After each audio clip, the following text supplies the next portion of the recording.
Hello, everyone, and welcome back to the Champions Chess Tour. This is day 3 of the Oslo Esports Cup, and day 2, oh my God, just full of twists and turns, some big results there, and it was absolutely fantastic. We've got an amazing panel today for the pre-show, but before that, I'm going to quickly bring up the standings so that all of us can get up to date, up to the point with where we are with our cross table. And this is the leaderboard. Take a look at that. Leading at the very top is Praggnanandhaa with 6 points. He's already earned $15,000 in the event.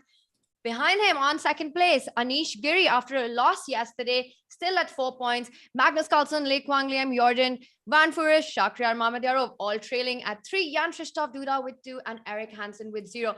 A big day coming up for the players with some incredible matchups. And to talk all things chess, we've got a very cool pre-show planned for all of you.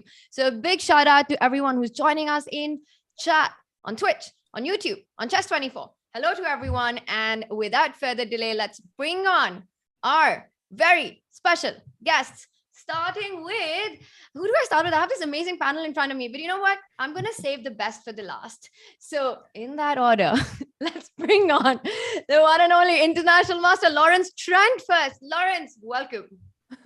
If you're saving best till last, what you're saying is that I'm worst. If you're starting, yes, that's why I added the in that order. I'm glad you got on to that.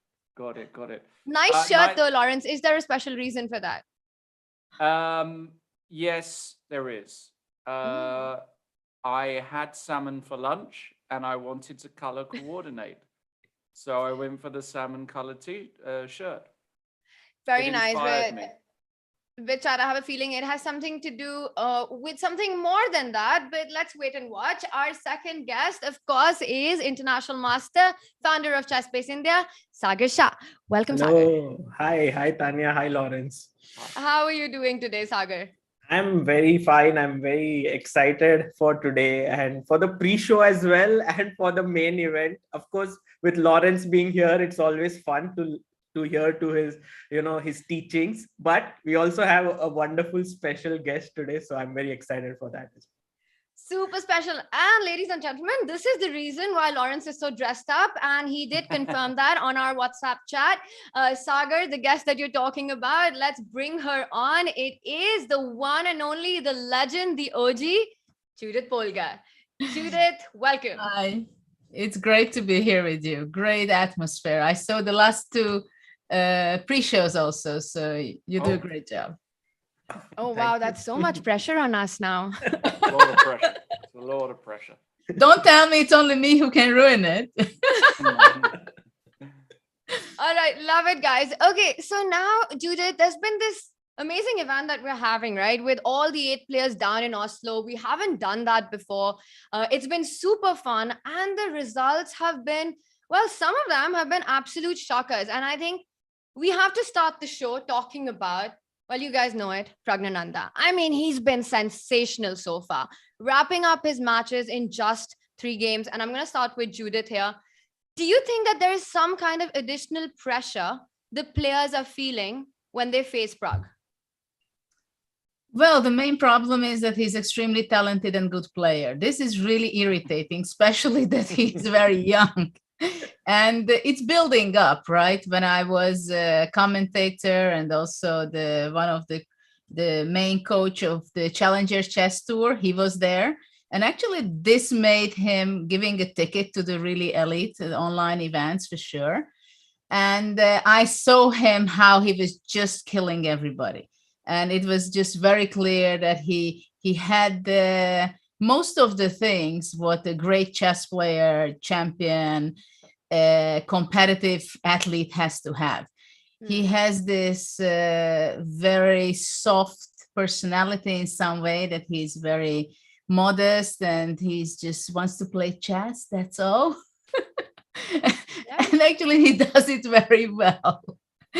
And you can see that his thoughts are always around chess, and he's not afraid of anybody. He just really focuses what's going on the board.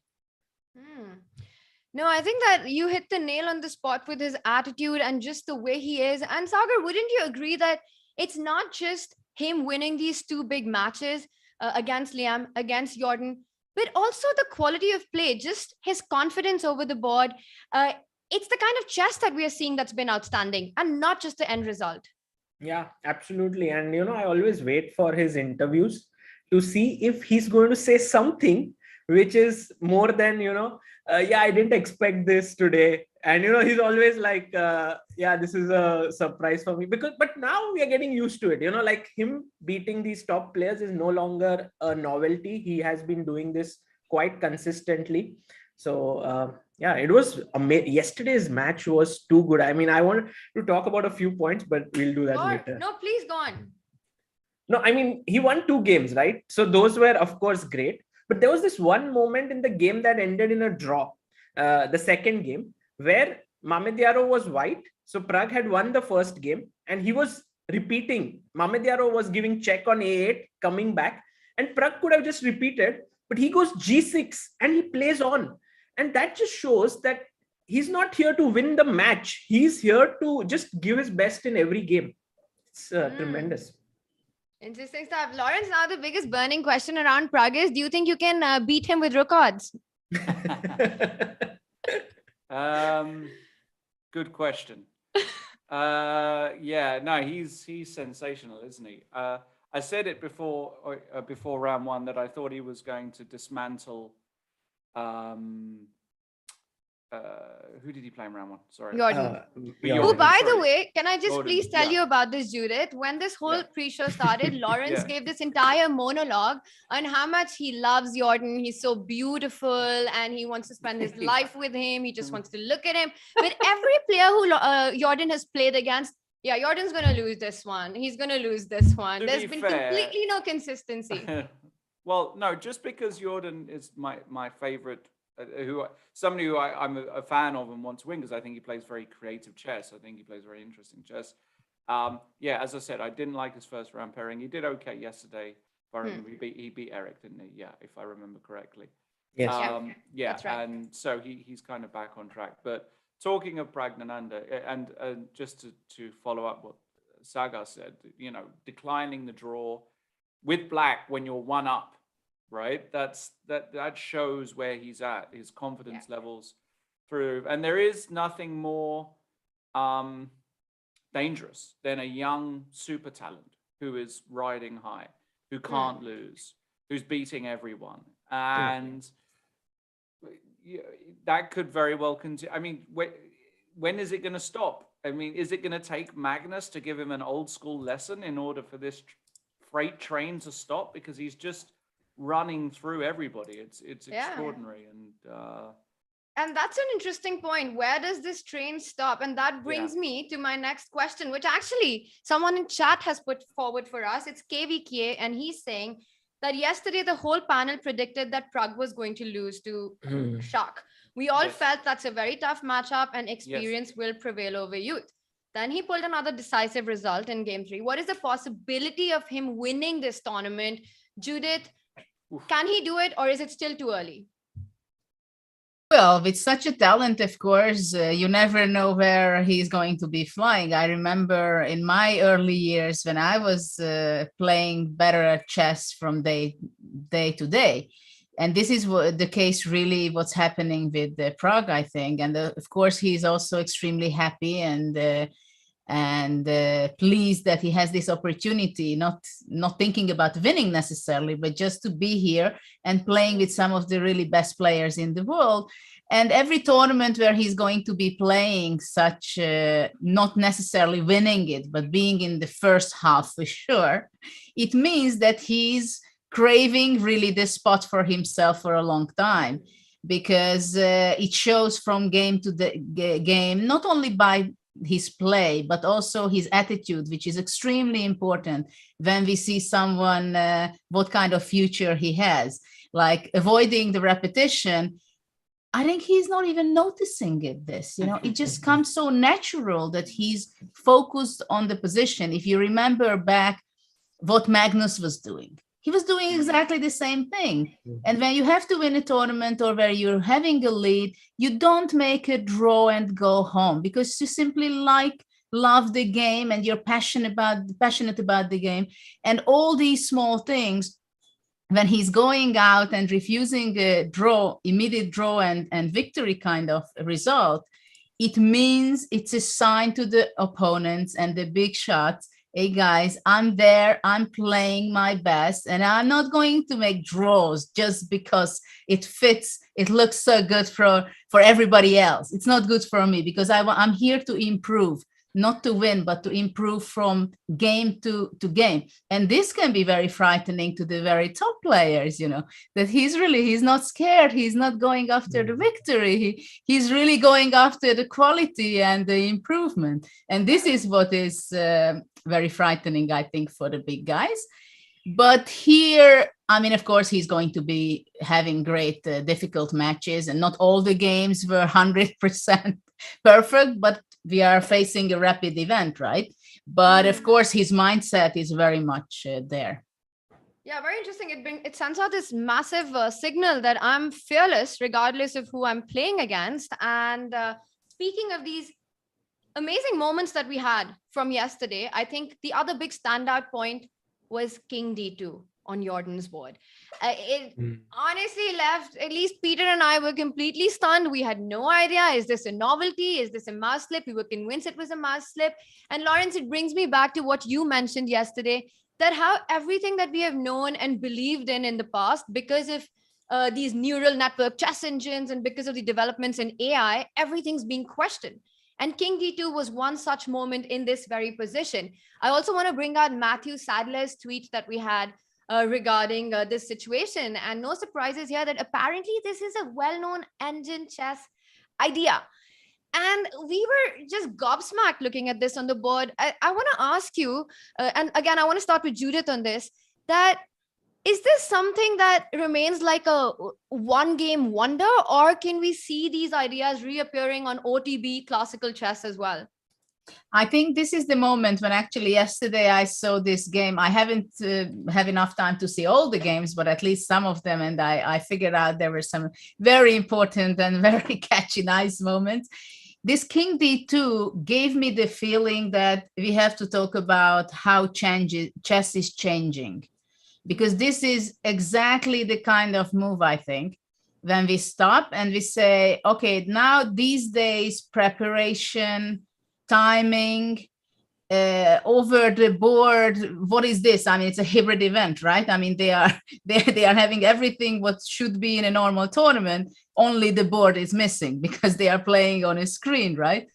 So it's like over the board, over the screen. So it is. I had a very strange feeling because I understood that he was absolutely serious about it. Yeah. But I'm also pretty sure, and I see that more and more opening preparation is used in rapid, because this is something I would be surprised if it would be rapid, though I have to admit that 3G4 by, who played it in Vacanze? Mamedyarov. Mamedyarov played 3G4, or what was that? That was some 3G. Some 3 or 4. I don't know, some crazy thing. And I said, this is impossible. Chess is changing very dramatically. And this King D2, I mean, it was clear. I mean, he played it. He was confident about it. He won it. It doesn't mean that it's good. But it's a very sportive element, I think. I love that. I love that. It shows that you work a lot. Sorry, that you work a lot with the engine. Yeah.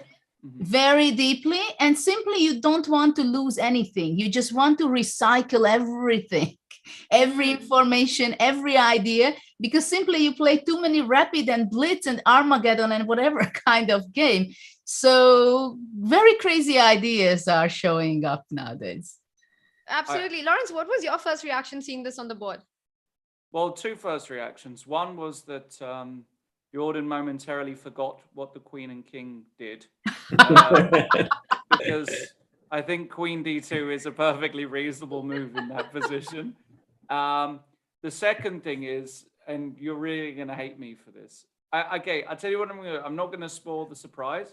I'm going to send you all a WhatsApp after this chat. And is this again about what's coming out next week? Yeah, I mean, honestly, this move is not unusual to me. Let me just put it like that. This is a move that happens nowadays, and in this particular position. It's funny actually because Matthew Sadler tweeted it, and I do remember seeing a computer game before this event started with this exact move. I can't remember if it was this exact position, but it was very, very close. It was some Marochi bind, and he just went king d2, king c2, king b1, and the king is better on b1. It's incredible. That we can ask Matthew when he did that, but that was quite recent. And that's where we're at with chess. I mean, imagine, Judit, when you were, when you were that promising superstar, 13, 14 years old, and you're playing in the, I don't know, Bled Olympiad in 1990, whatever it was, and you suddenly, imagine you just played king d2. What would the reaction be? Lawrence, I did play crazy moves myself. That's true. And I did get very interesting remarks. Like, I'm a coffee house player. He went nuts. Okay, it can work once in a lifetime. I mean, there were really different reactions. Usually it was about, I was playing a lot of G4 and like throwing your G pawn up. Crazy sacrifices for initiative. And I see nowadays some of those kind of moves are played. And I think, oh my God, if I would play something like this, they would just knock me out of the tournament. I wouldn't get any invitation again to Linares or something if I would do something like that. But Judith, that's the crazy thing, right? Because that's the kind of chess that you were playing, this aggressive chess, this unconventional chess at that time, which people were shocked seeing on the board. And now it's just become something normal. We see it all the time. These H4 ideas, these G4 ideas. Absolutely. G4, H4 is like, if you don't play it, you're old fashioned. I've got this image. I don't know. I'm just going back to something like Linares 99 or 2000 when Judith was playing it. And I would love just to see Gary's reaction if Judith playing king d2 against Gary and the big eyes, his eyes going like that. But this is beautiful. But I mean, and his watch coming off. Let's not forget about the watch. His watch comes off more or less at the start, right? That was his thing. That was him preparing for war. But it was the big eye. Remember when he made that blunder against Anand in 95? Was it 95 in the Intel? No, not 95. It was in the 90s. It was Geneva when he played Queen E3 and Queen G4. Yeah, Queen G, exactly. Yeah, I was there playing. You were there, yeah. The big eyes. That's what we're getting. But nowadays, I guess, these top players, be it, Eric or Jordan or whoever it may be, not Eric or Jordan, I'm talking about everybody in this field. It's not really it hasn't got the massive shock factor. I think it's got shock factor for other people, but these guys they work so much with the computers. They see these crazy new concepts all the time. Yeah. Honestly, if I show you one of the things that I come up, no, honest, I'm going to send you a screenshot. Lawrence. You won't believe some of the Let's stuff. just stop now. Okay. But it also shows one of the biggest skills of Jordan, which is that he comes up with such ideas so often that he's not afraid to use it. Like generally people would store it for an important event or something like this. And clearly this is a very important event for him, not just the over the board chess. So I think the online events are becoming very important as well. I think it's It's also interesting, really. I mean, this was a switch in my mind that really we have a completely new face of sport of chess. That in the long time, I remember when I was a teenager, which was quite some decades ago, but even later on before I stopped playing chess, that when you had your novelties and you were still not showing it to anybody, hiding it from everybody. And there were novelties where people were waiting to be played for years. Wow. Nowadays, practically, I don't believe it that it exists something like that, because things are so fast. So everything is happening on the way. So I'm pretty sure that there are many novelties like this are out there, but just while eating, looking, somebody tells it, and then it's just really, it's got to play it so fast. It's not something that you store it and then you really want to play it one day.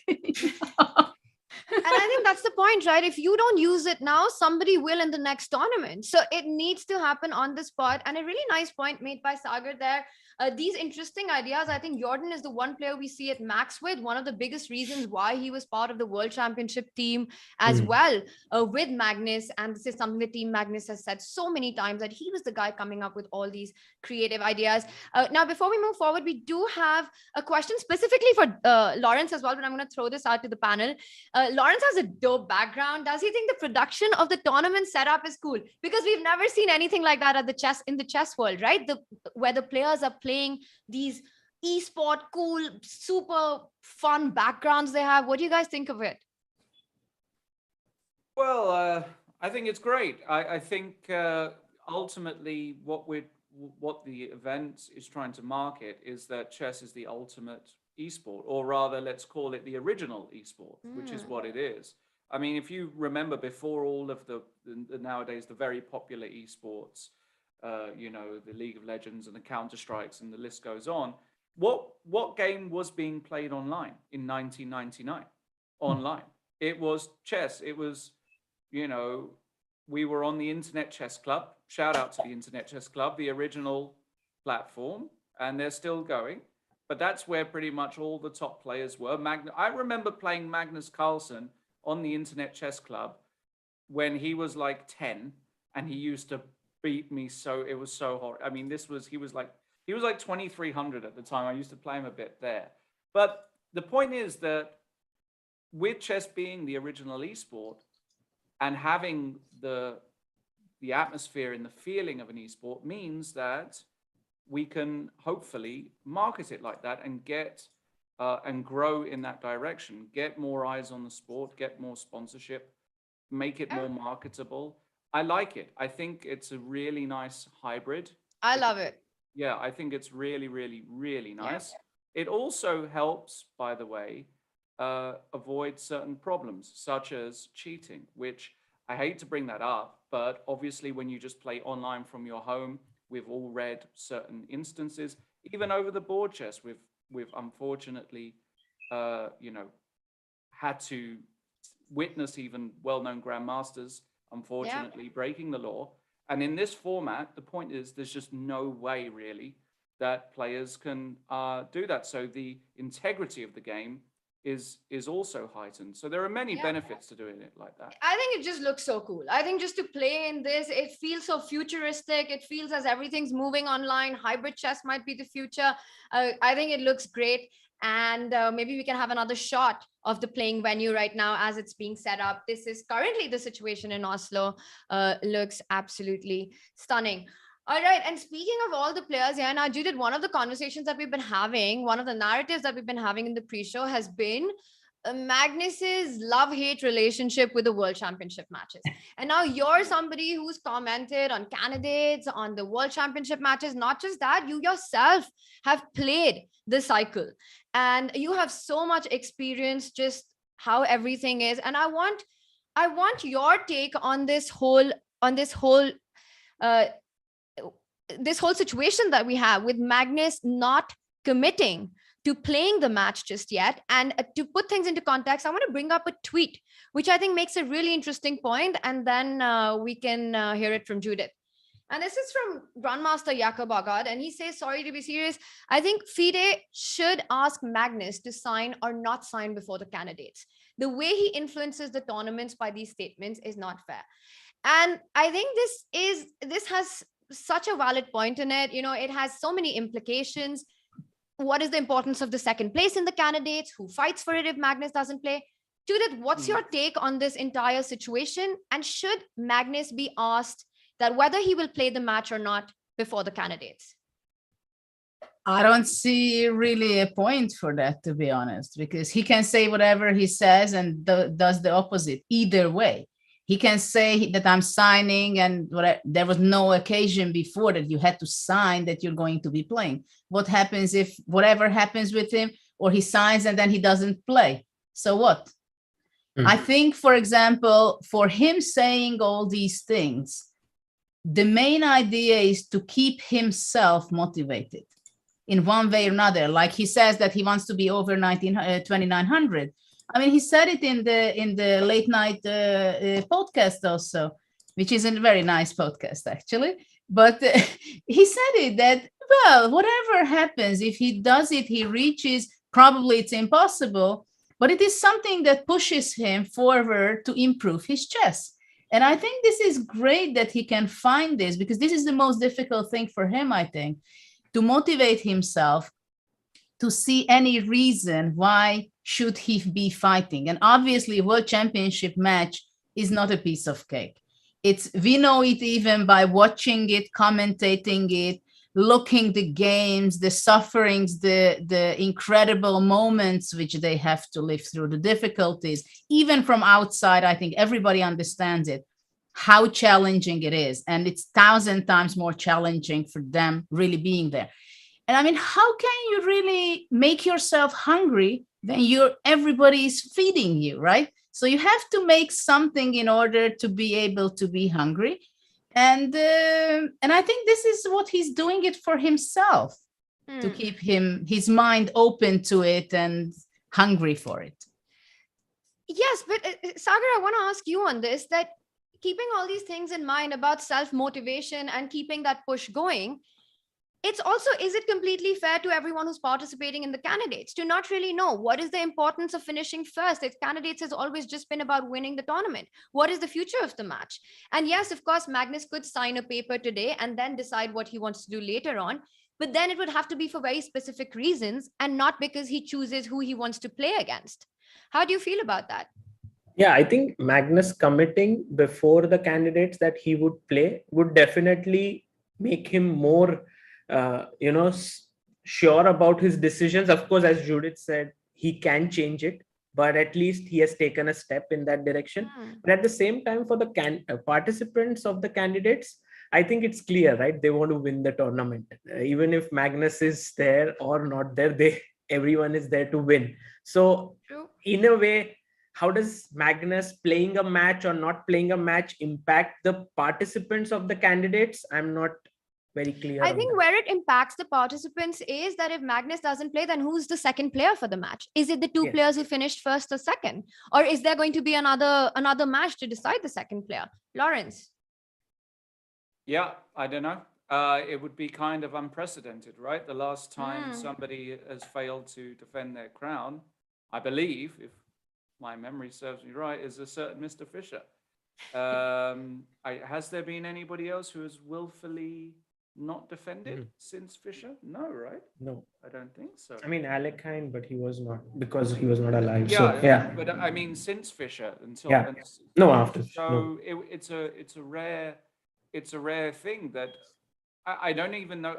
Has there even been a regulation written for this? Probably not, right? There's just nothing on paper. So it's going to be, if he does decide not to defend, I'm sure FIDE will have to have a council meeting and decide. And that's, I mean, the most obvious logical proposal would be that the top two from the candidates fight it out, right?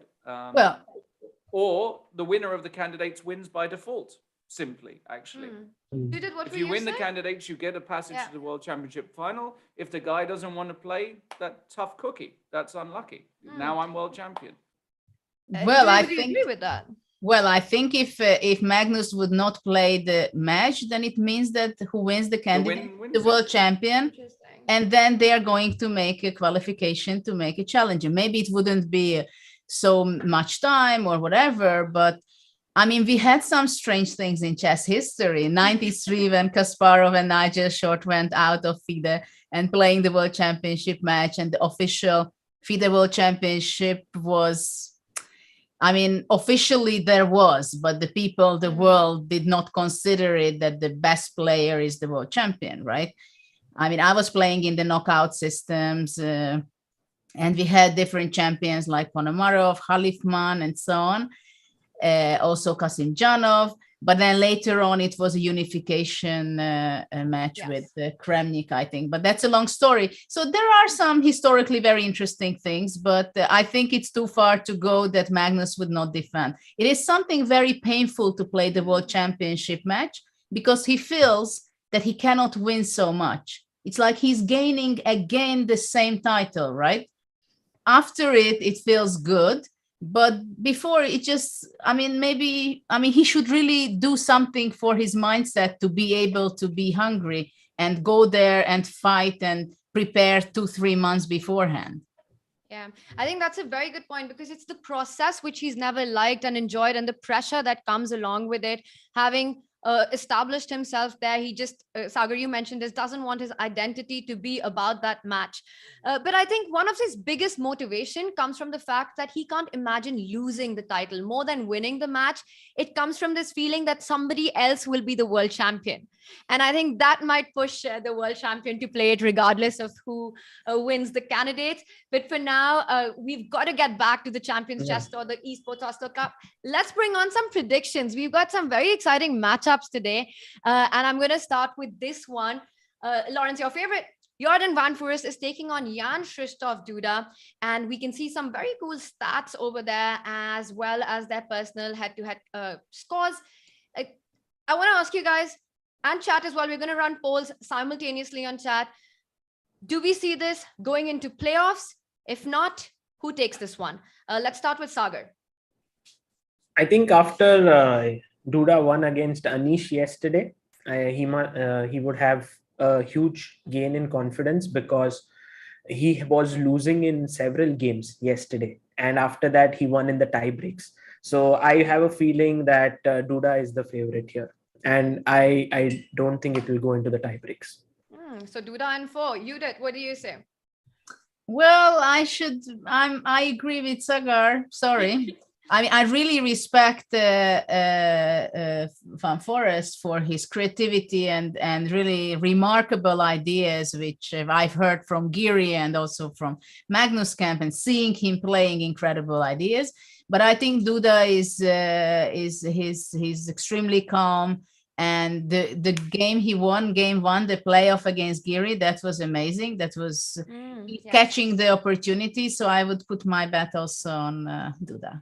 Yeah, I think that Blitz game 1 with the white pieces is probably one of the best games we've seen in the tournament so far. Just absolutely flawless play.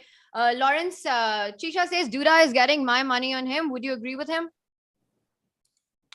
Yeah, I would actually. I guess I know what you're going to say. Oh, you wanted Jordan to win, and you predicted that he's going to lose every match. I'm just used to this now. I don't know what to say. Look, actually, yesterday we. Are you ever going to actually root for Jordan? Let me. Yeah, you got to root for the guy you want to win. I mean, look, I'm a big fan of Duda. Actually, I'm a big fan of both of them. This was the only pairing yesterday that I got spot on. Every other result I didn't. I said he was going to win in the tie breaks yesterday. You can double check that. So I've got to go with my feeling for him, which is that he's going to carry on this momentum. And I tend to agree with Sagar as well. I don't think this reaches a playoff. I think we get a Duda 2.5, 1.5. Sorry. Yeah, 2.5 wraps up in 3, yeah? Is what sorry, you're saying. In 4, what is it? 2-1. Okay, so Duda in 4 is what you're saying. So you guys are 4, not expecting. But chat chat seems to agree. Jan-Krzysztof Duda 72%, Jordan 27%. I think it's gonna be an interesting one. I think Jordan really needed that win from Eric. He's definitely had a confidence boost. Duda as well, brilliant performance against Anish. Big action coming up. Let's bring up our next pairing. And we've got Shah against Eric. And I have to say, I think in this one also, at least on paper, despite Shah's performance yesterday, I would say we have a clear favorite. What about you? Let's start with Judit. Well, I think it's not a question. It's very clear that Mamedyarov is the favorite, though he's a very creative player and he's going to be playing sharp, I think, every game.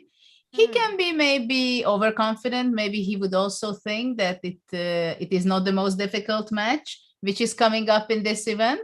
But I'm sure Eric will pose quite some resistance. But unfortunately, I wouldn't bet on Eric this match. Fair enough. Sagar, would you agree with Yes. that? Yeah, I agree with Judith. And I think 4 games, it would end in Shah's favor. It's definitely a tough one for Eric, no? Lawrence? Yeah, going to go with Shah again. Tough Eric, yet to get going, 0 points. And yeah, a bit unlucky, but yeah, he's going to struggle today, in my opinion. So yeah, I'm going with Shah.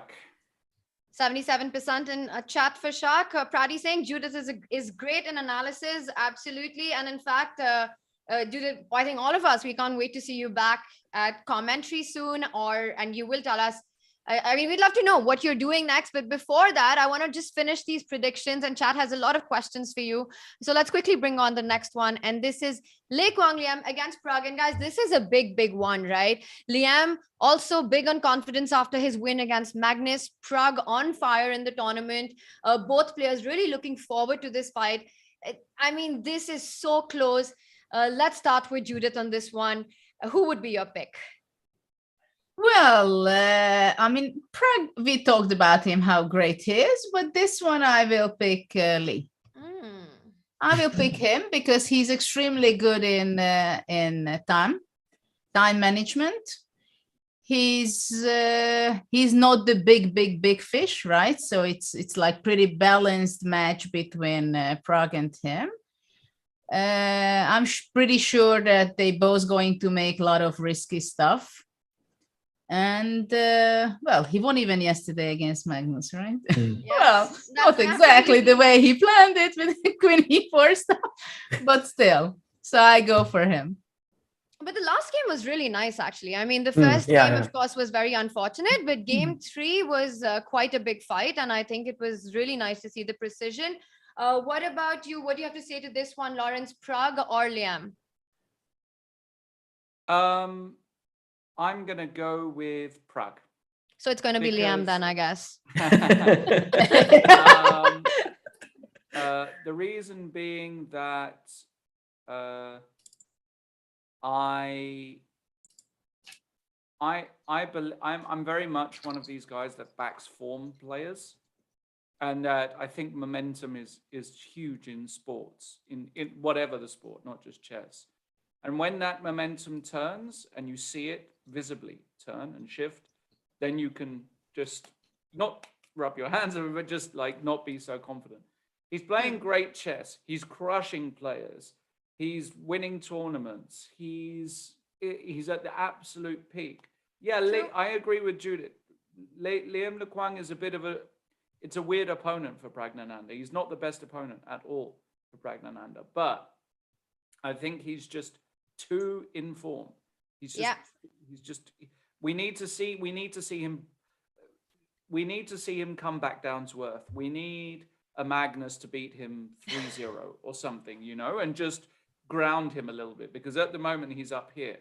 Until that happens, I'm going with him. So you're going with Pragg. All right. Yeah. Shreya says I choose Pragg because he's been on fire lately. Would you agree with that, Sagar? Are you expecting tie breaks? What's your take on this? I think the overall score that I checked from the databases has been in favor of Liam against Pragg. But the one thing which I have felt is that Pragg is, adjusting himself really well. Like yesterday, game number 1 with Mamedyarov, when things were very complex, kind of position that Shah really enjoys, that's where Pragg outplayed him. And so today I feel like Pragg is the favorite here. Somehow he's just learning things very quickly, and maybe he'll come up with some really nice ideas with Liam as well. So my feeling is Pragg.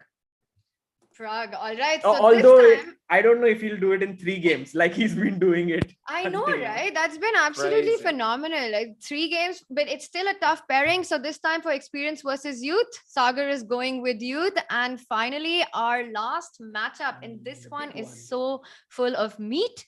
Let's bring this on. A very juicy one here with Anish Kiri taking on Magnus Carlsen for so many reasons. This is just a super fun matchup. And let's start once again with Judith. Her take on this clash. Well, probably there is so much fire and heat that it's great that there are 2 monitors in between them.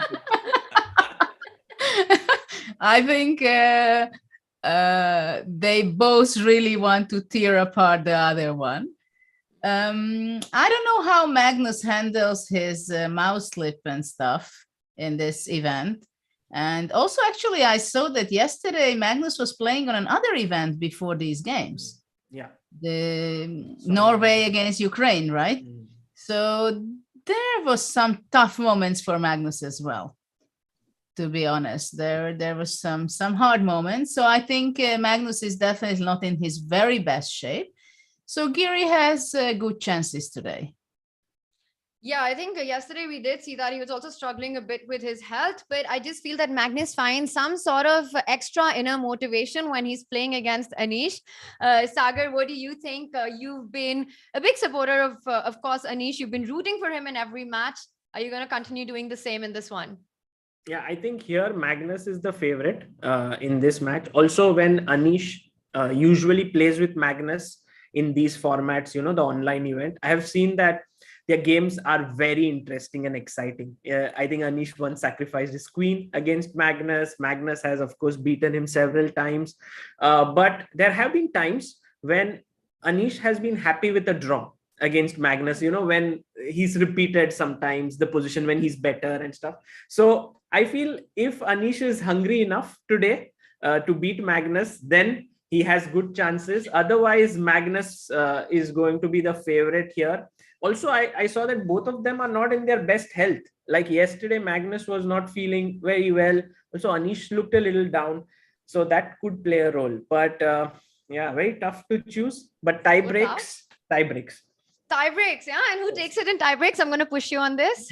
I don't know. I think Magnus is the favorite in tie breaks somehow. All right. Lawrence, Anish tweeting, unlock your potential. Who's going to unlock their potential today? Yeah,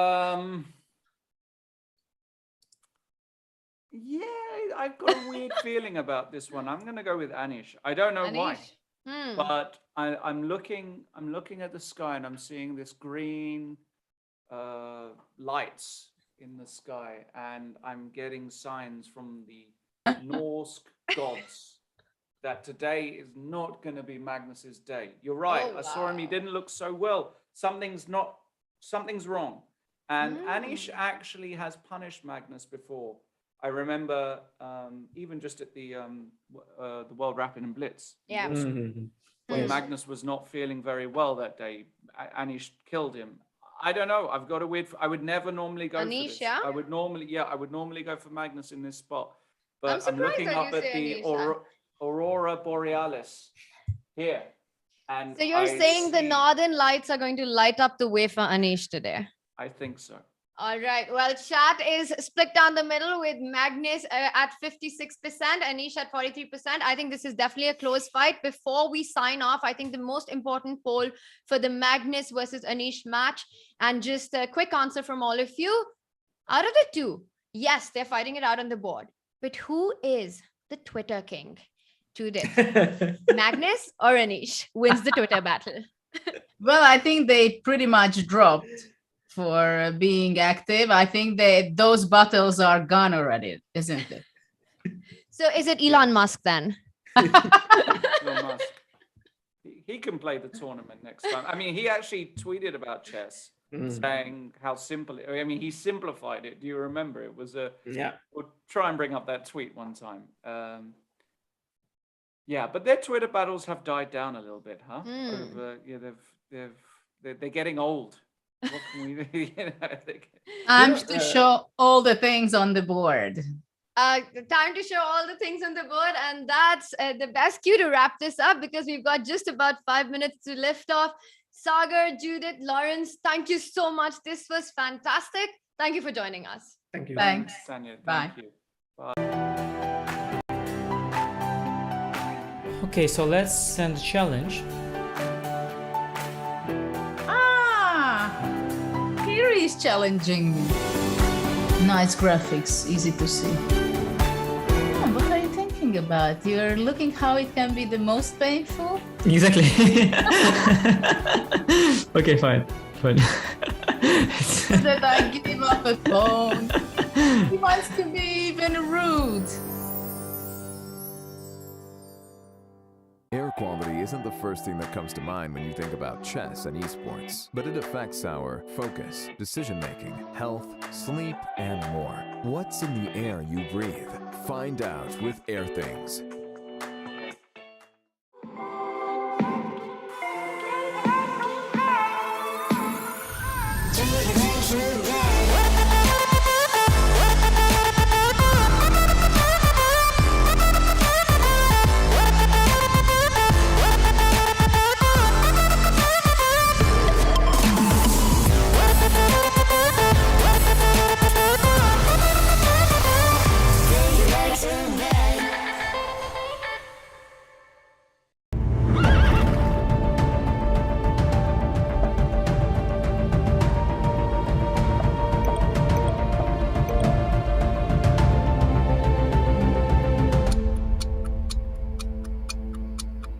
Hello everyone and welcome to this short introduction to the Roy Lopez.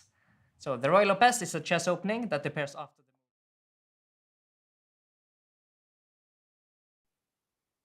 Welcome back, chat. That was such a fun pre-show that we had with Lauren, Sagar, and Judit. It's always amazing to have them. And thank you so much for being so active in chat and helping me out. It was really cool, actually. I really enjoyed it today. And of course, the excitement continues as we've got Peter Leko joining us. So let's bring him on. Yeah, hello, Peter, Tanya. Hello. Welcome. Yeah, hello, everyone. Peter, I don't know if you saw what just happened, but we just ran a poll about whether Anish or Magnus, which one of them, of course, because they're matching up today and they're playing against each other, which one wins the Twitter battle? Who would you have picked? Wow. I mean, okay, in Twitter, I guess Anish is the favorite, no? He does have a big fan following, but of course, we've got about 2 minutes to lift off, Peter. So let's get up to date with our standings because we have a massive day coming up with some very juicy matchups. Take a look at this. Pragg leading the board with 6 points. Phenomenal performance so far. Anish Giri at 4, Magnus at 3, along with Liam, Jordan, and Shah. Jan-Krzysztof Duda at 2 after he beat Anish in the tiebreaks on day 2, and Eric Hansen yet to score. But Peter, big matchups coming up, and I think Pragg against Liam, our tournament leader Pragg against Liam. Liam beat Magnus yesterday. What do you have to say about this one, and which match are you most excited about? Yeah, that's exactly the point. You know, when we are talking about Anish Giri versus Magnus Carlsen, one would guess that that's the match of the day. However, I'm absolutely not sure. Yeah, that simply Pragg and Liam had been so incredibly fantastic so far in the event. Yes, Liam did lose the first match to Shakhriyar, but I mean, that was also a very big match. Yesterday, he beat Magnus. Yes, it started with a mouse slip, but later it became an incredibly wild match. And finally, in this all-in last fourth game, Liam won a great game. And actually, I think thanks to this win, we can say that he deservedly beat Magnus. And also, I have seen in the chat, you know, that so much excitement is coming from Vietnam. Yeah, like a new star has born there. People are recognizing, you know, what a big star they have in Liam. And I think this will also give him extra energy. The same applies to Pragg. Yeah, he is this young boy, well, basically not even 16 years old, but I don't even feel that he's young anymore because he's like since 4 years there and he's climbing, you know. I just look at him like a world-class player already. The age just doesn't matter at all. He's incredibly well performing. He's concentrating extremely well during the games, hitting always these critical moments. They are using the chances whenever it appears. So far, he has been extremely impressive. And I completely agree with that. I mean, you just can't even imagine Pragg is just all of 16 simply also because he just fits right in with this crowd. You don't feel he's out of place. You don't feel it's about experience for him. The way he's been playing, fearless chess there. Once again, we've got all the players with us on the screen. I saw Eric look a little bit, a little stressed right now. It felt like he's calming down, maybe listening to the kind of music he wants to just get pumped up for the game. But I can sense a little bit of nerves there with Eric right now. And as always, Magnus running a little late. Peter, what do you think about that? I mean, the guy needs to come on time. Yes, he should. Yeah, definitely he should. I mean, we don't know exactly the reason. Yeah, it's also a little bit strange because they are kind of, you know, at the same venue. Yeah, so basically everybody's coming at the same time. Does it mean that Magnus has a special room and he doesn't, you know, he forgets about the time? I don't know exactly how it works, but definitely it's a bit strange, yeah, that he's always late. Okay, also, I want to ask our producer to give us an update on this because I see, what is this, 6 out of the 7 players on our screens have got their headphones on. Now, they've got the option to either listen to music or just block out the sound without anything playing. And Tad, maybe you can tell us who out of these is actually listening to music. I know Pragg mentioned in an interview that he tries not to listen to anything during the game. But for example, Eric's got a playlist on. So let us know on that. Meanwhile, action has started. Peter, take us through the openings. Yes, also Ted was giving us a very important information that actually all the players have a special room. Yeah, this is, I think, wonderful news because knowing how important it is that you have your laptop there, you have your seconds there, you need privacy. Yeah, that in this 10-15 minutes break, you can definitely focus on the next game, prepare very well. I'm very happy that the organizers are taking care of every small detail. And we have action. We have action now on all boards. Well, actually, yeah, this Liam game, it's kind of an interesting one because I feel like Liam got inspired by Magnus. Yeah, Magnus crushed him in the Catalan yesterday. And now we see that Liam is actually using the same opening, yeah, the Catalan. And Prague is also going for a pawn grab. Yeah, a slightly different version, of course, with d-takes e4, knight b7. But still the ideas of, going for an uncompromising play for both sides is kind of guaranteed already. I love these kind of positions because the one thing that's guaranteed out of these openings is fireworks in the middle game. Once again, White has sacrificed the pawn for play in the center for the initiative. Like you mentioned, we saw that spectacular game that Magnus played against Liam with the white pieces with a crushing kingside attack. Eventually, Magnus went on to lose the match, but that one game was, I think, quite a beautiful one. So Peter, b5 has been played. Prague hanging on to the pawn on c4. Can you just quickly tell us what are some of the ways in which White can follow up in this opening? Yeah, well, actually, I would say that I fully agree that, yeah, for spectators, for commentators, it's fantastic news when we see these double-edged positions. But as a player, I think both sides are, kind of tense, they are nervous because, of course, if we have seen yesterday this incredible attack by Magnus, that's the dream scenario for White. But we might be also seeing games for when Black hangs on to the pawn and there won't be enough initiative for White. And for us, it's a lot of fun for the players themselves involved, a lot of stress. Also, Liam is not taking his time. I'm not sure that he's very, very familiar with exactly this move order because it's somewhat very special. I mean, this knight bd7 move order, I don't really recall here. And okay, it might be some kind of a transposition, not so easy to kind of navigate yourself in all the nuances here. Speaking of nuances, one of the nuances that the players have currently is the kind of music that they're listening to. We've got an update on the playlist chat that they've got on. Apparently, Magnus Carlsen is currently listening to a bit of ABBA. Eric is listening to some American techno music, some techno electro stuff, while Jordan plays the top 50 Dutch songs, the top 50 Netherlands playlist, and Jan-Krzysztof Duda is listening to some classical music from the 19th century, including Frederick Chopin. Peter, what do you make of this? And who would be your pick for the one with the best music taste? Well, I mean, okay, I prefer Magnus's list, yeah, with ABBA, definitely, I mean, fantastic music. And if you are thinking about what you would love to listen during a chess game, maybe because it's kind of nice, many beautiful memories, yeah, definitely, no, the ABBA choice is fantastic. But I don't know, I like Magnus's music choice. I'm not sure that I like his opening choice, that's a big question. Let's take a look what I'm talking about. Yeah, so it's d4, d5, c4, e6, knight c3, c6. This is the move order that basically invites White to play the so-called Slav gambit, if I'm not mistaken. Yeah, the move e4. Yeah, it's a very, very tempting move because basically Black's idea is to grab this pawn on d4, but meanwhile, he gives up the dark square bishop. Queen takes d4, bishop takes b4, queen takes e4, check, knight e2. So a very, very double-edged fight is guaranteed here as well. And Magnus goes for the move knight d7, queen d6. Super sharp stuff.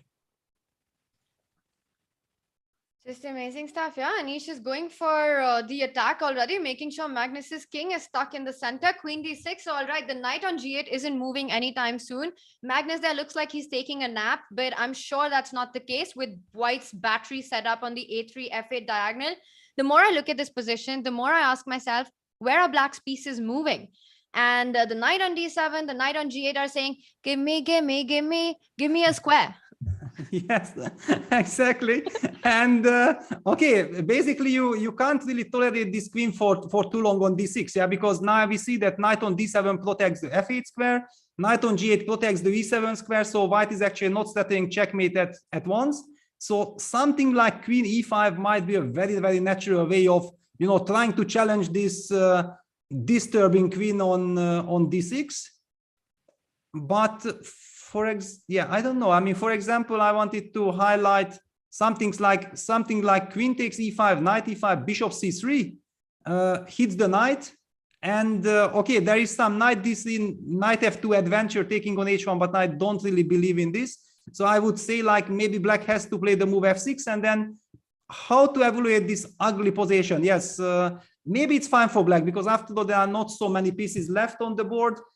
Finally, the queens are traded. Maybe the black can live with this, but definitely something that actually Magnus has to now consider while thinking about queen e5. And after queen e5, can't white just choose to keep the queens on the board? Yes, okay, you can retreat to d2. And okay, that's also a big point because now the c4 pawn is not hanging anymore, yeah, and also white might get some extra tempo with bishop d6 or also bishop c3. Of course, black will jump out with the knight to f6 immediately, that's for sure. Yeah, queen e5 on the board. Queen e5 on the board, and the big question is, how will Anish react now? I think that the move knight d7 is maybe slightly unusual. Isn't it that usually black was doing something like knight a6 and then white was going for some bishop f8 and some ultra long lines were coming. I haven't played this line with any color, so I don't want to say something completely stupid, but I think that's how it goes, and some very, very sharp stuff happens. Yeah. But this knight d7, queen d6, queen e5 looks like a more solid approach from black. All right, so queen e5 by Magnus, definitely a big fight. And even though Magnus looks like he's fast asleep, he knows that indeed the winner takes it all in this match. Peter, let's move on to another one of our boards with a very fascinating opening between Leko and Pragg. Once again, we've been saying that these are such spectator friendly and chess fan friendly openings because we are guaranteed action. What is happening here? Queen b6 played by Pragg. I see both players are down to 12 minutes. It feels like they know all the ideas, they know all the plans, but still they're taking that time to make moves here.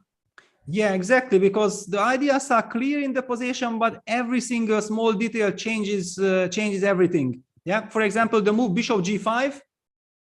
If you would have asked me, yes, I know that bishop g5 idea exists, but if it is now better than to go for the traditional way of, going e4, rook d1, and then you develop the knight to c3 and try to put pressure in the center, it's not easy to say. I would say that bishop g5 is kind of a strategical move because with the idea of eventually, going, of course, for knight e5, but also taking on f6, and if knight takes f6, then getting ready for knight e5. The queen b6 move certainly aims at solving this problem of the pin. And for example, now if white goes knight e5, then black can, I guess, simply take on e5, d5, jump with the knight to d5. Yeah, that's the typical way of blocking white's bishop in these structures. And well, if nothing happens, then black should be very happy. So knight e5 is a move that you suggest here? No, I don't suggest. No, I was just showing that, yeah, this knight e5 takes knight d5 is a good reaction for black. No, I'm not suggesting knight e5 at all. So maybe it's just time to continue development then. If knight e5 is not an option, maybe a move like rook d1 or bring out the other knight into the game. Yeah, rook d1 definitely is one move. Also a question that when do you want to include this bishop f6? Yeah, for example, like bishop f6, can black capture with the knight, and knight e5 is not an issue because we just go bishop b7, for example. If we consider that this is not an issue, it's fine. But also the move g takes f6 is absolutely legitimate because yes, you spoil your pawn structure, but you take away the e5 square. And if you manage to develop, then this pawn structure won't be a problem. And Liam goes for knight c3 for the more sharp continuation, keeping all the options open. All right, so bringing the knight into the game, the rooks will come next. At some point, you want to see if you capture on f6 or you take more central control with e4. So as you're mentioning, keeping all options open, also putting more pressure on that b5 pawn eventually. Peter, let's continue our opening tour now. The Magnus game and the Liam game are the ones which have a lot of action going on, but slightly slower openings in the Shah-Eric matchup. So let's get an update on that. A very rich middle game position, but definitely a more strategic one. Yeah, more strategic, more standard, but I think something that Shakhriyar should be very happy with from the white side. Let's take a look how it happened. It happened again, this anti-Grunfeld setup with bishop g7 e3. I call it the Grischuk setup because Grischuk was the one who invented this in the year 2013, I guess. E3 castles, bishop e2, c5, and for a very, very long time, the people automatically played the move d5 here, yeah? And it leads to these Benoni type of positions, but slightly different because white has a pawn on e3, but it's also quite poisonous. However, there is also the other option of going for d takes c5. In the last couple of years, this d takes c5 reaction became quite standard. And now we see that after knight a6, I think maybe there is even some debate, yeah, like maybe it is better to start with c5 immediately instead of castles in order to avoid d takes c5, but because then white is not yet developed. However, then if white goes for the d5 structure, then white's bishop might actually land on d3 later in some other structure. So every move order has its own tricks. So castles, bishop e2, c5 played, d takes c5, and now the big question is, do you give a check with queen a5 or do you go knight a6? Yeah, that's kind of the big standard question. Here we see that I always like knight a6. I always like bringing this knight into the game in this developing manner because it arrives on c5 and then controls the e4 square. Yes, it controls the e4 square. However, the big question is that will you able to use this square? Because somehow in the game, it looks to me like Shakhriyar managed to stabilize the position. And I would say with the space advantage, that if white stabilizes, he should be happy. And now he pushes b4, knight e6 on the board. And optically, who do you think you would pick here? Which side is doing better, Peter? I mean, white has got this space advantage going, but black, no weaknesses. Everything is compact. What would be your evaluation here? Well, I would definitely be happy with white because okay, I simply believe that this should be a better position. On the other hand, you know, it's not so easy to confirm this because the big question is if black will push b5, yeah, like for example now b7, b5 is an option, then how do we evaluate this type of positions? Yeah, the big question also that how to react to a move like b5 from white side. Yeah, that there are two different ways, like to take cb5, ab5 and say that yes, you got b5 in, but maybe this b5 pawn actually is kind of a long-term weakness. Yeah, because white has very, very nice pieces.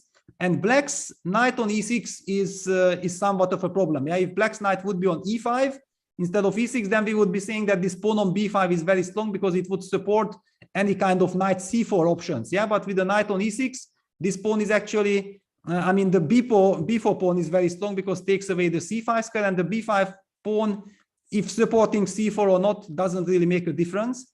And exactly for this reason, I feel like white should be more happy here. All right, that's quite a nice breakdown. We know that in these Sicilians, if black is able to get a successful b5 or a d5 break, usually he solved his problems. But as you're pointing out, that despite that, white should be happy with the position. Peter, meanwhile, some good news on the Magnus board. The queens are alive. So we've got to watch that scene because I'm digging the dancing queen. What do you make of the long castle?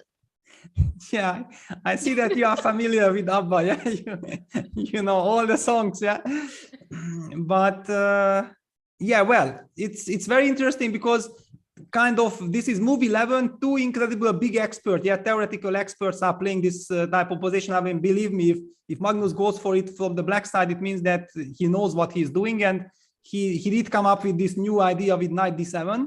However, the big question is that how deep is his preparation, or did he anticipate that Anish will be so principled? I also feel like after yesterday, you remember this playoff, I was very, very critical of Anish's play. And why? Simply because I felt like in the playoffs, Anish has shown something like 20% of Anish that he's capable of. And this is something that Anish, I think, wrote on Twitter before the match today, yeah, that it's time to unload the potential or something like this. And this is exactly what he needs. I mean, he has to play like Anish, the best Anish to fight against Magnus, and he wants to show it. Yeah, he shows character. He goes for the most fighting option. He is ready to challenge Magnus. Bishop c3 attacking the queen. It's kind of hard to come up with a what would be the right square? Does he just fall back with the queen to c7 or tries to keep it? Because if you keep it on f5 or h5, then you're sort of provoking white to attack it more. So does Magnus fall back with the queen to c7 now? No, Because he knight goes e4, for, that's a counter attack. yeah, he goes for knight e4. Yeah, that was the move that also caught my attention, and I started calculating, you know, the lines What about like queen d7? Isn't that? what happens here? For example, takes bishop e5, knight takes f2. Yeah, forking, and a very, very special position appears. Is the knight coming back from h1? Yeah, well, I mean, but where do we put this rook? Yeah, because rook e1 runs into knight d3 check. All right, what if we just go rook g1? And how do you evaluate that position then? Well, if rook g1, then I just take the rook and I'm gonna go f6. I think this is fine with 2 pawns. Yeah. I mean, So just this takes ending Magnus can be f6. happy with. Bishop goes to c6. Yeah, and the pawn structure is very nice. Yeah, so white pieces don't have any nice outpost here in this position.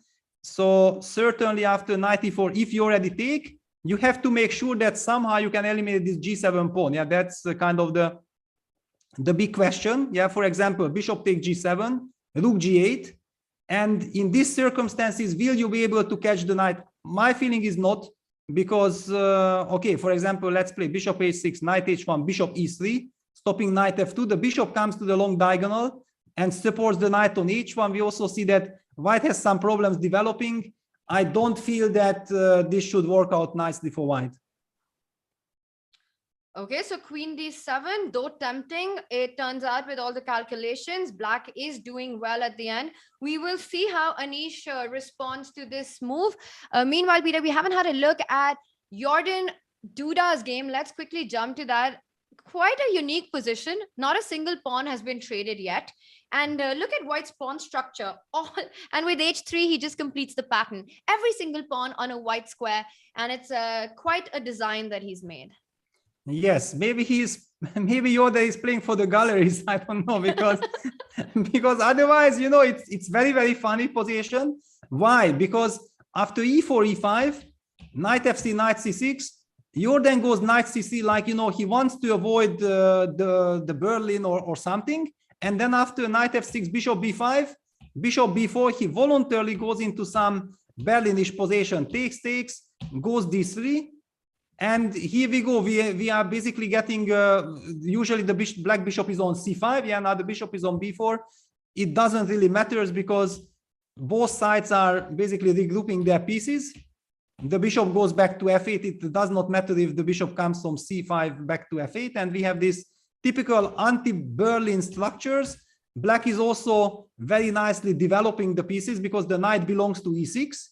And Duda wanted to make sure that his bishop is developed, yeah, because if you place the knight on e6 while the bishop is stuck on c8, that's one story with an open bishop already. You can always retreat the bishop back to f7, knight to e6, and it looks like a very compact construction. I mean, usually I'm enjoying to play something like this with the black side, and we see that everything that black does makes a lot of sense. White is playing h3, black plays a6. Black is also up on the clock. So it signals to me that actually somewhere something, you know, surprising happened to Jordan. It did not really went according to plans, this opening choice. I mean, when white ends up with a position like this, where black has got this big space advantage going, the two bishops and white's pawn structure with all these dark square weaknesses and holes in the position, one definitely feels that something's gone wrong. And if you have any doubts, take a look at the clock as well. Jordan is down to 6 minutes and Duda up to 11 minutes. Definitely very happy, grooving to his tune there. We can see him moving his, shaking his head a little bit, enjoying his position fully. The one position that I'm really enjoying right now is Leko versus Pragg. The idea of knight e5 has appeared on the board. Black has just developed a bishop to e7, so really hoping to get that king to safety. Black still has an extra pawn, but white keeps the initiative going. How does he develop it further from here? Yeah, that's a very, very big question. I mean, let's take it from where we left. So queen b6, knight c3, bishop b7, rook fd1, and finally black played the move h6. So black is losing a tempo to provoke bishop f6. I think the justification is quite clear that now with the knight on c3, for example, something like bishop e7 can be met by knight e5, and exactly similar things that we discussed before. might end up, white being able to play something like knight e4 and use the weaknesses on d6. So now things changed once the bishop is developed on e7. Of course, one question would be, for example, in this position after d5, what happens after knight g4? It's a very, very sharp question because black is sitting on f2. So I don't know exactly what was it, but Pragg played h6. He definitely wanted to clarify things. And after h6, bishop f6, knight f6, knight e5, bishop e7, we get a position which usually somehow arises with black's pawn on a6 maybe, yeah? And it guards the b5 pawn, yeah? And now Liam immediately tries to go b3, tries to touch these pawns. And because, for example, c takes b3, queen takes b3, you have, but okay, black has also the move b4. I mean, it feels to me like b4, you always go knight e4, right? And the game just continues. I mean, you're still playing for initiative. Very often, white provokes b4 because then you get the c4 square. So after b4, let's say knight e4, and you kind of just say, I still have control. I'll bring my rook to the c file, the c6 pawn, the knight might jump to c4. Yes, yeah, this is a very, very sharp position, strategically very complex. Yeah, we are seeing this cv queen b3. It kind of has to commit with b4, right? Because I don't see a way to defend the b5 pawn, and you never want to, I mean, just leave it there or give it up already. Well, maybe you can. I mean, if you, for example, think like white has very decent compensation after b4, then you could castle. But I think Pragg, yeah, Pragg wants to keep his pawn. If he already fought so hard for it, he wants to keep it. And I think an interesting point when b3 was played, because I see someone in chat asking that black can go b4, c3, but black just doesn't have the time to do that. And if you just back up to the moment when Liam played b3, the point is that if you go b4, white has the intermezzo knight c4, which actually hits the queen. So black's never in time to get that pawn to c3. Exactly. Exactly. So he had to take b4, knight e4, and okay, I guess that black is kind of very happy, but he has to pay attention. First of all, for example, the most natural move castles loses an exchange after knight f6, bishop f6, knight d7. Yeah, so that's one of the things you have to think about. The same applies that if you take on e4 take, you can't castle because of knight d7 again. You might have to include some rook d8 because you also have a breaking move with c6, c5, but with the king still on e8, it feels very, very shaky. Maybe white will answer it with some breaking move like d4, d5. Who knows? It's just too risky. I'm not expecting black to capture on e5. I think that black will play something else. Well, you could start with rook d8, right? You take control and you want to put your, you want to go short castle next. And the main idea of rook d8, as you're pointing out, is to stop the fork on d7 after that. It also hits the d4 pawn in certain positions. So this might be what Pragg is considering here. Yes, I think that rook d8 is very, very natural. One thing, yeah, and also one of the reasons, for example, just, I don't know if it works. I guess it does not work. Yeah, rook d8 on the board. Peter, let's just quickly, we've had a repetition on the Magnus board already. I was just going to quickly ask you to switch to that. It's just ended, but let's do a quick go through of this one from where we left it, because it fizzled out really soon. And we saw Magnus on our screen. It really looked like he was saying to Anish that, I have a dream, I want to sleep. Well, no, he just played I mean, he probably said, sorry, my friend, but I used some big preparation. Uncharacteristic for me, but no, I take this match very seriously. Knight e4, bishop e5, knight d2, bishop g7, rook g8. And after rook takes d2, rook g7, yeah, one doesn't have the feeling, yeah, g3, knight e5, hitting the pawn, that's a very important tempo. b3, knight f3, and Anish felt like, okay, he just had enough because he didn't get any advantage. Let's just highlight that if the rook moves to d1, then black probably just goes bishop d7, bishop g2, bishop c6 in time to stabilize his knight on f3. And whenever white knight moves from e2, then black will have access to the d4 square. So it's just very, very unpleasant for white in order to try to fight for something. Of course, to make a draw, it shouldn't be a problem, but it's absolutely understandable. You show respect for your opponent's strong preparation. You feel like you got out prepared. Yeah, you were ready for, I told you, yeah, that it looks like Anish is ready to take up the challenge, but he got out prepared and you have to live with that. All right, well, they've got 3 more games coming up. So next one, Anish takes the black pieces. So Magnus with the white pieces. We'll see how that one goes. We've got action on the other board. Peter, let's get an update on what's going on. Yeah, well, I mean, after rook d8, yeah, it was a very good move. Rook c1 played from the white side, yeah, putting pressure on the c6 pawn, also stopping any kind of c6, c5 break just in case. The big question is that we do see that computer thinks that black is absolutely fine. Black might even be able to play for advantage according to our silicon friend, but humanly speaking, it looks like white didn't do anything wrong. Yeah, he plays principal moves. So why shouldn't he have enough compensation? Yeah, and then the big question over the board, well, not exactly over the board, but they are playing on screen. Black has to kind of decide that, okay, maybe I'm just not playing for any advantage. I don't have any rights to do so. So I want to be super safe. Let's see how Pragg will approach this. And while we wait for Pragg and his decisions, let's jump back to the Jordan board, because quite an interesting transition of the pawn structure we see here from where we left it last.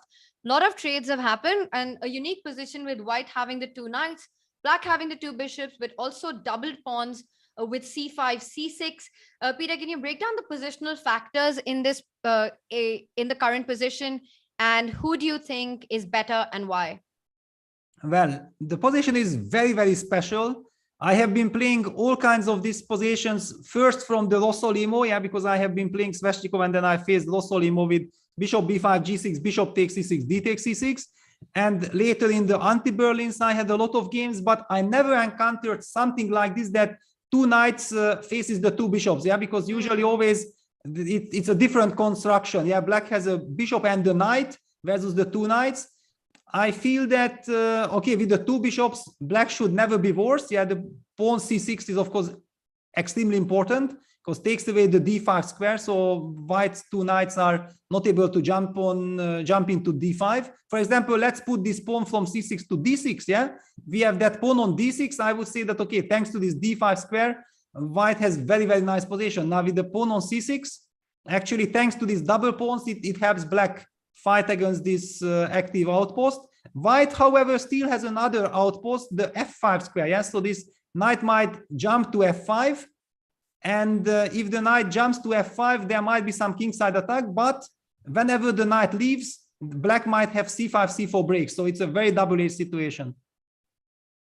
Yeah, I think with white having this really nice square on the knight, one gets a really nice square on f5 for the knight. One gets the feeling that black will have to trade one of the bishops for the knights, because otherwise it just could potentially be a big attack. And c4, as you were pointing out, just breaking the structure immediately and trying to create some weaknesses for white. Also, when you've got the 2 bishops, you want to open up the game as much as possible.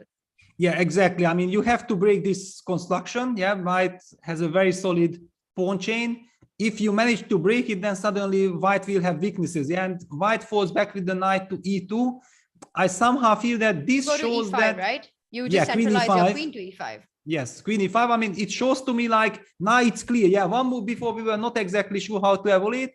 Now it's clear that only black can be better. Yeah, for example, after queen e5, I just don't understand why is this not a free advantage for black. It's a dream scenario. It's on the board. It's such a beautiful square for the queen. You just want it there. d4 is never possible because e4 hangs. White continues to jump around with the knight, trying to put pressure on the queen. But one gets the feeling that black should be able to stabilize this position and will be the one in driving seat. Exactly. Now white is counting on the fact that he wants to push some e4, e5 and use the hanging bishop on f7. However, black has many, many ways. I mean, maybe just put the queen back to c7. It's a very nice pair because it takes away the queen c7 on the board.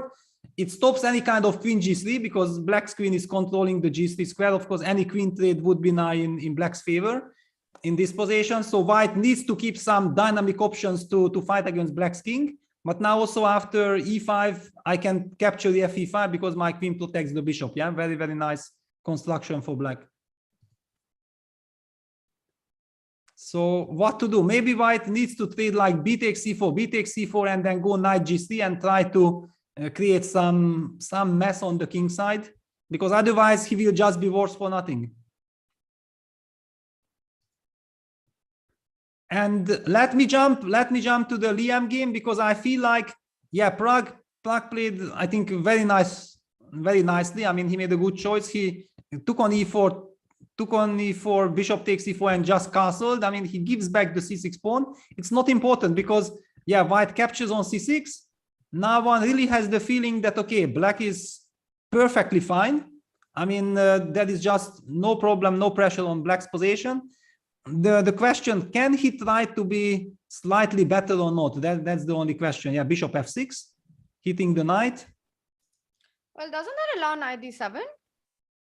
Or am I missing something? Knight d7. I mean, aren't you like winning an exchange? No. I mean, knight d7, yes, maybe, but I mean, it feels so artificial that. Peter, it's knight d7 forking the queen and the rook. I mean, I would play it in an instant, and unless I'm getting checkmated somewhere, because the bishop on d7. Yeah, takes, and then some bishop takes d4. I don't know. It looks very, very risky because the bishop is now completely misplaced. Yeah, it's a bit scary with that bishop on d7, and that bishop on b7 just spitting fire down the long diagonal. I mean, imagine once the queen lands there. But bishop d4, and you think this position is more than compensation for black, yeah? Yeah, it looks very, very unpleasant. Maybe after e3, it's even very important that I can include bishop d5, kicking the queen away. And you can't retreat the queen to b1 because then already bishop takes e3 might be checkmate. Oh, wow. And if you go with the queen somewhere else, then I might be able to place my bishop on c3, for example. I mean, it all looks very, very nice for black in any case. All right. It's on the but board. He's gone for it. He's gone. He is, Liam's getting greedy in this position. Rook d7, bishop d7. But yes, it is a very unnatural spot for that bishop on d7. And this could turn nasty really soon. Pragg completely focused. He's got that Hawkeye look going on. And we've seen this with Pragg throughout the tournament. You give him a chance and there's no coming back from it. The moment he feels the initiative, will he be able to create something in this position? Bishop takes d4, e3. He had to stop bishop f2, hitting that bishop. And Peter, you were pointing out the line with bishop d5 here. Let's take a look at that one more time. The critical tactics that you just showed us. Yeah, well, after bishop d5, clearly white will play the move queen d3. And okay, my line basically went like, okay, I'm going to put the bishop on c3. Yeah, bishop d5 on the board. And I just feel like, okay, black can only be better. The point is that knight d7 wasn't a happy choice. It was like Liam was faced that if he doesn't play knight d7, he's simply worse. And then he prefers to be worse in a complicated position. Yeah, I'm pretty sure if you ask him, he will tell you that, yeah, I'm not liking my position. Bishop b2 played, by the way, by Pragg. Well, the rook doesn't have a really nice square. I mean, you can't enter c6. There's no c7, c5. You've got to go rook c2. And then after bishop c3, you're also threatening bishop b3. So in a way, Pragg is just provoking white's rook to be in these undesirable spots. Yeah, but to me, actually, anyway, it felt like, you know, I should just take on c3. I don't believe that white can fight against this bishop on c3 long term. So just, for example, take them, try to get the bishop back to b5. Hope that you will not get checkmated and then you make a draw, but there are no guarantees. Maybe you can go some bishop a8, queen b7 very quickly. It might be very, very dangerous. Yeah, this is getting tricky. This is getting tricky. And look at the clock situation. Pragg at 1.5 minutes, Liam less than 2 minutes. This is the kind of position you need to calculate very precisely. So bishop c3, rook c3 is something that Liam will be looking forward to just neutralize all the initiative. Peter, because we'll come back to this really quickly, I want to just get your update on the evaluation on the Shah Eric board right now. Yeah, well, I mean, I was looking at it and it felt like, you know, Eric on fire. But yeah, this is the question that after b takes e4, clearly Shakhriyar wanted to break the structure with e4. And where does this lead? Both players down to 2 minutes each. Very, very tense situation.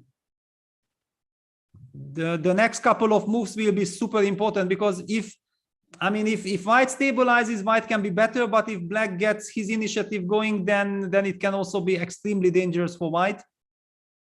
It's very tough. And by the way, also the game between Jordan Van Forest and Jan-Krzysztof Duda is heating up. Jordan felt like he's under pressure, so he goes for a kingside attack. But where is this attack? Yeah, black just very, very nicely, calmly stabilized everything. Yeah, all his pieces are in perfect position. Perfect And- position. And Peter, how are you defending this knight? Because wherever you go with the knight, isn't black just coming in with bishop d6 and threatening a mate on h2, and the g3 knight falls as well? Wow, Do you this have is a square actually for the knight? this is actually beautiful. Yeah, that white was the one who was trying to create some mating ideas or some attack. But simply, if there is no attack, it's just a wish. And yeah, you were pointing out perfectly that after knight e3, bishop d6, in fact, white might lose a piece. I mean, it's kind of forced, right? Because you can't go back you can't move the knight anywhere. There's a mate on h2. And if you go king h2, then there's h4 in that position. So here, if king h2, h4, does it change anything if you put your knight on h4? Well, I mean, I don't really think so. Basically, it means that if you are losing a piece, then maybe you should just leave it on f5, because at least after gf5, knight f5, you will have a powerful knight, and black's king side pawn structure is at least a little bit dubious. But of course, piece is a piece, and it should be a technical win. It's a big shocker for Jordan. I think he just completely missed this, that he will not have any attack, and bishop d6 is coming. You don't get to see a knight being trapped at the center of the board very often. I mean, any square he falls through, this idea of bishop d6, hitting that knight with queen h2 coming in would be disastrous for white.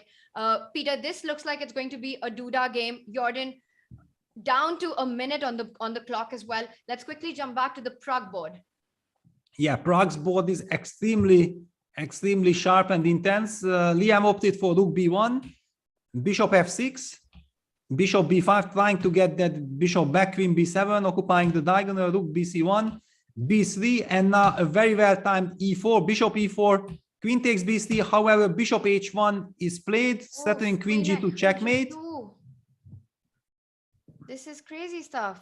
Yeah, and unfortunately for white, he can't play the bishop f1 move, because then the queen is hanging. So he has to run with the king, and we are seeing king f1, queen g2, king f1 on the board. And it's a repetition, or does black have something more than that?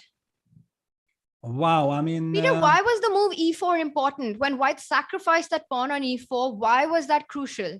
It was very crucial, because if black reaches with the pawn b2, then black is basically just winning. You can't fight on all fronts. Yeah, you have this problem with the king on the long diagonal. Yeah, this diagonal is just very, very, we see this bishop h1 being a very, very big threat. So actually with e4, at least white eliminates the b3 pawn, and thanks to this, he's able to allow himself to run out with his king. Also incredible judgment by Liam that he can go, and Pragg is down to 15 seconds. He might but he have knows to that take... he has a draw in one move, Yeah. right? So if he wants, and he goes for it, yeah, he goes for queen g2. Yeah, queen g2, king e2, queen e4 check. And Yes. there's no way that Liam can go on to the d file because of rook d8. Yeah, there. No, of course. With white, you are so happy that actually you are surviving by a miracle, that you can come back and that he could run out with the king to f1.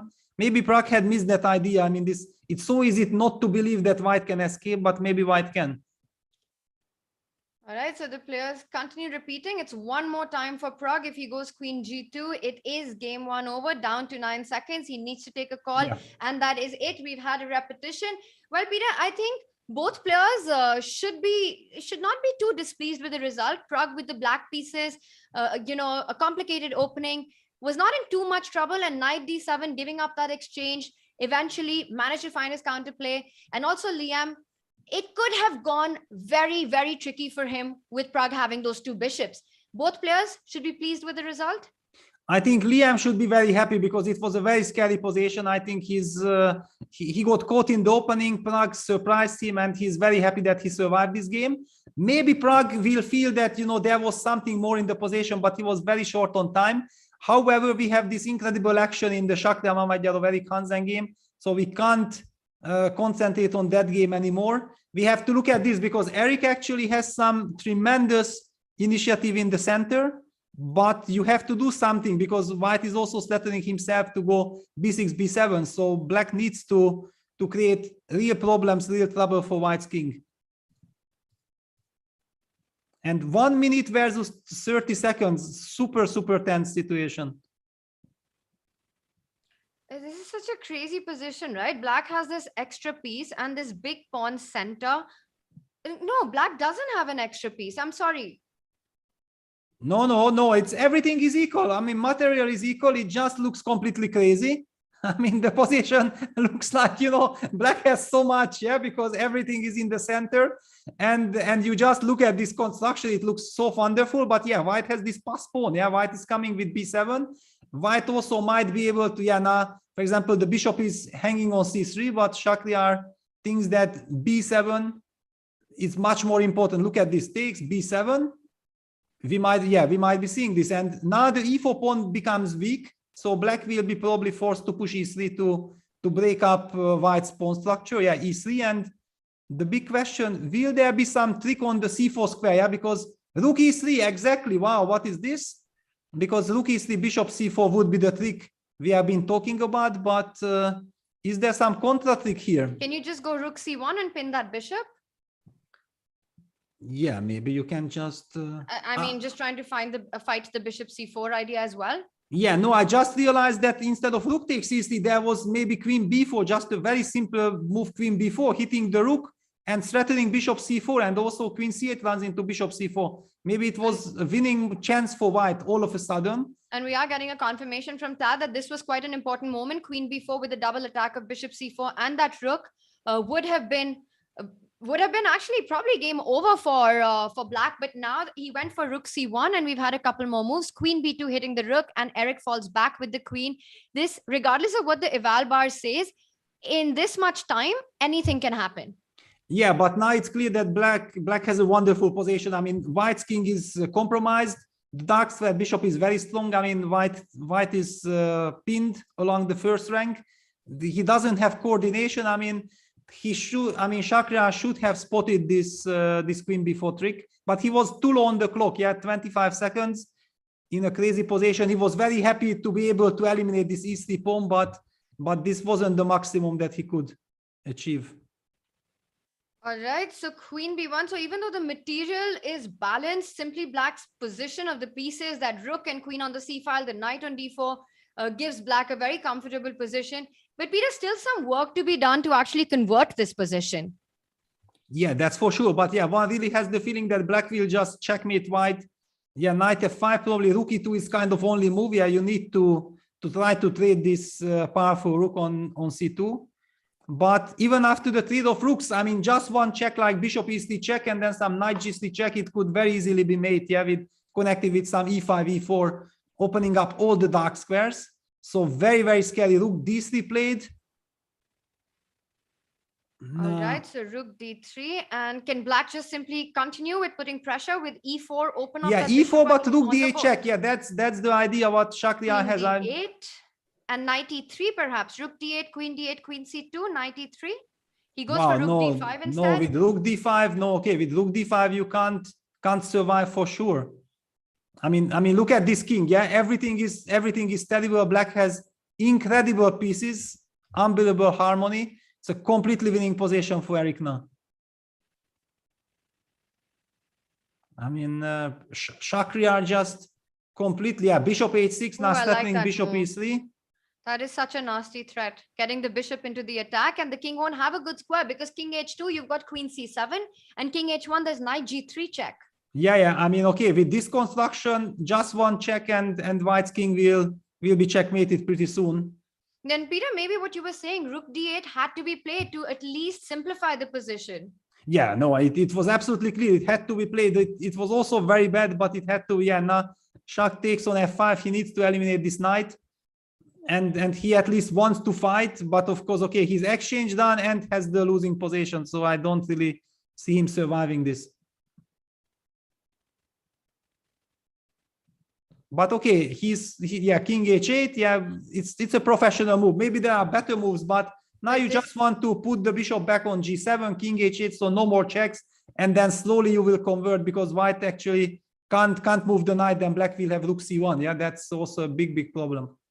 This is amazing. No, it would be a really big win for Eric. This one, winning this game 1 in their match after the first 2 days, which have not gone well for him. He's still yet to score in the tournament. So defeating one of the big favorites in this, and that too with the black pieces. Also, the way the game went, absolutely aggressive, once again reminds me, Peter, of how Eric has played the kind of chess that Shah plays himself, but managed to be on top after the complications. Yeah, but also it was a very uncharacteristic thing for Shakhriyar that he spent way too much time. Yeah, I don't recall him being so slow. Yeah, he's usually playing much faster in these faster time controls. He was just really not feeling comfortable in the position, probably. I mean, now it's completely lost. Yeah, not and also just. I think for Shah, recovering from that loss against Prague has been difficult because it was, the way the game one started and then losing that match in 3 games, it's sometimes psychologically, it has implications for the upcoming rounds as well. Yeah, definitely. I mean, also how Shakhriyar lost the 3rd game. Yeah, basically it almost felt like without the fight. Yeah, 92 Rook A3 is a deadly move. Rook A1 is coming. And it's Rook game A1. over. And I don't see, I mean, if you can't go knight d4 because then the queen would just pin the knight on d4. He goes queen d7, but this would allow rook a1, knight g1. And do you have time to just continue putting pressure? Well, if you go queen b6, there's queen c8, queen f5. So let's just have some arrows drawing that out, Peter, that you can't rush with queen b6 because white still has this resource. Yes, exactly. I mean, maybe just a move like queen e5, looks very, very strong because there is no defense against queen d4. You just reinforce the position. It looks very, very tempting. And bishop c4 would run into simply rook g1, king g1, queen c5, winning the bishop. Yeah, queen e5 on the board.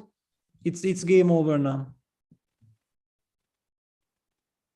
It's a nice spot for the queen, centralizing it, queen d4 coming in. And look at this, everything on the long diagonal. Everything on the long diagonal, yeah. King h7, bishop c4. Yeah, Shakhriyar makes sure that this rook g1, queen c5 check does not win the bishop. He's still trying some queen g8 check, but this is only one check. Maybe just go h5 and then you always have a lovely spot for your king on h6.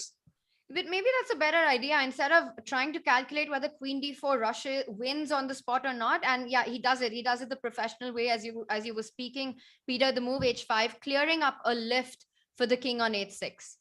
Yeah, exactly. I mean, the position is so winning that there is no reason to calculate anything crazy. Yeah, you just make sure that you protect against the opponent's only threat. Yeah, this check. You make sure, and basically, I mean, white is completely stuck with all his pieces. Yeah, h4 is played now. Now already you can calculate. Yeah, queen d4, queen g8, king h6, queen e6 check, bishop f6, and there are no more checks. It's very basic, simple calculation. No, sorry. Queen d4 runs into queen f5 checks. Sorry, pardon me.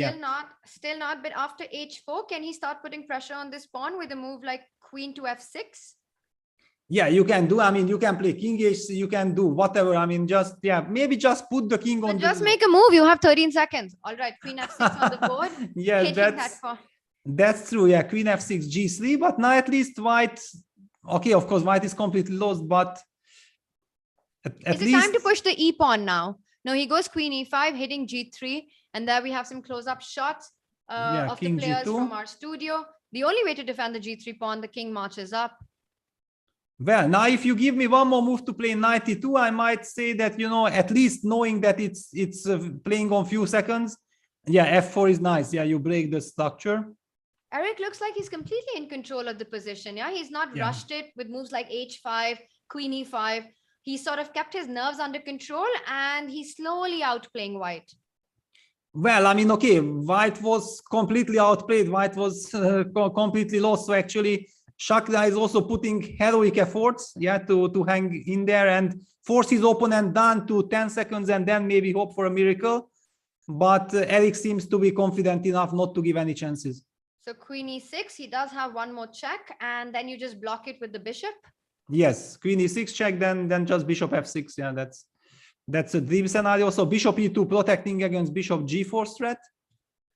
So taking control of the check on g4 after bishop e2. And hoping somewhere for some queen takes h5 checkmate. Yeah, I mean that's. I mean, it is, you're kind of looking to swindle somewhere in these positions. That is your hope and you have to keep trying. And that's what Shah is doing. He's trying to fight the position, but rook a3, a nice move, Peter, g3 check coming in. And I have a feeling that would be game over because the h4 pawn falls as well after that. Yeah, exactly. Now it's just checkmate. It's unavoidable resignation. Yeah. Yeah, that's it. That's it. And with that, Eric Hansen does a flawless conversion of his advantage and complicated play against Shah, takes the lead in their match. Peter, in the other one as well, Jordan Van Foores lost to Jan-Krzysztof Duda. In fact, we could do a quick play-by-play in that position, because where we left it last, I think it all fell apart at that moment. But first, let's take a look at our scorecard going into round 2. Once again, the players will play 4 rapid games against each other. We are going to lift off game 2. And if it ties after 4 games, we will have 2 games of blitz. If that's a tie as well, then we'll have the Armageddon. And we've had 2 decisive results, 4 fighting games. Eric Hansen, Jan-Krzysztof Duda taking the lead in their match, while Anish and Magnus had, well, a sort of an early draw, I would say, but not lacking of opening excitement. And Praggnanandhaa, Liam, this was quite an exciting game, Peter. It ended peacefully, but the play was anything but peaceful. Yeah, absolutely. I mean, okay, that was a very, very intense battle. I think that Liam is now very happy that he survived. But this, I want to come back to this game because of Shakhriyar against Eric. This was such a wild affair, and the players both done on I don't know. Shakhriyar was down to 30 seconds. Eric had like a minute. And it all escalated here after rook c8, b6, rook takes c3, b7. Bishop had to be sacrificed for the pawn, but of course white already sacrificed the bishop himself, so takes. And now the point is that white hits the e4 pawn, so it all makes sense. He won the light squared bishop, and now the move e3, f takes e3, f takes e3, and we have seen that Shakhriyar tried to play this trick, rook takes e3, because rook takes e3 would run into bishop c4, and white would win the game. However, after rook takes e3, rook c1, black got a very, very big advantage, and practically speaking, with 20 or 30 seconds on the clock, white is completely lost here. And this is what happened. And instead of rook takes e3, actually, this is the incredible thing about this game, that queen b4 might have won the game for white. So exactly at the moment when white lost it with rook takes e3, he could have had a winning move maybe with queen b4, because I just don't see how to fight with black not to lose material. e2 is kind of one trick. Yeah, e2, queen takes c3, e takes f1, queen. However, now we are not taking with the rook because of the fork, but we just take with the king. And the knight is protected by the queen, so queen a6 check. By the way, I also have queen c4 check. And it looks like white is a clear exchange up.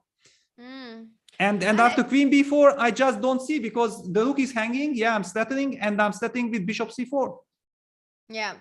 And you know, queen b4 is the kind of move that we would expect Shah to find in seconds, because it's just a tactical motive, hitting that rook on c3, this idea of bishop c4 that he's been trying to get in. So a little bit of an uncharacteristic miss. But Peter, I'm just thinking about that law of averages, right? You remember Eric Hansen's game against Anish?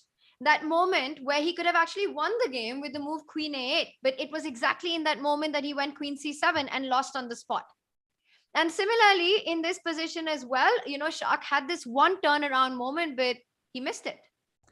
Yeah, but here I think the problem for Shakhriyar was, if he would have had 1 minute or 2 minutes on the clock, I think he would have immediately in 1 second spot queen b4. Yeah, but the problem was that he was already stressed with you know, he knew that it's a very complicated position, and he only has like 20 seconds for this craziness, and he was somehow, you know, probably not that focused on the game. He was much more worried of this time factor, and I think this is the explanation why he missed this chance. Yeah, it happens very often that you feel like you have to make a move instantly, and you make the move, and then you realize, oh my god, I could have played this, I could have played that, why I did not spend a few seconds more. No, absolutely. But I have to say, I mean, queen b4, this trick that you pointed out, once again, if I think Shah just slows down for even 2 seconds, it would just come to him in that spot. But I think he just was a bit rash at this, and it was unfortunate that this was the turnaround moment. We've got a big game 2 coming up for 2 players who are playing catch up in their match. We'll be back with the action. We're going to take a quick short break.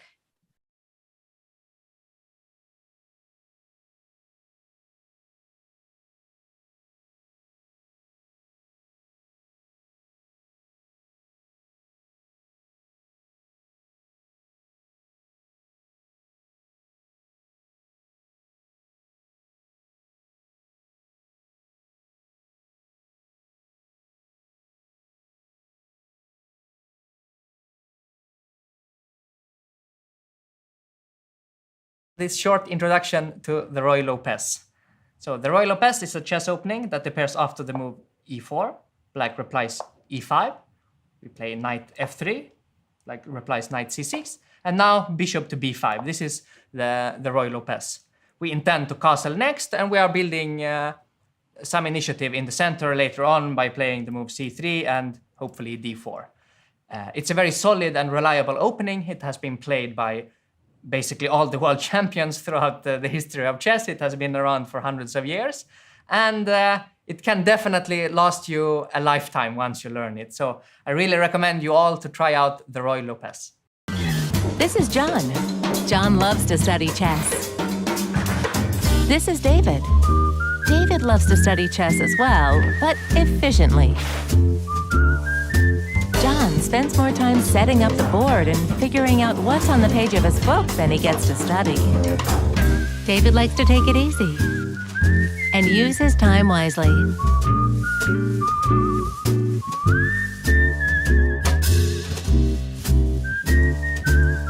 David has finished his exercise for today. John should try the same.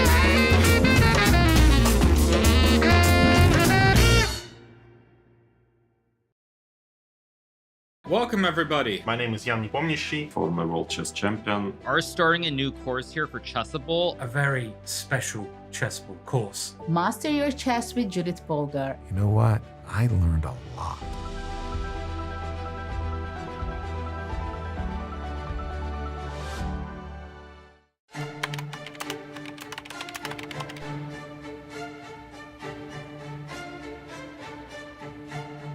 Hi everyone, welcome to our new video series. My name is Jan-Krzysztof and I'm thrilled to be reunited with fellow Magnus Carlsen's trainers, seconds, Peter Heine Nielsen, Magnus Carlsen's head coach, and Laurent Fressinet, Magnus Carlsen's French coach, are both here, and we will be going through the World Championship match 2021.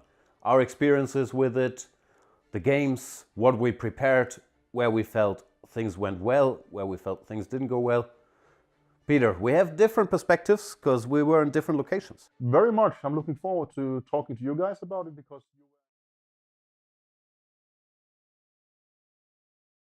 Hello everyone and welcome back. We are about to lift off game 2 of day 3 of the Oslo Esports Cup. That commercial that you just saw of the show by Laurent Fressinet, Jan-Krzysztof and Peter Heine Nielsen. Peter, I don't know if you've managed to have a look at it, but it's probably one of the best video series that I've seen with insights on a world championship match.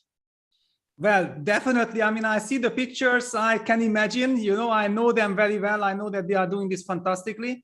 And I'm gathering the strengths, to take a look. Yeah, it's not so easy to, to watch it, knowing that, you have been involved in the whole story from the other side. Yeah. But yeah, definitely, of course, such things are just incredible. Yeah, there is also this like X-Files from Anand, yeah, the team Anand's stuff. It was also an incredible success. I mean, anything which is connected with the World Championship match, and then you get, this chance of, the team is ready to reveal all these secrets. I'm pretty sure that this is stunning material. No, it's so special, right? The time that we are living in. I mean, you get all these insider takes on what really went behind preparing for the match by the team themselves. Who could have imagined that this is the time? I was so fortunate to have access to this, and it is completely free for our premium members. It is a very special feature that's been put together. So guys, definitely check that out if you have the chance to. Peter, we've got action. I think, do we have liftoff already? Well, we've got some big matchups, and there we see, Anish has taken his seat. He's up against Magnus in game 2. What do you think, Peter? Do you think before the game, Magnus went to Anish and said, "Mamma mia, here we go again"? Do you think that happened, Peter? No, not definitely not. I mean, Magnus still haven't played the first move yet, which means that he's probably not there. So there is just no way he can see anything, and he says c4. Yeah, that's what the move c4 talks for himself. All right, so immediately coming and starting off, kicking off with c4, knight f6 on the board. Peter, let's do a quick opening tour. We've got liftoff on the other boards as well. No, actually not. I think the Eric Hansen-Mamedyarov game might start a little bit later, yeah, because that was a very long game. Yeah, the Prague game against Liam can start any moment, but I'm at least not getting the moves yet. The game between Duda and Fan Forest, yeah, this is on, and this is a very, very double-edged Slav. Again, we see the very same line with E3. Yeah, E3 Slav, Bishop F5, Knight C3, exactly the same scenarios. Yeah, yesterday Shakhriyar played with Bishop G4, but these are very, very playable systems for both sides, leading to very interesting game. And we have liftoff, Pragg versus Liam, and we see another Ragozin debate, very, very interesting, because Liam had been involved with this exact variation against Shakhriyar Mamedyarov. Yeah, Shakhriyar then surprised everyone of going D takes C4, Bishop C4, Bishop D6. That's kind of not the standard way, and Liam goes for the more classical Rook E8, the move I had been also playing, Bishop D2. And now usually black plays these typical moves like A6, yeah, or Bishop F8 also. This is a relatively newer approach, this Rook E8, Bishop F8 construction. Big question for White, that does he plan to go for some long castle directions, or is he playing quietly with Bishop E2? Yeah, Pragg goes for Bishop E2. While Pragg goes to Bishop E2, an interesting opening choice by Shah against Eric. He's playing catch up because he did lose the first game in, well, what could have been a very different result had he played that move Queen B4 that you were talking about. He goes for the line with G6 and Eric immediately striking in the center with D4. Yes, I do recall that Shakhriyar used this in the Candidates 2018 in Berlin, yeah, and he beat Sergei. I think he won that game. It was a very, very important first game victory for Shakhriyar there. And so it's not like he's not familiar with this, because of course after this, what happened in the first game, he's now very, very angry, very upset, yeah, that he lost with the white pieces. He definitely considered himself a big favorite, and let's not forget, yesterday Shakhriyar lost, so definitely he needs to win this match. But Eric used his chance. He played a great game. Yes, he did miss there this Queen before, but in general, I think the overall picture was a very strong game by Eric. He gets confidence out of it, and we might see a very big battle here. C5, right. Queen E3.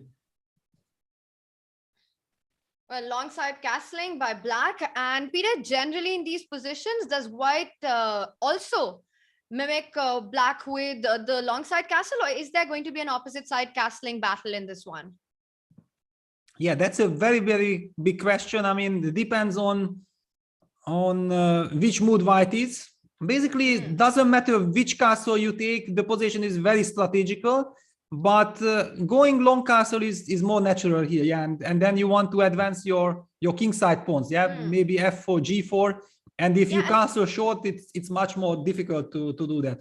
It's also probably more dangerous, right? We've seen all those games yesterday by Jordan, where once White has given this hook on H3, Black gets this quick G5, G4 in some positions. So a short castle would only be inviting a quick attack. Meanwhile, Black's pawn structure on the queen side would be a great shield for Black's king. So I think long castle definitely the option to choose in this position. Yeah, it's a very solid one, and yeah, you are getting ready to start pushing on the king side. We see that Shakhriyar played the opening very, very fast, so basically he's kind of familiar with the position, but at some moment, I mean, no matter how familiar you are, your preparation ends, and you have to slow down, yeah, you just can't blitz out all the moves. Oh my God. Peter, I want to take you on to the Duda Jordan game, because once again, we see a very fun king march here, but not by Jordan this time, by Jan-Krzysztof Duda. But I look at the clock situation, it appears that it's probably something that has been played before. If we just back up and take a look at this unnatural way in which White has continued development. Yeah, actually, when White has taken the bishop with knight G6, G6, and played G3, I immediately had this feeling that, okay, so Duda wants to go king F2, king G2. Yeah, that's a very standard one. Yeah, this is an old school maneuver. The one that shocked us yesterday with king D2, that's a completely new twist. That's something that these new incredibly intelligent engines are suggesting. Yeah, but this king F2, king G2 walk, it's a classical idea here. Basically, it means that the king very nicely protects the h2 pawn. Yeah, you need to keep the h2 pawn because the h2 pawn guards the g3 pawn. And now slowly white will get out with his pieces. And then the king on g2 is perfectly placed. Castles, queen b3, rook b8, cd5, ed5. A very interesting complex structure. Bishop d2. Okay. You hesitated a little bit after bishop d2. Why so? Well, first of all, I saw the evaluation bar immediately saying, like, you know, from some pleasant position for white, he was not sure. And then I was trying to make sense that, yeah, these computers are completely crazy. I mean, even in the strategic position, when you are making the most natural moves, yeah, like bishop d2, it's supposed to be a mistake. I mean, how come? What else could you do? That's why I was like completely shocked. The move itself would have been also my very first choice for sure. All right, and rook e8 on the board. So also controlling this e4 central break. Peter, let's go back to the Eric Shah game because it's getting fun in the center there. White is starting the pawn storm, as you were mentioning, developed both the rooks, f4 coming in, g4 coming in, and eventually white will try to see whether he wants to go e5 or f5. Meanwhile, where is black's play in such positions? White has a straightforward plan, right? You're playing in the center. Yes, you are playing in the center, but one should never underestimate this construction. Yeah, ever since the Berlin became so powerful, yeah, one knows exactly. Sometimes black just goes back with the bishop to c8 and then provokes, invites you to come. Please come, because actually, yeah, bishop c8 on the board. By coming, you are also sometimes overexpand yourself, and black is waiting for counter chances. He definitely wants to make sure that he is very, very solid. On the other hand, of course, white also has some tempting options like going e5, then going knight d4, and then maybe land the knight on f6 if black trades this knight for the knight on c3. Yeah, for example, after something like e5, knight d5 takes, knight e4 would look like, okay, white is achieving something. Yeah, knight is landing on f6. But how do you evaluate such a positions where all the rooks get traded off potentially after rook d1, rook d1, rook d8? This one I would almost think like white is almost winning. Yeah, almost winning. Almost winning. Yeah, this should be technically winning. You just put a knight on f6. Also, it feels like white has an extra pawn, right? If you look at the pawn structure. Exactly. I mean, this is some kind of a Berlin endgame which heavily went wrong for black. Yeah, you still have a very nice bishop and the safe king, but still there are now no pieces to generate counterplay. Yeah, and usually black actually is looking for some counterplay. I don't think that Shakhriyar will play, you know, very simple. I mean, he needs to have some very special mindset to be able to play this position well. Well, bishop c8 in some position, Shah might also be, if you don't play e5, he might be intending to go bishop b7, rerouting the bishop to this long diagonal, which in that case would also hit g2 in certain positions. So bishop c8, a nice move, but it all comes down to what happens after e5. Maybe Peter, he just ignores it and plays the move rook to e8, developing the rook and taking advantage of the pin along the e file.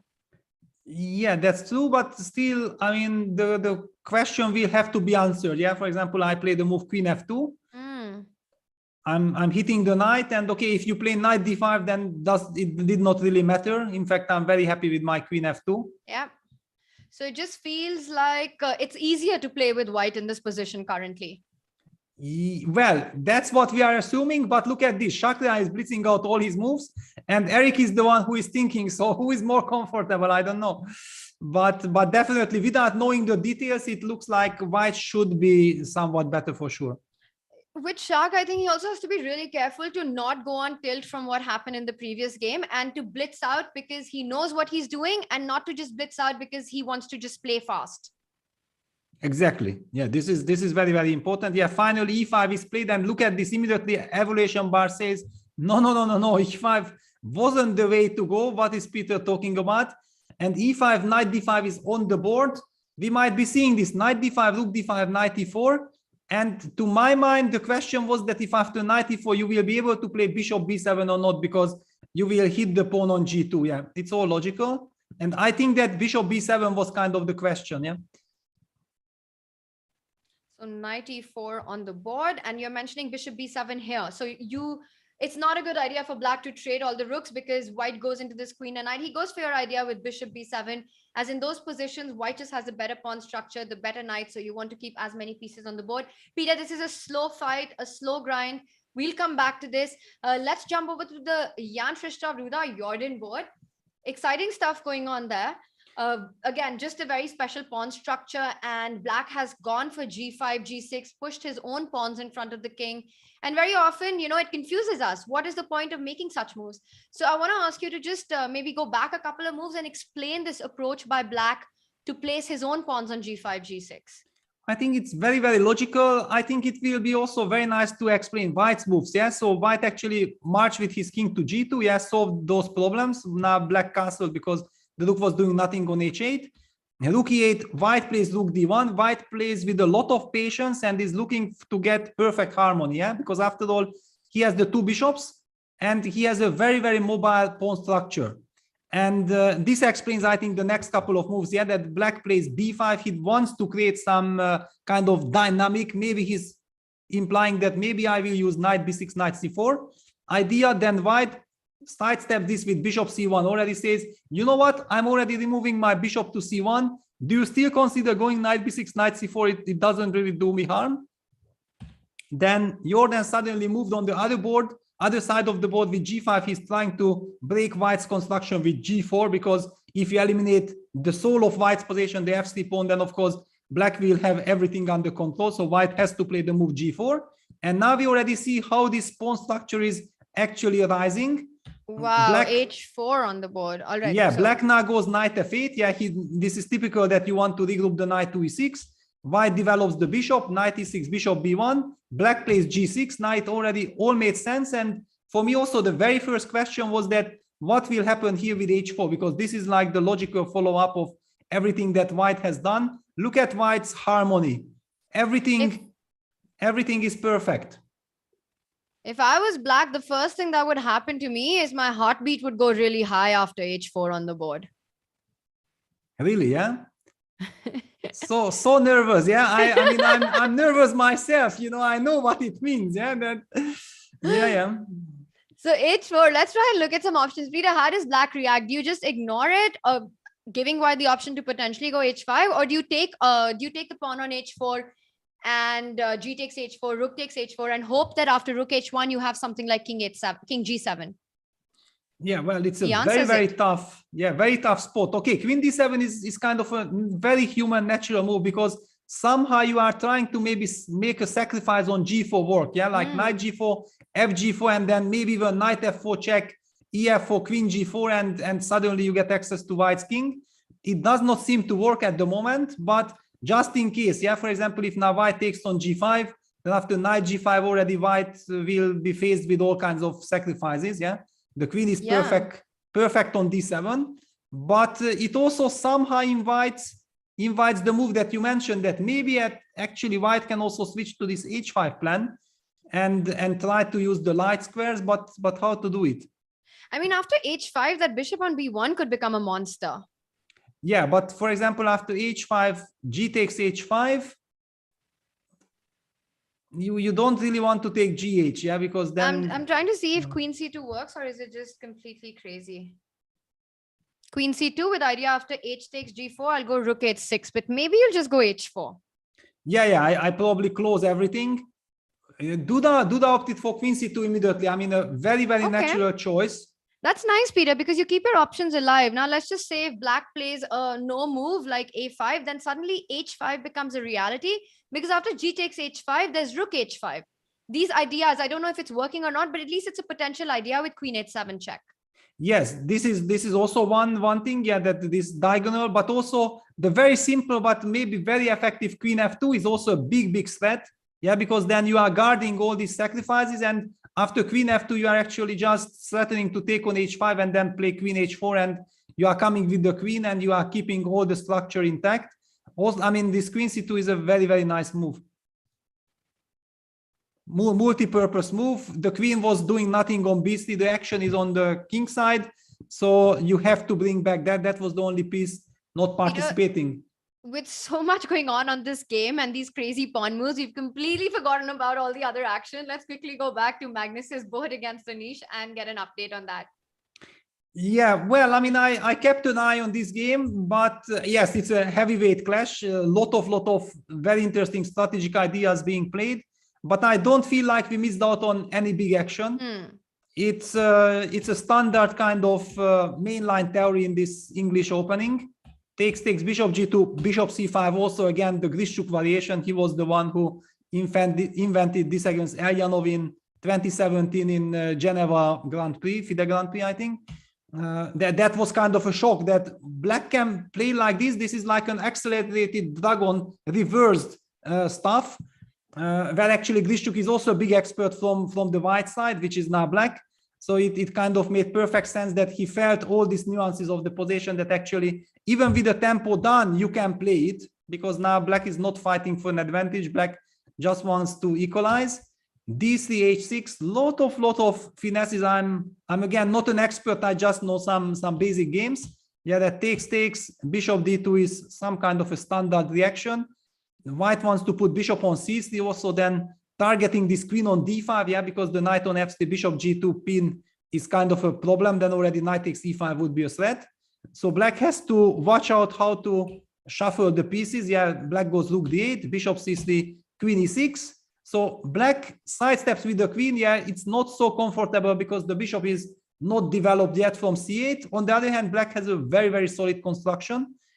White goes queen C2, black goes queen E7. Now already the bishop can be developed. Yeah, rook C1, putting pressure on the bishop.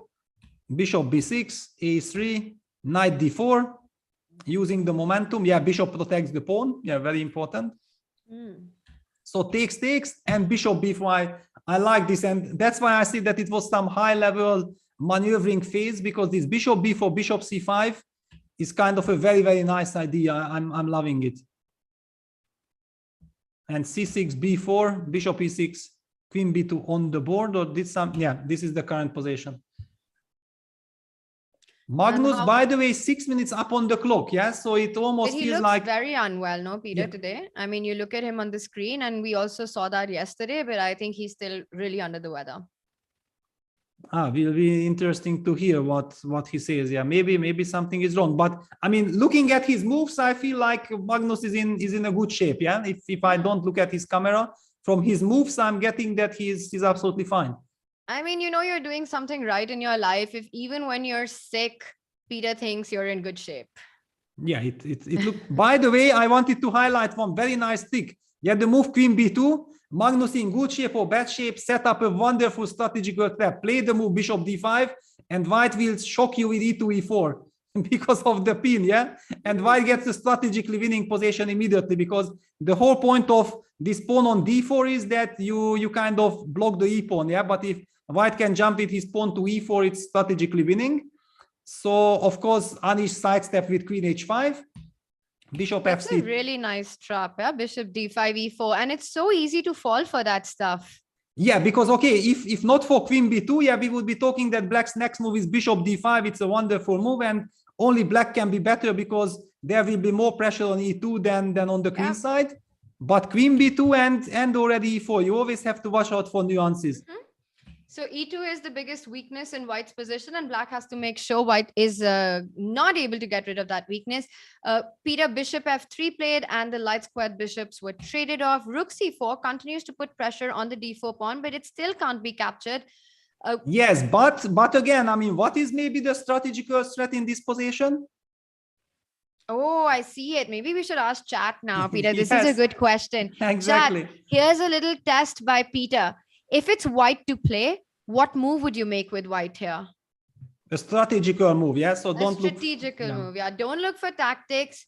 And let's see if chat has been paying attention to our to Peter's masterclass. All right, I've got my eye on.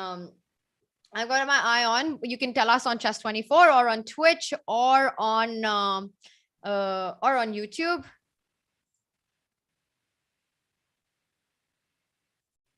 Okay, so mostly we've got 2 suggestions, and one of them is right. That's right, e4. Peter, everyone in chat has been paying a lot of attention to what you've been saying. And once again, using the pin, the move e4 comes into play because white can't en passant because of the pin on the queen. But Peter, there's another suggestion with e3 here. Is that a threat as well? Yes, it's a move, but it was not about this. The question was, of course, to spot this e4 and to have it in mind, because of course every situation is different. And e4 is just a wonderful strategical threat. Like for example, black makes a move like rook d7, and then we can play e4. That's usually also the moment in the classical game you make this move and then you get up and you start walking, very happily, and your opponent is going crazy that how could I miss it, That's right. So e4, well done on finding that, chat. But of course, Anish sidesteps it one more time with the move queen e6, not allowing any utilization of the pin along the fourth rank, and rook e1 played by Magnus. Wow, that's just a very dramatic shot of Magnus there. Yeah, but as I say, his moves are very good. I mean, it's really nice if you are not feeling well, but you play so well. It's a good combo. I think it's a good combo. It's a good combo, because if something goes wrong, you can be like, yes, I wasn't feeling well. But if it goes right, you just say that I wasn't feeling well and I still played so great. Yeah, exactly. I mean, it feels like white is making progress. Also, the evaluation bar feels like it. It's just that this queen dance cost quite a lot of tempo. On the other hand, black has a very solid position. So white should definitely use the momentum. Peter, you meant the dancing queens. Yeah. I mean, if you can do it here, then it's wonderful. So yeah, e4 on the board anyway. Finally. E4 on the board, but okay, black will actually, it's not nice, but still I think black should just accept this endgame. Yeah, queen f6, g f6. It might be worse, but okay, pawn on this. The d3 pawn is hanging, right? So you've got to take with the rook. You have to take with the rook, but still there are some problems for black, because rook f3, rook g4 maybe is a threat. Yeah, that you can't really protect the f6 pawn nicely. Okay, this one's going to be a long endgame. With still meat in the position, things to fight for with these active rooks and black's pawn structure. We all know Magnus and his endgame grind, so we might be in for that one. Peter, meanwhile, in Eric's and Shah's game, the bishop and the knights have been traded off. And one gets the feeling that once that has happened, it should be totally fine for black here. Regardless of what the eval bar says right now, I can't imagine black being in too much trouble in this position. Yeah, I mean, it's not a nice position for black, but simply white's king is too exposed. So there should always be enough perpetual check. Yeah, for example, queen e3 would be a very nice move to make, but maybe black just plays the move queen d5, hints at queen g2 check. You just don't get the feeling that you really can run away.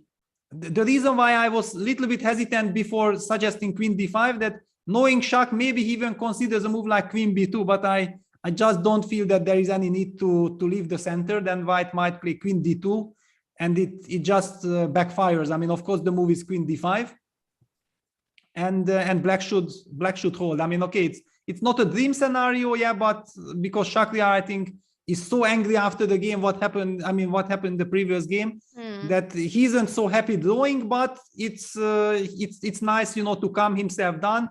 Eric is also fine, yeah, after winning this big game. Now he is able to, I mean, he's trying to put little pressure on the opponent, and if it ends in the draw, it's perfectly fine. Okay, well, a lot of hot action on the Duda board. So let's quickly jump to that one, because take a look at where Jordan's king is on h6 on an open file. What is going on here? Well, and let's back up, Peter. We've got to back up on this one. Yes. I mean, so queen c2, king g7, and now after king g7, black is trying to fight for the h5 with rook h8. So white goes h5, gh5, gh5, and after rook h8, of course, white is not allowing black to block this position with rook h6, or even maybe take the h5 pawn. He sacrifices this pawn himself, opens the files, and after takes also opens with e3, e4. He's now starting e5, and black has to watch out. He takes d takes e4. It's a very, very scary position. But the point is that still, if you take with fe4, then also white's king will be knight f4, queen g4. I would be very terrified to take with the pawn, Peter. Let's take a look at, he's taken with the knight, and I think white has to do that, because let's just back up one move. After f takes e4, that queen d7 suddenly shows the poison with knight f4, bishop f4, and maybe, yeah, you just take and then you go check, yeah? I don't know, Yeah, maybe queen g4 check even before taking is a possibility. Yes, of course. Yeah, I mean, basically, you shouldn't allow this, yeah, because, okay, queen g4 probably just wins on the spot. White, of course, takes with the knight, yeah, because now the problem is that you hit the knight on f6, yeah, and this is a lovely defender, because if this knight is eliminated, then there will be a h7 square, and let's not forget those queen and bishop are far away, but they are eyeing the h7 square. White is dreaming of some checkmate on h7. I mean, if you take knight e4, queen e4, I don't really see a way to defend it, because you've got rook h8, but then there's rook h1. Let's just have that position on the board to show what a key defender this knight on f6 is. Queen h1 would be a massive threat. After rook h8, the game is over with rook h1 check, picking up the last defender. So, and it's checkmate, Peter.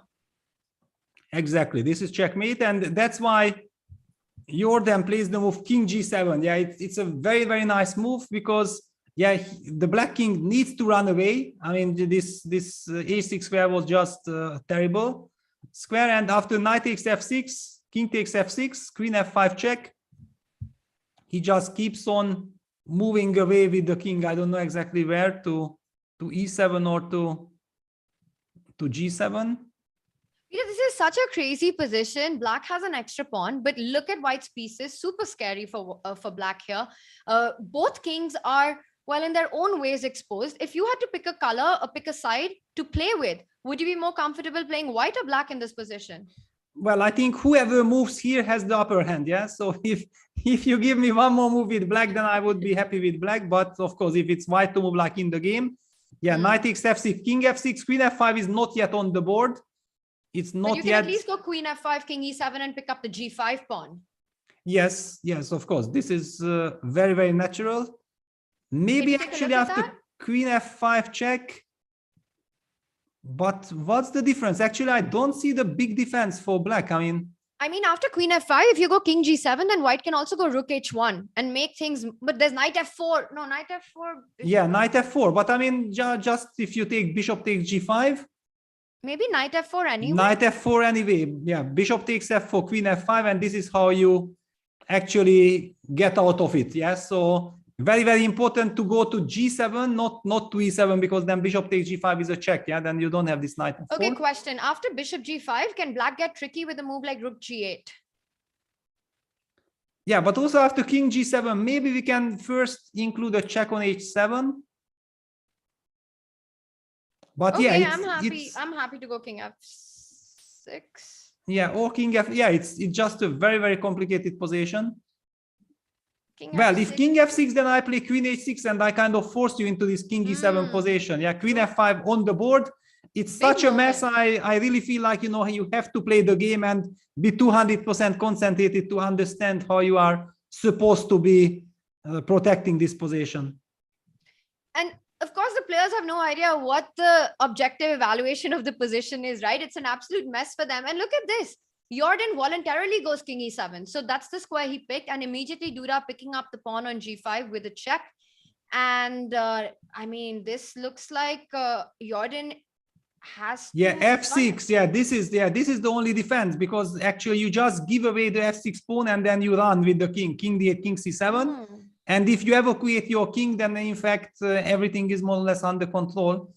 Everything is under control, and white's king is not so under control. So even though you give up a pawn after king c7, you're still trying to build your own. Rook comes to g8. So things can get tricky for white there. Yeah, but there is this move bishop f5, for example, which is a very nice move. Yeah, it's on the board. And no good square for the queen, you're saying. Yeah, so rook g8 check you start with, and where does the king go? Yeah, well, I mean, on the board, so it's kind of, you got to find a square for the king. Well, I wanted to go king f1, to be honest.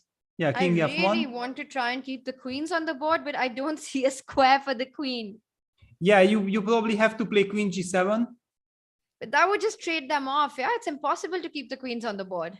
Yeah, I think it's impossible. Yeah, I mean, there are just no squares. Yeah, and queen g7, okay, after all, black should also kind of be happy that he survived this incredible attack. Yeah, because the attack looked just almost crushing. Yeah.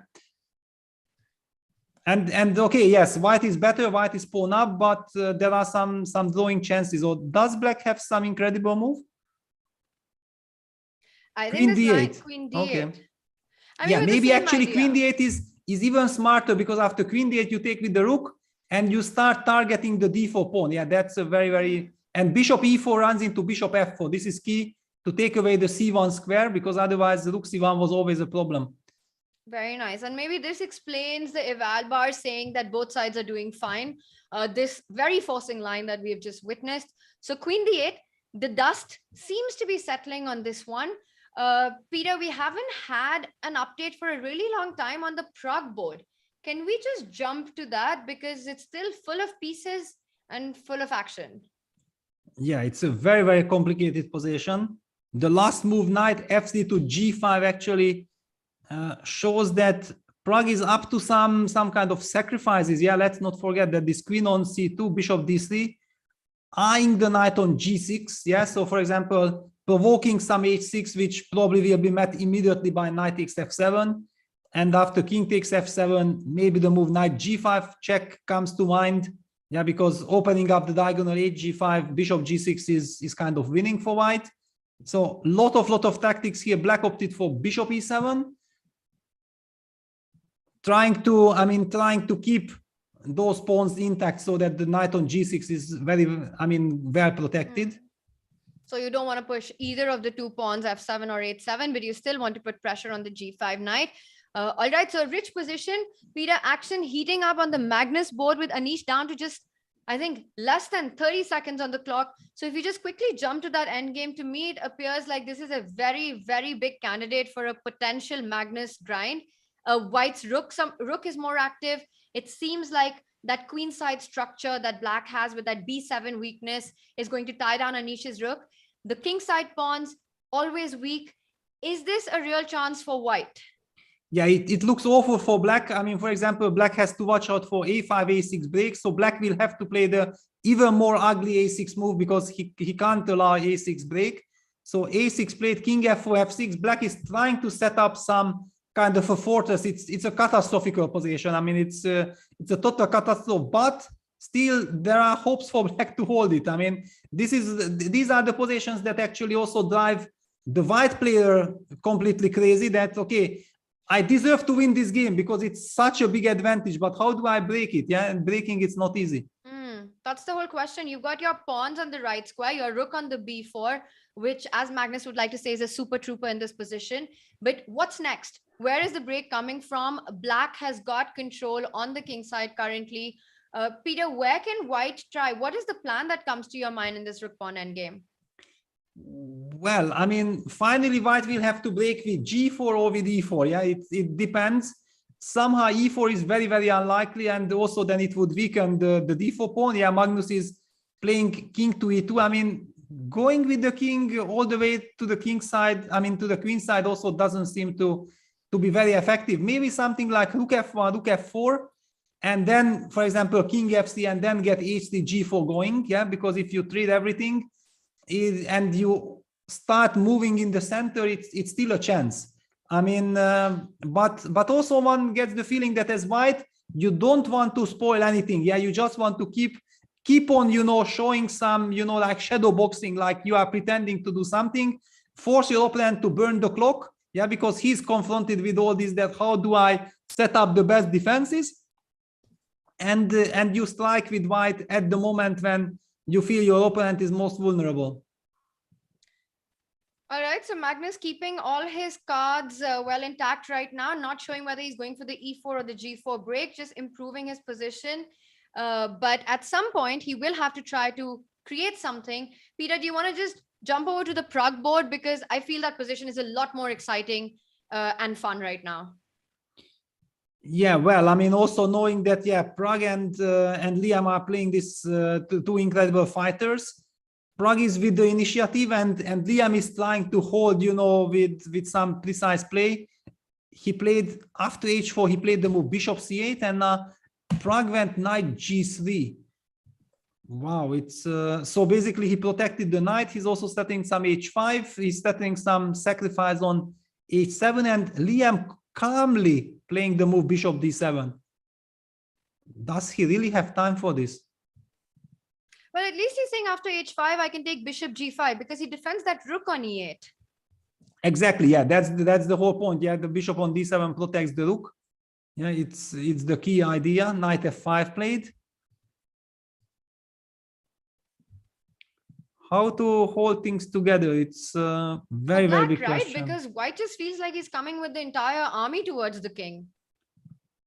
Wow, actually, Magnus in the meantime breaks with an incredible idea. d4, let's just quickly jump back because this might be still very long. I mean, tactical, but Magnus actually brought his king to d3 and pushes d5, sacrifices the pawn, cd king d4, and after rook d7 goes rook b6, settling all kinds of rook d6 ideas, or also c6 breaking the structure. King g5, c6 on the board, takes, rook e7. Anish immediately activates. Yeah, he wants to get behind the pawn immediately. Maybe Magnus rushed it. I don't know, because now rook takes c6 runs into rook e4 check, and after king d3, rook a4, a6. a6. It's still kind of unpleasant, but one has the feeling with active rook, it should be fine. Yeah, Magnus goes king c5. Okay, so he's saying that you can take the e3 pawn and he's just counting on his a6 pawn. So after rook e3, is he going to waste time picking up d5? He goes a6. He goes a6. I mean, yeah, A6, forget yeah. about the d5 pawn. Yeah, then he could have... Yeah, he it's like couldn't have taken because of rook e5 check. Yeah, but I mean... That's true. Yeah, d5 pawn is not important now for Magnus. It's as if the a pawn is just screaming to Magnus that take a chance on me. Yeah, that's definitely. I mean, king b6, king b7, but the black starts to push the d4 pawn. Yeah, that's the problem. Yeah, that for example d4, and how does it work out? I mean, So you've always got rook a7, d6, so a7, d3, d3, rook d6, and then check. And then how do you make progress? How do you make progress? Yeah, d4 on the board. It's ultra sharp. Yeah, rook. But you queen first, right? But does that help? So after king goes to d1, queen g8. Yeah, check, d3. king I still. Peter, I mean, okay, so if we go rook d6, can we just have that on the analysis board? Rook d6. No, but hang on. Now you can play rook c3. That's the trick. That's the But difference. rook Yeah. c3. Rook c3. It's winning. I mean, a deadly trap, and Magnus is probably winning it. Wow, very nice. Yeah, this is great judgment. Yeah, very nice. Okay, rook c3 is actually a brilliant move. So you just deflect the rook from a3. You're also hitting the d3 pawn. And is that just game over for black? It So could d2, rook takes a3, d1, queen. It's hard to imagine a perpetual there, right? Yes, it's impossible to imagine. Yeah, somehow. Wow, Anish down to 7 seconds. He needs to decide. Yeah, he goes for it, but okay, this should be lost. Simply, his Because king there's is also too queen compromised. g8, queen h8, and queen g7 mate, actually. So if d2, for example, there's queen g8 check. Okay, but you have king g6. So d2, Yeah, d2 played, but I mean, okay, queen you g8 simply... check and queen d8, yeah? Yeah, you just collect. I mean, this is... And queen d8 here. Hit the Yes. f6, hit the d2. And this is just game over. Yeah, wow, it's gonna be a very big and crucial win for Magnus. What you were saying, the guy looks completely unwell, but still playing good moves. Yeah, very good moves. I mean, this was an incredible positional masterpiece, I would say. Because this line also has a very solid reputation. So creating practical chances, yeah, it's very tough, and Magnus was able to. Yeah, now I'm basically expecting resignation. Yeah, rook b3 check. Okay, king is coming. Nothing changes. There are no fortress ideas with double pawns. So do you think, Peter, in this position, there's any chance of Anish getting any kind of SOS maybe? Does not help. I mean, you can ask for SOS as much as you please, but there is no escape here. Yeah. Queen is going back to d8, and that's it. All right, so we're going to call this a Magnus win and jump on to some of the other games which are on. And let's go back to the Prag game, Peter, because both players are down to less than 30 seconds. Exactly. Yeah. I mean, we already acknowledged Magnus played an incredible game, and here everything is still at stake. And 20 seconds for both players. Yeah, the bishop might jump back to d3 or queen g4, knight g5. Where Pragg is about to win this. Okay, that's going to be just insane. Yeah, if Pragg takes the lead already in the second game. Yeah, there And are it all looks kinds like of. he's super close. Yeah, he's extremely close. Yeah. Okay, so let's take a look at some of the lines. So knight g5, he takes on g5, and is he just going to pick up the pawn on g5? Well, he also has some bishop d3 ideas, very, very tempting, which can only be met by knight f6, and then some h6 break is also in the air. I mean, Knight f6, h6, queen d4. yeah, queen d4. Luckily for black, queen d4, but also then queen g5. Yeah, bishop this. We might be seeing this. Bishop d3, knight f6. I mean, the line we discussed was this h6, queen takes d4, and then queen takes g5. Very, very interesting idea. No time to pick up that bishop on d3. So queen g7 is made. So white will. Yeah, and He's gone for h6, it, this is Peter. happening. On the board, we're going to see Yeah. this, queen g5. So does he go? You can't go g6 because if bishop takes g6. Exactly. Yeah, this was the whole point. But knowing, you know, how incredible, maybe queen g4, maybe queen g4 is a move. Yeah, because I simply know that, yeah, Liam is such an incredible calculating machine. He always finds some resources. Maybe queen g4 is the move. And it might be the only move because the eval bar isn't saying that white is completely winning or black is busted. So black, and he goes for queen g4. He Yeah, finds queen the g4, move. and the engine evaluation bar does not like it, but it's a very human way. I mean, of course, So you have to win. you have You're to try to terrified of play. getting checkmated here. Yeah, the first opportunity you get to trade off the queens is what you do. Yeah, but Pragg, of course, keeps the pressure, queen c5, because actually gh6 would just blow up black's position completely. White cashes in on c6, b5 is falling, knight on f6 is hanging. So yeah, queen c5 was a very, very nice key move. And black is in a lot of trouble. Black is in a lot of trouble. Pragg down to 15 seconds. Yeah, queen takes c6. Okay, so just picking up material, both players, h6 pawn is gone. So that's some good news for Liam that at least that monster of a pawn isn't there on the board, but he, in the entire skirmish, ends up losing the b5 pawn. Yeah, and okay, basically white has a very, very active position, queen c6 and the lovely bishop. A very, very big pass pawn. Yeah, so Very if healthy not pawn. any mating ideas now suddenly against the white's king, yeah, because black is only hoping to generate some real counterplay against the white's king. So king So- h8, moving away from any checks on the long diagonal. Yes, So queen and f4, I mean, knight g4. something like queen f4, rook f8, knight g4 are the things that black is dreaming about, of course. But probably queen after queen, d6. yeah, he stops any queen f4, hits the rook, takes away the f8 square from the rook as well. That's a nice spot for the queen. It will also defend, support the b8 queening square. A very pretty spot for the queen. Yeah, and it's also kind of common knowledge that if you have a light square bishop, then you should try to place your queen on the dark square, yeah, because then you are controlling. And wow, look at this. I mean, this is now a winning construction. White only needs b5 to basically, I would say, cement the bishop, but actually it's not about cementing, it's also queening with b6, b7. It's a completely winning position now. This is just domination, no? By that white bishop and the queen on d6, the black rook is completely dominated. The knight on f6 can't move, and it's got literally no squares. And your next move is b5. So you can go queen g6, hitting that rook on b1. Yeah, but it just doesn't help at all. I mean, okay, you just don't blunder anything. Yeah, you move the rook to e1. b5 next. And it's over. Yeah, queen g6 on the board. And even the g2 square is defended. So it's not even as if there can be a threat on g2.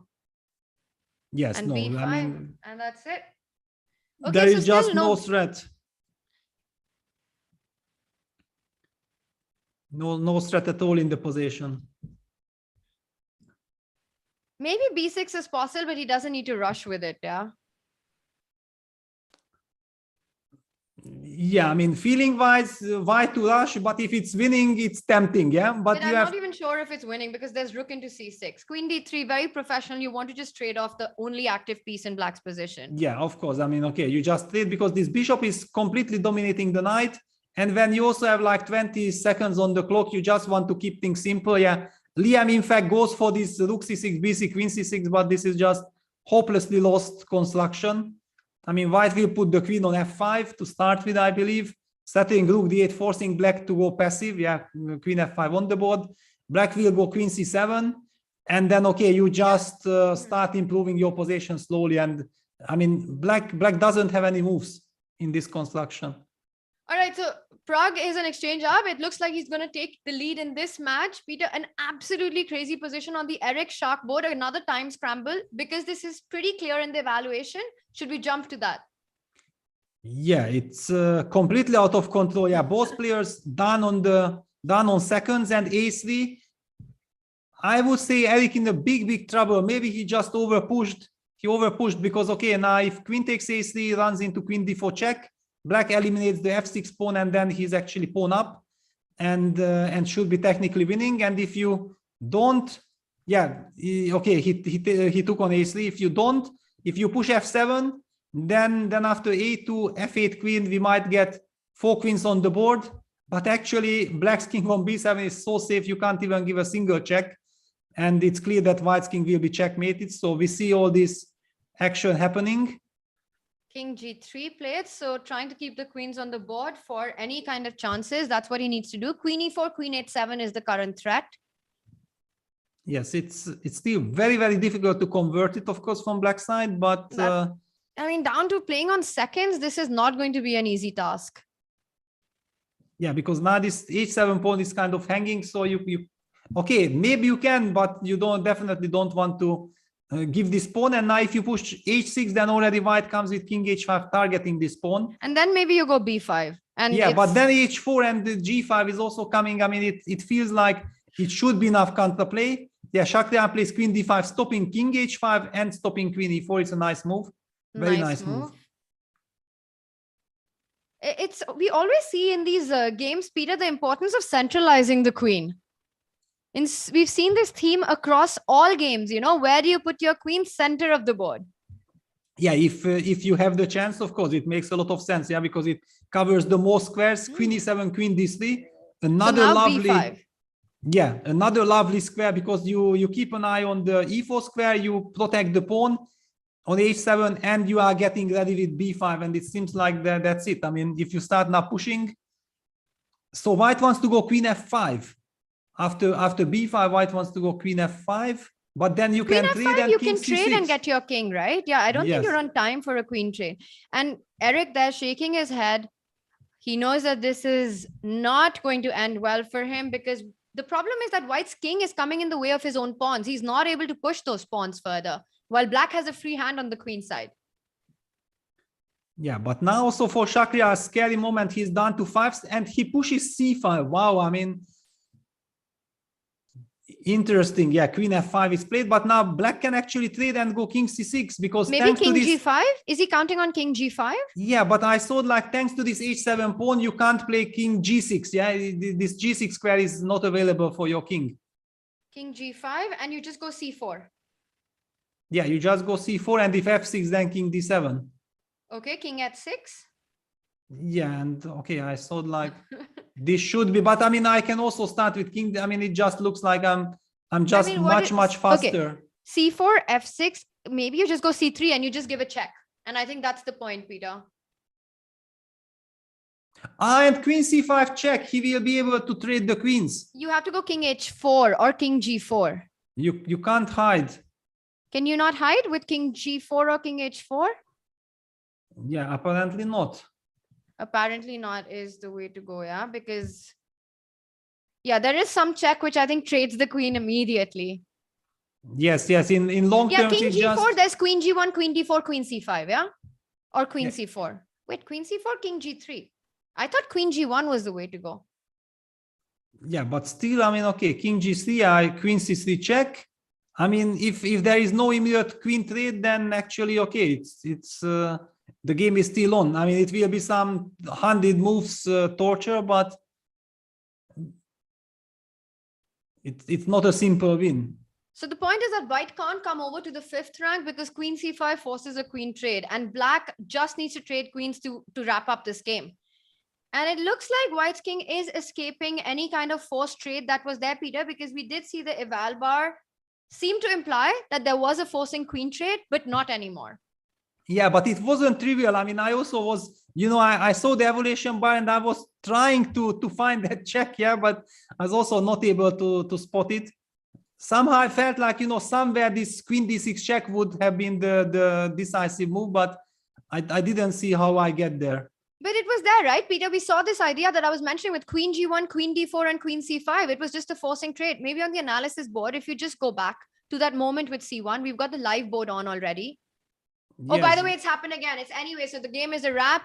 I think he just walked into this. Oh my God. Oh my God. But this will hurt Eric badly. I mean, just when he got a chance to, he had real hopes to maybe survive this terrible position.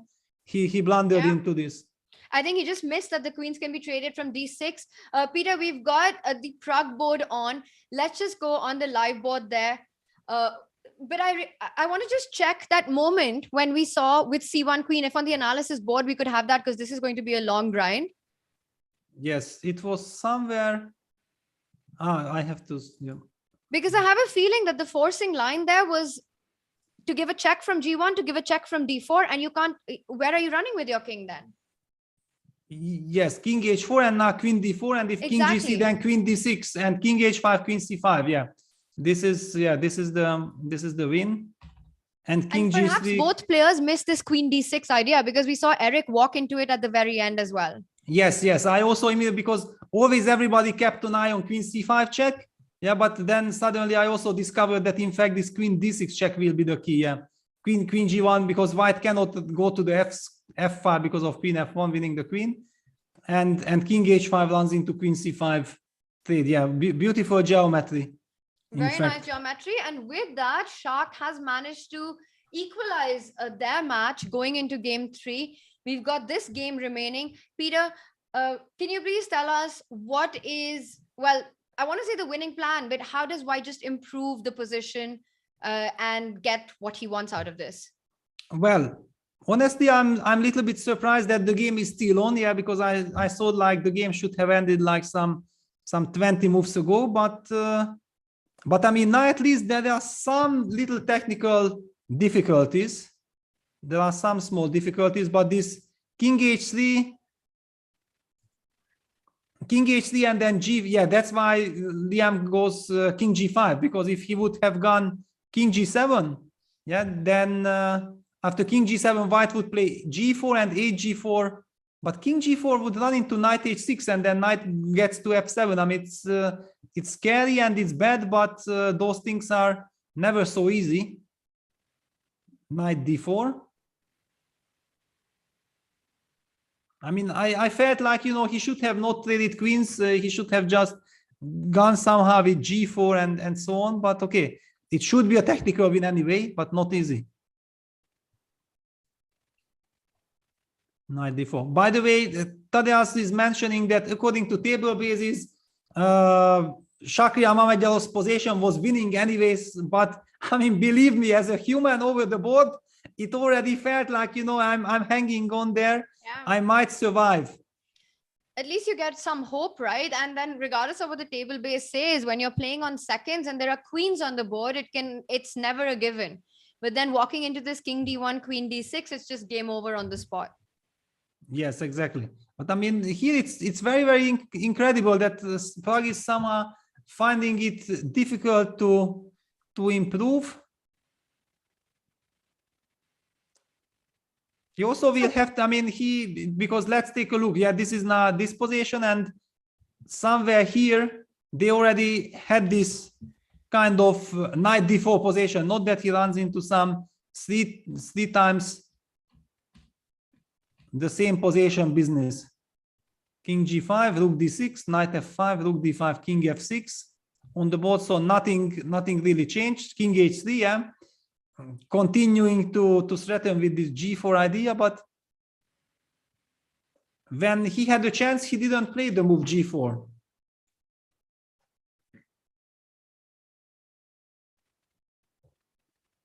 Knight h6.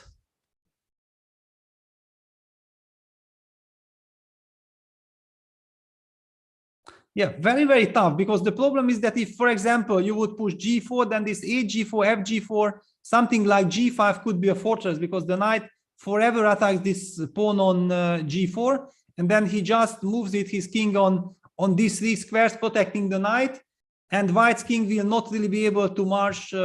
That there are such defensive resources also sometimes. Not easy to decide. Rook d6 check.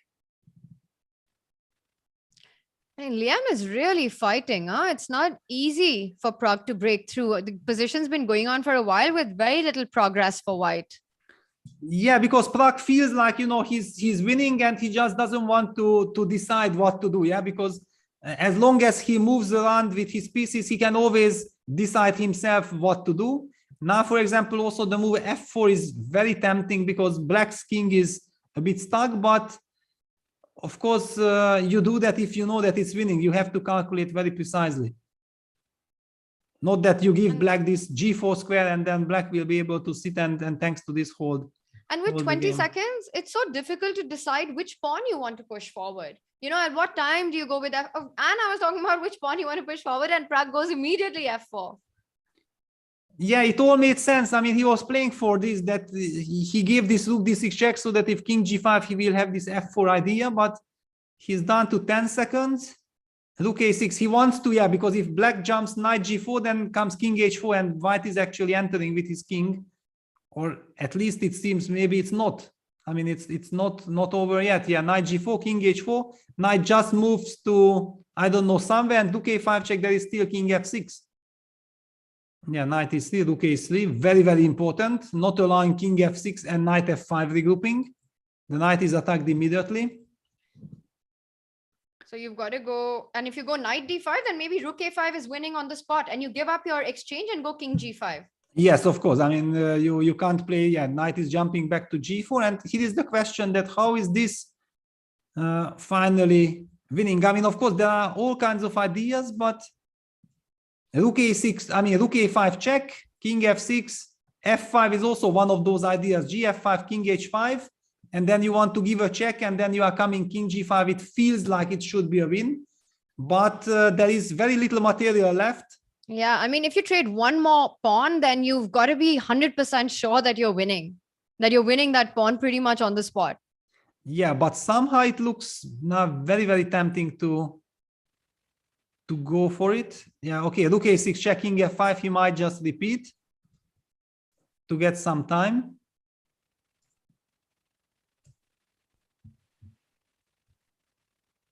Ten Yeah, seconds king on the h3, clock, king yeah. h3. All right, king h3 kind of is a move that passes the ball. I think you make this move also to gain 10 seconds on the clock. Yeah, and okay, he wants to bring back the king to e4, yeah, with rook a5 check and then king e4 and then start from there. So he comes back, and now you're, Peter, you were mentioning the plan of getting the king to f3 and then think what you want next.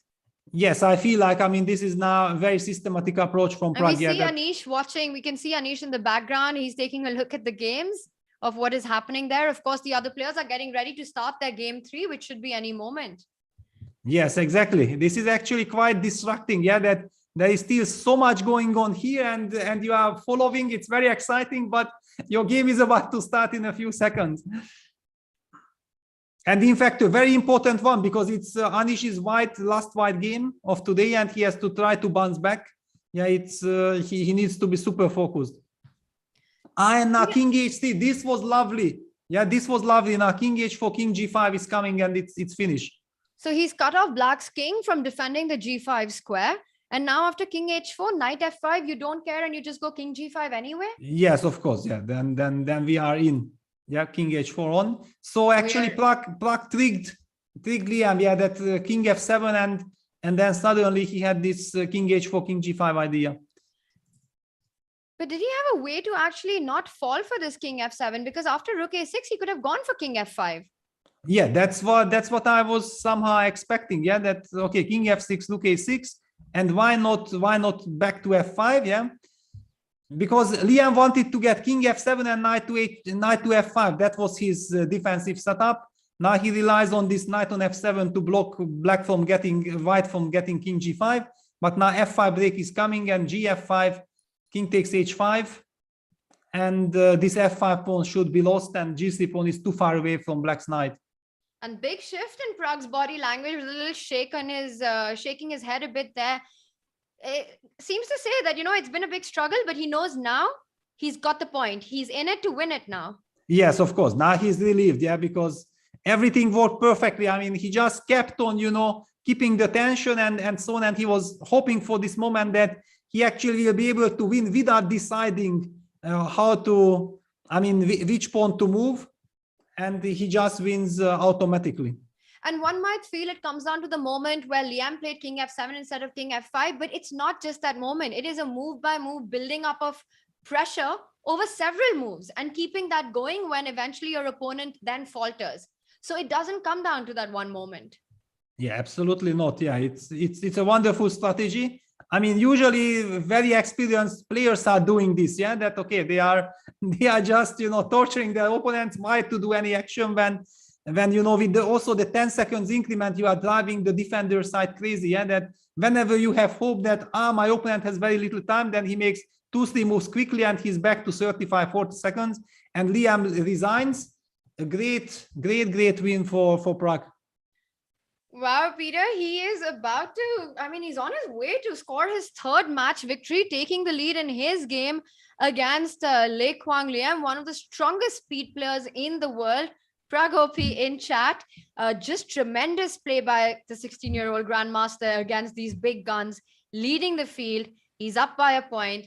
And while Pragg was wrapping that up, we've got action already on in the other matchups in their game 3. Peter, let's start with Magnus once again going for the Benoni. He chose this line against Leko Liam on day 2. It was a complicated, sharp game, which didn't go according to how Magnus would have wanted it to, but he had his moments in the game. Exactly. It's kind of very, very funny that Magnus always plays this when people would think like, he just won a game, he needs to be solid. And he goes all out at the moment when after winning a game. Yeah, it's a very interesting strategy or very interesting mindset. Yeah, because I don't exactly know if this is a strategy. It seems like Magnus wants to enjoy this kind of sharp battles. But also here the question is now that does he anticipate if Anish has prepared for it? Yeah, after yesterday, or he thought like, no way Magnus will ever play the Benoni against me. So there is a lot of trick. Besides, there was also some trolling again. Yeah, the D4 E6, Magnus was saying like, please play the French. Yeah, okay, if I would know Magnus goes E6, I would always play D4. Yeah, okay, give me the French, but I'm not playing anymore, so I can't challenge Magnus here. Yeah. Lucky Magnus. Yeah, it would be, I would come back, if I'm guaranteed to play against the French, I would come back. D4, E6, happily with E4, yeah, Peter? Exactly. Any moment from my retirement, okay, just give me the French and I'm feeling like a 20 years old young man. Yeah, Bishop E2, castles, Bishop E2. Okay, old classical line. Yeah, Anish really wants to test Magnus's knowledge in the Benoni. This is the old classical main line. Very interesting. Of course, the Prague game with Liam will start, of course, in 10 minutes. And what else do we have? Yeah, we have Shakhriyar Mamedyarov against Eric Hansen. Basically, Shakhriyar needs to... no, he just equalized. No, he equalized the score in that queen-pawn endgame that we saw. Yeah, so then he's basically in a quiet situation right now. There is no additional pressure on him. He can just play a normal game, quiet game. If he gets a small age, and it seems like he got one. Yeah, and this looks like little better for white, tiny bit better. And the reason for that is? Okay, simply that, okay, again, you have a little bit more space. If black plays D5, yeah, if you play D5, white has C5. Yeah, if you push D5, then this C5. So yeah, black's move Queen B6 makes a lot of sense targeting this pawn. I'm expecting the move Queen B3 and just nicely protecting this pawn on B4. And then does black also try to finish development with a move like D6, get the bishop out, try to get your rook to C8? Yeah, something like this. But of course, bishop on E6 will be vulnerable because of knight D4. Maybe you just want to go bishop D7. Of course, a rock solid position for black, but maybe a tiny bit for white. Okay. We'll come back to this and see how Black manages to finish development here. Let's jump back. Let's actually get an update on the Jordan Jan-Krzysztof Duda board and take it from the top. Yeah, because actually Jordan is also in kind of a must-win situation from the white side. It will be very, very difficult with Black to fight back. So we see also no more four knights. It's a clear Italian. D6, B4, bishop B6, knight BD2 castles. So Jan-Krzysztof is playing one of these modern ways of H6, D6, knight E7 setup, a rock solid setup. It became very fashionable, I think, in the last 1-2 years. I think it was Fabi who kind of prepared it for the previous candidates, and he was successful. And after that, many people picked it up from him. Knight G6, bishop F1. Solid position, but in general, of course, yeah, if white maintains the center, yeah, and he will be able to, you know, just play the position without any problems, then white should be better. Yeah, this whole plan with Black, whenever you allow this D4, it means that you feel that you will get enough counterplay with something. I don't know exactly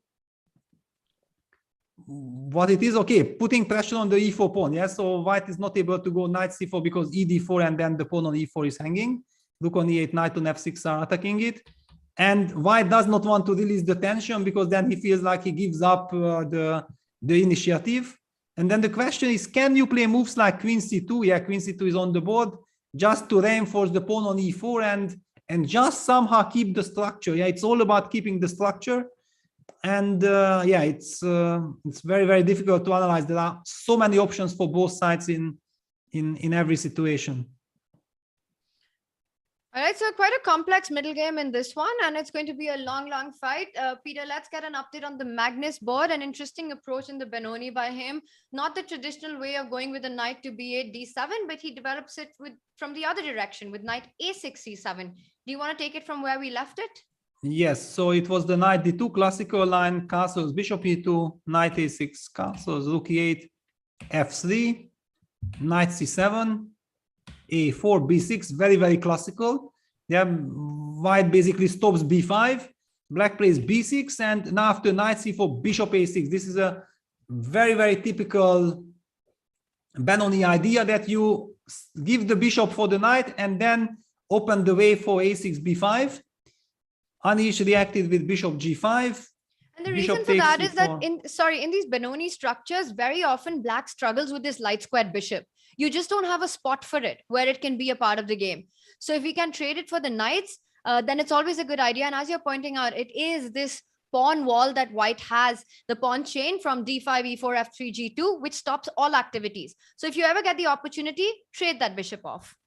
Yeah, and especially also that you are trading it for this lovely knight on C4, yeah, which also used 1, 2, and 3 moves, and Black has only spent 1 and 2. So basically, Black has won one tempo by trading this bishop versus the knight. Also, this knight on C4 was a lovely knight putting pressure on the D6 pawn, and Black has a very, very clear setup of going for this A6, B5. I mean, I remember that it used to be the classical way of thinking that this is kind of fine for Black, but we also see now the new evolution from the computer, that computer now thinks that actually this might be a clever idea, but the computer still believe that white is better somehow.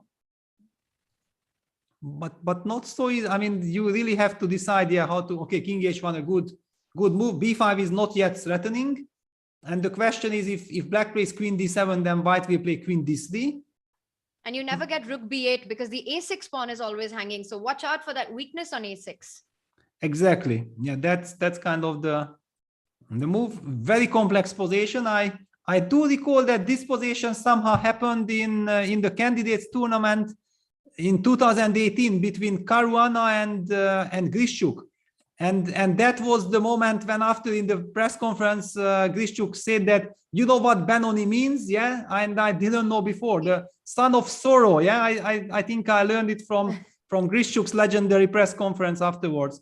Peter, we've got to jump to the Jordan board because it is absolutely insane what has just happened. I think there's been a massive blunder from white because now there's no way Oops. to defend the f2 pawn. If you go rook e2, there's knight f4 jumping in.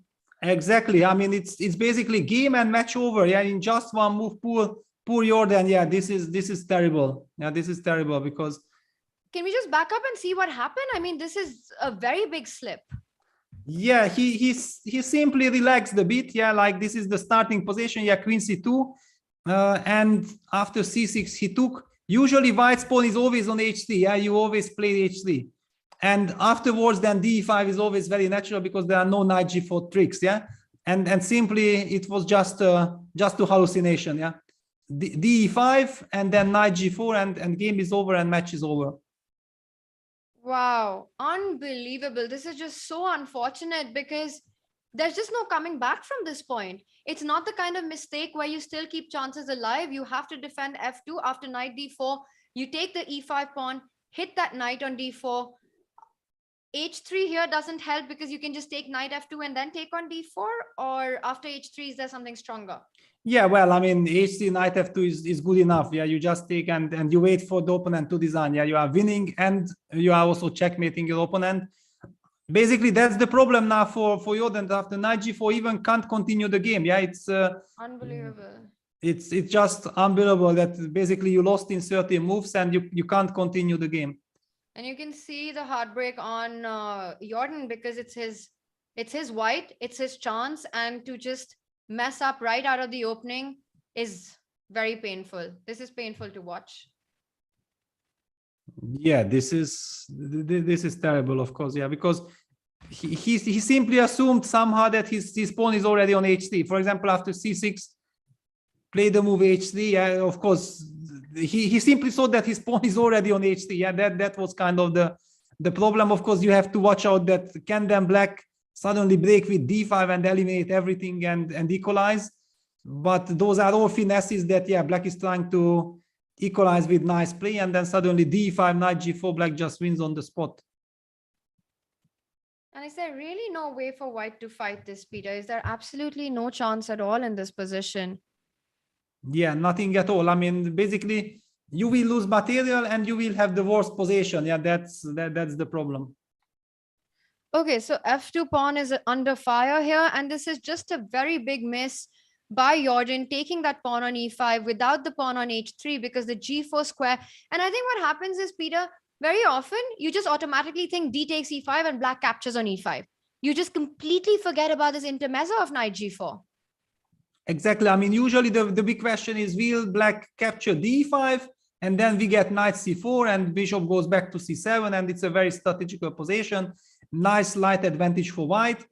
And then the other question is, if black takes with the knight on e5, then after knight e5, now if black takes with the rook, then he runs into knight c4. Yeah, so forking the rook and the bishop. Again, white can hope for an advantage. And then all of a sudden, after d5, knight g4 comes and you have to design. That's it. And I mean, looking at Jordan, I think he might just do it at this moment. He's just in complete shock right now. Yeah, it's kind of, you know, if, for example, someone designs here, then somebody asks, but why did you design? You have nothing to lose. Yes, but the problem is that it makes just, I mean, so little sense to play because this is completely lost position. And it's just also a big struggle for nothing. Yeah, you will be constantly kicking yourself that, okay, how could I have done this or that? And then sometimes, you know, just resigning on the spot and then trying to leave and forget about everything, you know, get out of your misery as quickly as possible. But it's very tough because it's not just the game, it's the match. Yeah, that's the big problem. The match. Yeah. And it's the white game where, you know, you're kind of looking forward to a big fight and then to have this big blind spot. Well, he does continue with rook e2 and knight f4 immediately played by Duda, hitting that rook on e2. Black doesn't care about the e5 pawn. It's all about that pawn on f2. And Jordan devastated here. Yeah, he has to go. I mean, this was the only way. I also felt like, okay, you have to take, and but what is this? I mean, f2 is hanging. Yeah, just a clear exchange. Yeah. Very often it just becomes some sort of an inertia, you know, when you've had this big miss, you know that it's very difficult. There's probably no chance to come back, but just out of pain, it's hard to even just give up at that moment, and you just make a few moves out of inertia. Yeah, I mean, okay, here the really this big question, like what is happening? Yeah, it's so difficult to say. Yeah, it's heartbreaking. Yeah, I find very hardly the right words here, because yeah, we are kind of rooting for Jordan to somehow to fight, but at the same time it looks hopelessly lost.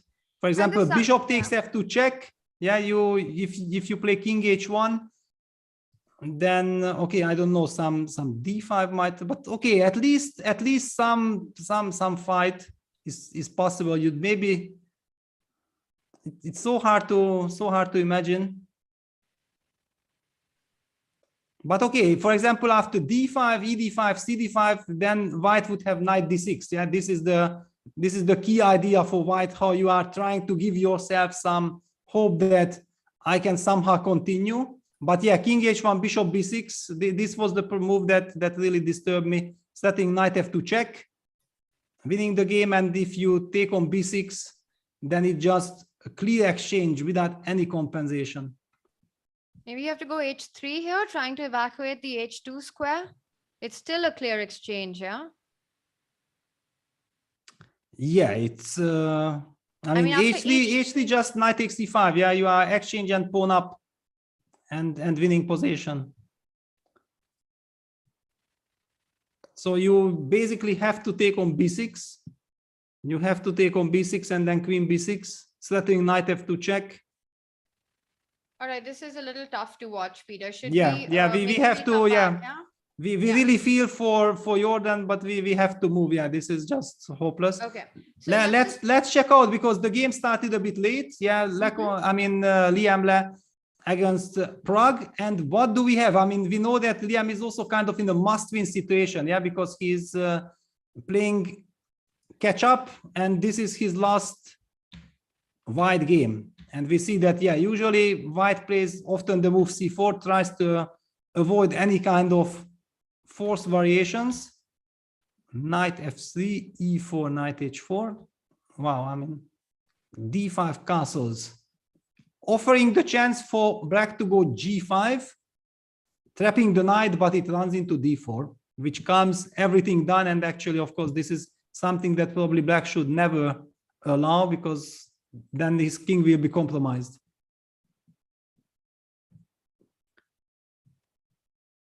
Yeah.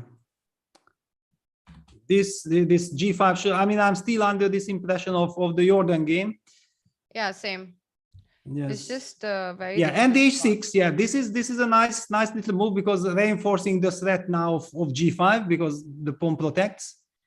And it feels like, you know, white will be forced to do some crazy stuff, like go d4, and then the bishop moves somewhere. For example, bishop back to e7. White plays f3, inviting g5, and then we're going to sacrifice the piece. F takes e4, g takes h4, and then maybe e5. Try to create some total mess on the board. Could be maybe the way how Liam wants to play this game. h6, d4 on the board. Exactly.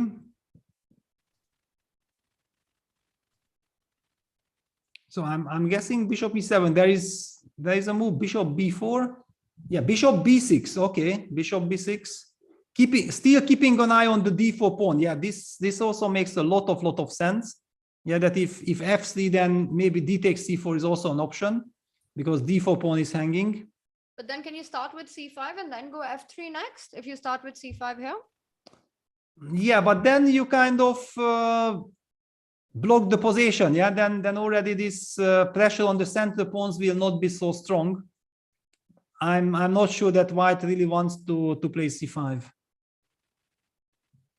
But yeah, it's a very sharp position. Basically, without serious preparation, you can't really play this position. You have to know what you are doing, because the knight on h4 is compromised. I mean, g5 is just trapping it on the next move, no? Yes. Yeah, well, I mean, okay, those sacrifices, f3, g5, fe4 would be kind of Sharp, but yeah, this bishop on b6, putting pressure on the d4 pawn is quite annoying.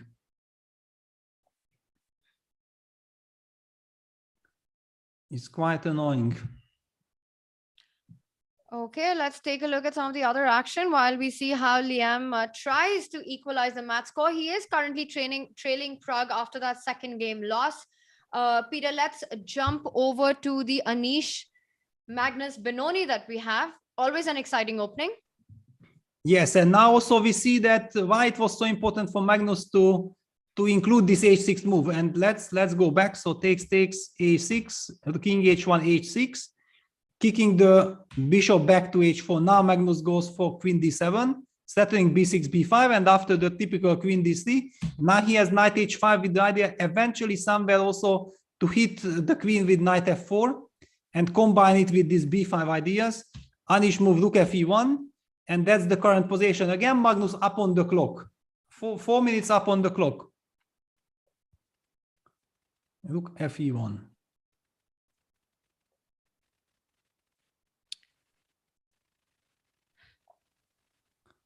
Yeah, well, I mean, the big question still remains that how to get b6, b5 in. Now, White made sure that he will have the queen f1 move. Yeah, so whenever some knight f4 happens, White has this queen f1 move, keeping the control of the b5 square. Magnus it's so much. The fight is so much around these dark squares and these positions of the Benoni. So bishop e5, getting more control of that. Bishop falls back to f2. And after knight f4, you're pointing out it's super important for White to keep control and not allow the move b5. Because once Black gets b5, then Black is absolutely fine. Yes, that's the point. Yeah, and after bishop e5, Magnus made sure that his knight on f4 will be protected. Because if he does it earlier, then White might also retreat to d2 and threaten the knight. So yes, now kind of knight f4, queen f1 would be the move to expect. Because still keeping an eye on this b6, b5 business. And okay, yes, Black has some very active pieces, but without b5, it won't be so easy to keep on the... Peter, in such positions, does one idea is b5. Can Black also try to... He's gone for rook b8. So he's still preparing b5. Yeah, he's preparing, but he's still not threatening. Yeah, because after b5, a b5, White will have rook takes a8. Yeah, that's kind of the key move. Maybe he needs to get king g7 in or king h7 so that he'll have b takes c4 in that position. Exactly. So once you play rook eb8 and you, for example, manage to get the king to g7, then after b5, a b5, rook takes a8, there will be the move b takes c4 hitting White's queen, and rook takes b8 is not coming with a check. And then, in fact, Black is the one who wins material. So those are the ideas. Will be very interesting to see how Anish is reacting, and he's down to 5 minutes. I mean, he's just way much slower than usually he is. It's also nerves from the previous game, right? He knows that this is his final White. He knows that if he has to create chances, it has to be in this game. A critical moment for him to think, and not easy decisions to make. Yeah, not easy decisions at all. I mean, I'm pretty sure, knowing that Anish, is following all these Grünfeld developments, he very much has in mind this game Caruana Grischuk, that Fabi actually did not win, but he was putting serious pressure and he had the upper hand. And probably Anish is trying to recall the motives from that game, that how did it went. But what Magnus is doing makes perfect sense and keeps the tension.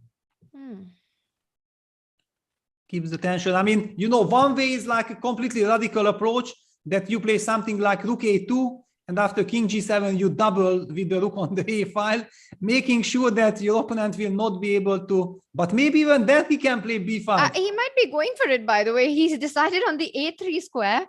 So the plan that you're talking about, doubling up, really fighting b5, he might be getting that e1 rook onto a1 next. Well, or he wants rook b3. That's the other idea, to try to fight against b5. But then you might be weakening the a4 pawn in certain lines, no? Yes, but then you have to give up your bishop, which is also double-edged. Yeah, there are so many questions.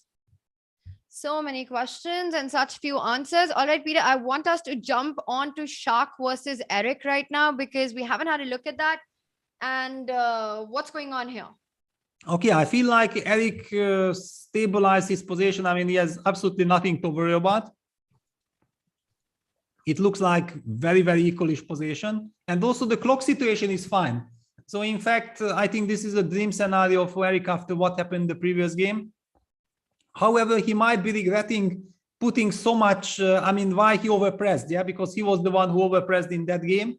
And in fact, it turns out that, of course, then Shakhriyar would have played differently. Of course, yeah, there are no ifs. Yeah, then the whole situation would be different. But now if he makes a comfortable draw with black, then it will really haunt him that why I did not just settle for a draw in the previous game.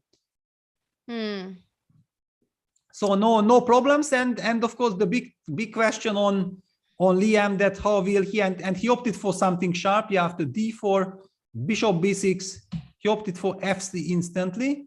And d takes c4 happened, yeah, which we spoke about, that yeah, with bishop b6, this is clearly the idea, hitting the d4 pawn. White plays e3, e takes f3, queen takes f3, castles, bishop d2, bishop g4, queen f2. This is the current position. It's the current position, and it's a pawn, yeah, for black, for Pragg. He's got an extra pawn and he's saying, show me the money here. It's not very clear where white's compensation is. Black is coming out with his pieces, knight d7 coming up next. He goes back bishop e6, defending that c4 pawn, also eyeing the d5 square. White never has a free hand in the center with e4 because the d4 pawn is so weak. Peter, is this really enough compensation for the pawn? Well, there is some dynamic, but I do believe and do feel like, okay, black should be super happy. I mean, there isn't a clear, obvious way of how white is proceeding. He might even have to use some, I mean, to spend some time for h3 covering the g4 at some moment. Even it's not clear this h3 g4 would benefit him. Maybe it turns out that it's premature weakening. And let's not forget that he needs to win the game. Yeah, he needs to find an idea. Of course, he knows the position. Yeah, he knows this type of position. For me, as a regular e4, okay, of course, I'm also playing d4, but these positions are not coming so naturally. By the way, Magnus did get b5 in. How did it happen? So after rook a3, he opted for knight f4, queen d2, b5 anyway. But after b5 happened, okay, now black should be perfectly happy. I mean, okay, this is the moment if you ask people, okay, then let me play the Benoni, yeah, if I can get positions like this. Yeah, I Bishop mean, getting f1. b5, he has full control of the a8, of the a file as well. The knight on f4, bishop has gone back to f1. Does white want to push black's knight away with a move like g3 next? Also, potentially hitting the h6 pawn. So there is a bit of a threat in the position. Yes, in general, of course, okay, after g3, you have to watch out for some knight h3. Yeah, it's still there, but yeah, this knight on h3 would feel also very awkward afterwards. Yeah, the bishop moves to e3, and what do you do with this knight on h3? It's kind of a big question. I don't know exactly how to answer that. Probably the answer is that you just don't get provoked. Yeah, you make sure that, yeah, Magnus goes g5. He wants to block the position. It's a very typical way. Now, the only problem is if white somehow manages to regroup his knight and reach to f5. Yeah. However, I'm pretty sure that after knight d1, Magnus wants to go rook a2, immediately hitting the b2 pawn, so that you force your opponent to keep his knight on d1. Yeah, never giving him time to go all the way there. And let's not forget, if you jump back knight c3, Magnus can just come all the way back, because a draw is, well, it wouldn't hurt Magnus too much because this is Anish's final white. Anish decides to push the knight on g3 first, not allowing rook a2. Knight falls back to g6, and now bishop e3. So he's really trying to build this center with f4 next. And is that something that Magnus needs to be careful about and try and fight? Is f5 even something that should be on his radar? Well, I guess not, because it also allows, I mean, it weakens the light square too much.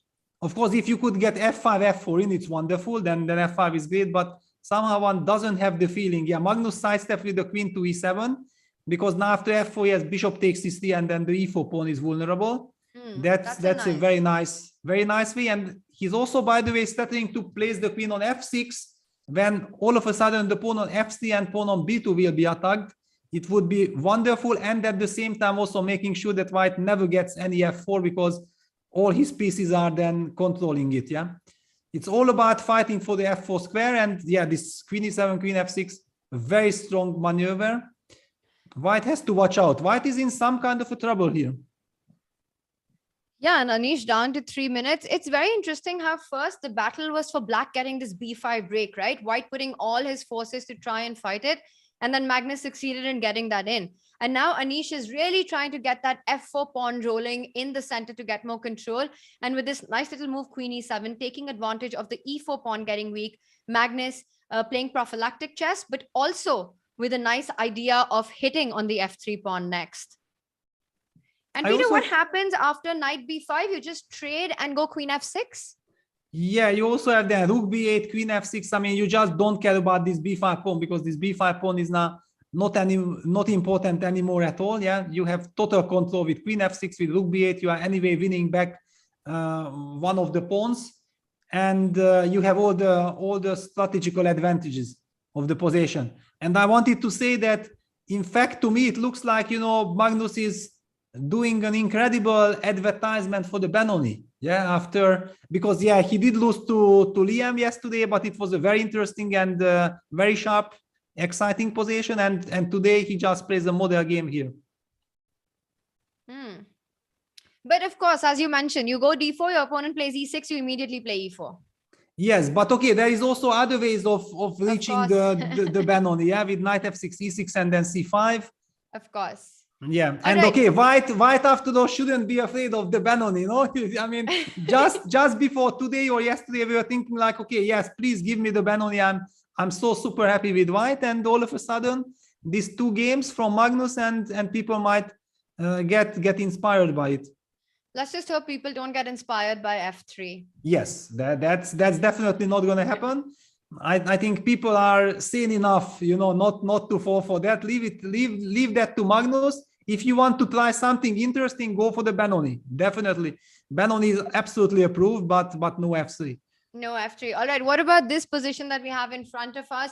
Liam still playing for the initiative. He is trailing Pragg currently in the match. He sacrificed the pawn in the position, and Pragg trying to dissolve those double pawns on the c file, going for the move c5. Peter, the natural reaction d5 to such breaks, I would not be so sure about it, especially because the e5 square is so vulnerable. So the move d5, just doesn't look that white is prepared enough to push d5 here. Yeah, definitely white is not happy about it. The big question is, do you have something else? And you remember it was the position somewhere here after bishop e6 that you asked me what should white do, and I told you that maybe some h3 g4 and then knight f5. I mean, all these moves together, but maybe actually this h3 g4 will weaken my king side. And this is also what we are getting, that white didn't find any other way than to go for it. And then black takes and goes for c5. And now knight b5 on the board, knight b5, queen b8. All right, and we do have an update, Peter, that Duda has won that game. A very unfortunate blunder by Jordan there, which sort of finished the game before it even got going. And Duda, of course, converted it in just a few moves. And with that, Jan-Krzysztof Duda wraps up his match against Jordan with 2.5 to half. Yes, yeah, it's a very, very important win for Duda. Yesterday, he already played a wonderful match against Anish, yeah, also especially in the playoff, in the Blitz playoff, but also before he played some nice chess. And this win... Yeah. And he sort of leapfrogged Anish in the standings. Well, currently, Anish's match is still on. But right now, Jan-Krzysztof Duda with 5 points. He defeated Anish yesterday in the tie breaks, and today a big win against Jordan. All right, Peter, let's get back. And also an update that actually Eric made a very comfortable draw against Shakhriyar. They agreed to a draw in this completely equal position. So everything is possible in that match. Yeah, it's 1.5. Both players managed to win with the black pieces. Lot at stake in the very last game. So we might be treated to another murky tiebreak. Gotta love the blitz, but there's a big game four coming up before that. Peter, we were looking at this position. Knight b5 was hitting the queen. Pragg simply fell back with the queen to b8. And after king h1 was played, a6, pushing the knight back. Knight comes to a3. So a nice little rerouting by white to get that knight to the c4 square. But in this process, black gets the time to capture on d4. C takes d4, e takes d4, bishop d4, not so sure because of bishop h6. Peter, what's happening in that line? Yeah, it's very, very sharp. Yeah, if cd4 happens and yeah, Pragg is taking his time, lot of tactics, because suddenly the white bishop comes to life. Yeah, and as you said, yeah, bishop takes d4, bishop h6, those things are at least very, very scary. Yeah, because you feel like your opponent gets very dangerous counterplay. cd4, ed4 is happening. The c4 pawn is hanging. I mean, basically, probably black will have to go for it, yeah? Because now already the two bishops are real assets after white managed to take ed4, yeah, opening up his dead bishop. Now I say that Liam got exactly the position he was looking for. Yeah, these are chances. This is a very double-edged position. Let's take a look at this line. So c takes d4. E takes d4 on the board. Knight c4 is a big threat. We are looking at what happens after bishop d4. Bishop f4 doesn't work because there's at least queen a7. And or bishop e5 as well, yeah. Bishop e5 as well. And bishop a5 also doesn't work because there's at least bishop b6. So bishop h6, bishop h6 feels like the way to go for white there. Yes, definitely. I mean, especially we know that it's a must-win situation. The only question is that after queen e5, if black forces the trade, because now we will be forced to trade. However, we also have some knight takes c4 extra move, queen f5, rook takes f5. And the rook, the d4 bishop is still hanging. Yes, it's still hanging. I mean, okay, it feels like black has a lot of moves, maybe even knight b6. I mean, it's a very sharp position because there is a lot bishop of tactics. Bishop d4 on the board, by the way, Peter. He's gone for this, so he's inviting all these lines. I'm expecting bishop h6 to be played very soon. Yeah, but there are so many lines to calculate. Yeah, especially after this bishop a6, queen e5, all these end games. Yeah, because I was suddenly mentioning some moves, but I was not sure at all if I'm not blundering something in the process. For example, there was this line that I mentioned, and while I was talking, I suddenly realized that after knight b6, maybe there is rook takes d4, rook takes d4, knight takes b6, and still this status quo with the pieces, and rook d6 is also not end of the story. I have bishop e3, I have knight c4. I mean, too many options. So just to illustrate how complex the position is. Wow. Okay, so he's still having a think whether to go bishop h6. Are there any other alternatives? Is he potentially thinking about a move like g5? I can't believe, yeah, because okay, you just take on g5 and then go queen e5. I think it's more between knight takes c4, because okay, after knight c4 at least you eliminate all kinds of queen e5 option, and you are still setting bishop a6, and you also have this bishop f4 tempting option. Yeah, playing with the two bishops. So I think this is the thing why Liam is thinking. We're getting a big update that there has been a lot on the Magnus board. We'll come back to this, but let's quickly jump to that. And it looks like a complete domination by Magnus in this one. Yeah, just completely outplaying Anish in this Benoni structure. I mean, everything that Magnus did is as it's written in the good old books. Yeah, like in the old classics, when you want to see a modern game, how to play the Benoni and what you are playing for. Magnus actually managed to achieve everything that black can hope for. I mean, you have to be a real master, and he's also up on the clock. Very hard to believe that Anish has any practical chances here. And he's managed to achieve everything out of the Benoni against one of the world's best players. And by everything, let's just point out a few important factors. He managed to get the b5 break in on the queen side, the control of the a file, the complete domination of the dark squares with that bishop on e5, the knight on d4, the queen on f6, and he's also got the pawns on the king side rolling. He's basically playing on all sides of the board, while white's position is just collapsing. There's no coordination, no counterplay. Yeah, no, not at all. And it all started with this bishop a6, bishop takes e4. So he first managed to get rid of his light square bishop, and then all these a6 b5s were coming. Now the only problem is that I see that not only this game is of course very interesting, but we also have this very critical game between Liam and Pragg. Maybe knowing that okay, Magnus is in the driver's seat, we can jump in there. I'm just wondering if we can just wait for Magnus's next. All right, let's just go over to the Liam No, board. I was just too curious to understand what was finally Liam's choice, and he opted for bishop b4. It's a move I'm not really liking. Knight e5, bishop f8, king f8. Black sacrifices the exchange, gets all the dark squares, gets. I mean, okay, for sure, White has some very direct idea, because otherwise, give Black one more move, b5, and Black will win. But okay, now we know what happened here, so we can jump back to the Magnus game. Queen h6 played. So, Queen h6, a mate on h2 was threatened, Peter, and Anish is down to 40 seconds in a very difficult position here. Yeah, he had to play bishop g1. Pretty much the only way to fight the mate. And Yes. so what is next for White?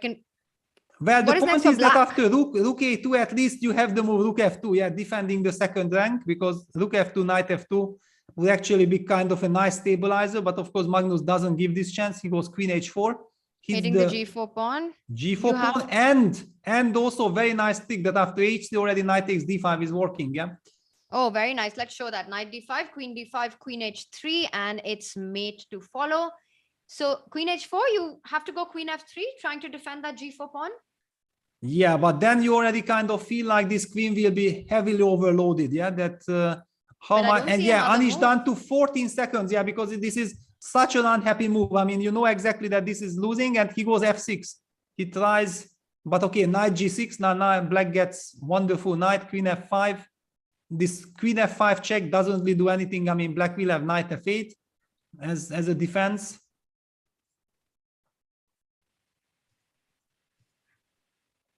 Yeah, but it's understandable. Anish with 30 seconds or 20 seconds when he decided to go for it. I mean, he felt like one more defensive move and he will not be able to defend for too long. He tries something. Well, an f6 is a move that did work against Eric. So again, activating the queen, Anish trying to create some counterplay, but unfortunately that knight on g6 will defend everything. After queen f5, how is Black continuing here, Peter? What comes to your mind? Queen c8, you said there's knight f8, so nothing to worry there. How does, and rook a2 here is met by rook f2. Yeah, rook a2, rook f2 still kind of, you know, also one thing we have to mention that it's so tempting to activate the knight to f4, but we need to keep an eye on our king. Yes, so Magnus actually goes back knight f8 immediately. So prophylactic, and he can also think about going queen h3 at some point. For example, after queen c8, suddenly a move like queen h3 comes on the board because you don't have rook f3, and the b3 pawn is weak as well. Yeah, well, I mean, I definitely don't want to move my queen from f5 now because it eyes the g5 pawn. Yeah, Magnus, I mean, Anish goes king g2, tries to somehow, but he can't. h3 is not possible due to queen g3. Bishop f2 is not possible due to queen takes h2. So still, actually, he's not really threatening a single idea. But Magnus needs to find a break in this position. How is he breaking through? All his pieces are beautifully placed. That rook on a1, the queen on h4, the bishop on e5, the knight on f8, doing a brilliant job of defending the king. What is the way to break through here? Well, it's very, very funny. Yeah, according to computer, it's completely winning. Maybe just play the move c4 and after bc, b3, and you are just completely winning because the b pawn decides the game. Yeah, White is completely pegged. Oh, I wouldn't be surprised if this typical break like c4, bc, b3 would be the way to go. Okay, now that you pointed it out, Peter, it just looks extra strong to go for c4, yeah? But no, Magnus goes queen h7. Surprise. He wants to trade off the queen so that after queen h7, king h7, the knight can come into the game from g6 and then find itself on the f4 square. Knight is the okay. Anish is finally at least very happy. I mean, okay, take some material, but I mean, let me back to some, I mean, give me some coordination. Rook a2 check. Rook f2 he has to go rook f2, rook f2, and then does he want to take queen f5? Because you lose the f6 pawn, no? Yeah, no, the f6 pawn is lost. But it's not such a big disaster because I mean, maybe if I can set up a blockade, it's fine. The only problem is that I will not get the blockade. And okay, so bishop f6, let's just have some arrows. Bishop f6, there's knight d6, and finally your move c4 on the board. He goes for it now to create a b passer. Yeah, because this is the key idea. It's not about the pawn, and the pawn on f6 is falling anyway. But yeah, that not to allow white, for example, some regrouping like knight e3, knight c4, and then he might be holding. So yeah, Anish goes for knight h6 check, king h7, knight takes f7, c takes b3, but now the pawn is just queening. Yeah, knight takes e5, d5, and the pawn takes away the d4 square from white's bishop. That's it. This is it, yeah. This b pawn is just unstoppable now. And with that, Magnus will actually wrap up his match in 3 games. Yeah, absolutely. I mean, I did not expect. I mean, I felt like, you know, that yes, Magnus is kind of the favorite. Okay, we know that against Anish it's never easy. Yeah, Anish is very well prepared, but somehow Magnus got everything. Yeah, he really got everything. Okay, he has to take knight g5 check and then knight e4, knight d2, trying to come back like this, but there will be bishop f4. No, bishop f4, then bishop d4. So yes, knight g5. What happened? Suddenly we got stuck, and then many moves happened. King g6, knight e4, bishop c3, yes, stopping knight d2. Stopping knight d2. Yes, h4, b2, h5, king h7, check, king g8, f7, king g7, and white is running out of checks. And black b1 queen to follow. There's just nothing to be done. Yeah, that's it. This was a sad Benoni for white, no? Yeah, exactly. This was not a sad Benoni for white. That's it. And that's it. Anish resigns. And with that, Magnus wins his match against Anish in 3 games. And wow, that was a tough game for Anish. Peter, we've got one more game. Yeah, very tough. I mean, basically the whole match was very, very tough, but this gives us a chance to focus fully on Liam's game against Prague. And white, an interesting position. It's a crazy position with that knight on d3, looking really pretty. An exchange sacrifice by Prague here. Peter, how are we evaluating this? Yeah, but thanks to the B file, yeah, that actually the B file and also the F files are working for white.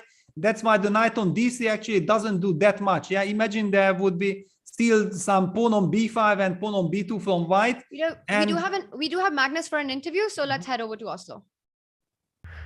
Probably one a lot cleaner. I just couldn't really calculate, but yeah, obviously it was good. Do you get confidence that your instincts are on? Yeah, it's okay. My instincts are usually good, but it's fine. Just happy to survive this day as well. And is that what it's about right now? Surviving the days? Yeah, I mean, yesterday was unfortunate, of course, but yeah, I mean, today getting a win, and hopefully I'll feel a little bit better day by day. So yeah, it's pretty good. Good luck, Magnus. Thank you. So definitely a Magnus who wants to take this day by day. He's hoping. Wow, that was a very, very unwell Magnus. Yeah? He looked completely ill there. We hope he can get his health back soon. Big games coming up for him. Big matchups coming up for him. He managed to win his match today in 3 games against Anish Giri with his ABBA playlist on. And well, for today at least, the winner takes it all. Peter, what about this one? Where is this headed? Has Liam managed to create chances? Yeah, well, it's a very, very tough position even to evaluate because, yeah, as you said, the knight on this is a monster, very well protected with the pawn on c4. I feel like after trading one pair of rooks, this is kind of a relief for white. Yeah, I mean relief for black because there was some danger looming against his king, but now it feels that black's king is more safe. Yeah, queen a4, white needs to target this pawn on c4. That's the big question. I mean, who will get his wheel going? But somehow it feels like maybe black can even give up the a6 pawn for some coordination, but it's easy to say, difficult to decide. Also, Black's king might need to run back. Yeah, for example, after queen d4, queen takes a6, we might be tempted to start running with the king back to h7. Of course, the dream scenario would be something like g6, king g7, but always the knight on f6 Why are we not considering knight f2 check here? Aren't there some tactics coming? Okay, he goes knight e5, no queen d4 with idea knight f2. He goes for the move knight e5, defending the c4 pawn. I think c3 would just get the c pawn under trouble with a move like queen c4, hitting that pawn. So keeps it safe.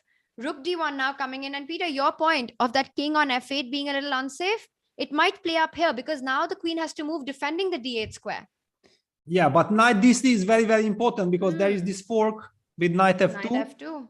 So white is unable to capture on c4, and now if he has to go back rook f1, it's not exactly what he wants in this match situation. I mean, even if he goes back now, one move rook f1, I think Pragg will come back knight e5, knowing that this idea doesn't work. But Liam can't just afford to repeat moves at this point. He needs to try to make more of this position. It is his last white. He is trailing with a point. Rook f1 on the board. Do you think, Peter, Pragg might refuse the repetition? He's done that before with Shah, but I'm expecting knight e5 here. Yeah, somehow I also feel like, okay, he's also down to just 50 seconds. Yeah, he's behind on the clock. Yeah, knight e5 on the board. And if there's no rook d1, how else can white try and keep the game going here? Well, somehow I would really love to place this queen on c3, yeah, to cover the dark squares. Yeah, he goes rook b1. Okay, he activates the rook immediately. Big question. Yeah, now you have the chance of going g6, king g7 or king g8. Yeah, king g8 is on the board. Everything's defended. The pawn on a6 is defended. The pawn on c4 is defended. The knights are pretty nicely placed, so definitely compensation. Queen b4 offering a queen trade. Do you think Pragg should keep it or should trade? I would be very tempted to keep the queens on the board with a move like queen d4 here. Exactly. I think that was also the reason why Pragg opted for king g8. Yeah, that if he start g6, then white would have forced the trade of queens with queen b4. So after going king g8, I think the answer is clearly that, yes, he wants to keep the queens. So he's just considering which square, and he chooses the move queen d3. Very active square for the queen, hitting that h3 pawn, also keeping an eye on the b1 rook, defending the c4 pawn. And the point is that queen b8, queen e5 doesn't work because the queen on d3 hits the rook on b1. Exactly. Yeah, this is the point. Really lot at stake here, and it's such a sharp position. I mean, you know, if black will ever get a chance to go knight e4, yeah, then white's king will feel very, very unsafe. Yeah, queen e1 trying to get some kind of a stability. Maybe now he wants to go rook d1. So now the idea, because knight d3 isn't possible, for example, if it's white's move, rook d1, rook d8, creating some play here. Yes, absolutely. And the question is, like, if black plays the move knight f3, yeah, because yeah, queen d4 played, I like this move because this is the stabilizing move, creating the threat of knight d3 back. Yeah, it all makes sense. Queen g1, yeah, white needs to harass this queen. I mean, you can't tolerate the queen on d4. White is just dreaming of a queen trade here.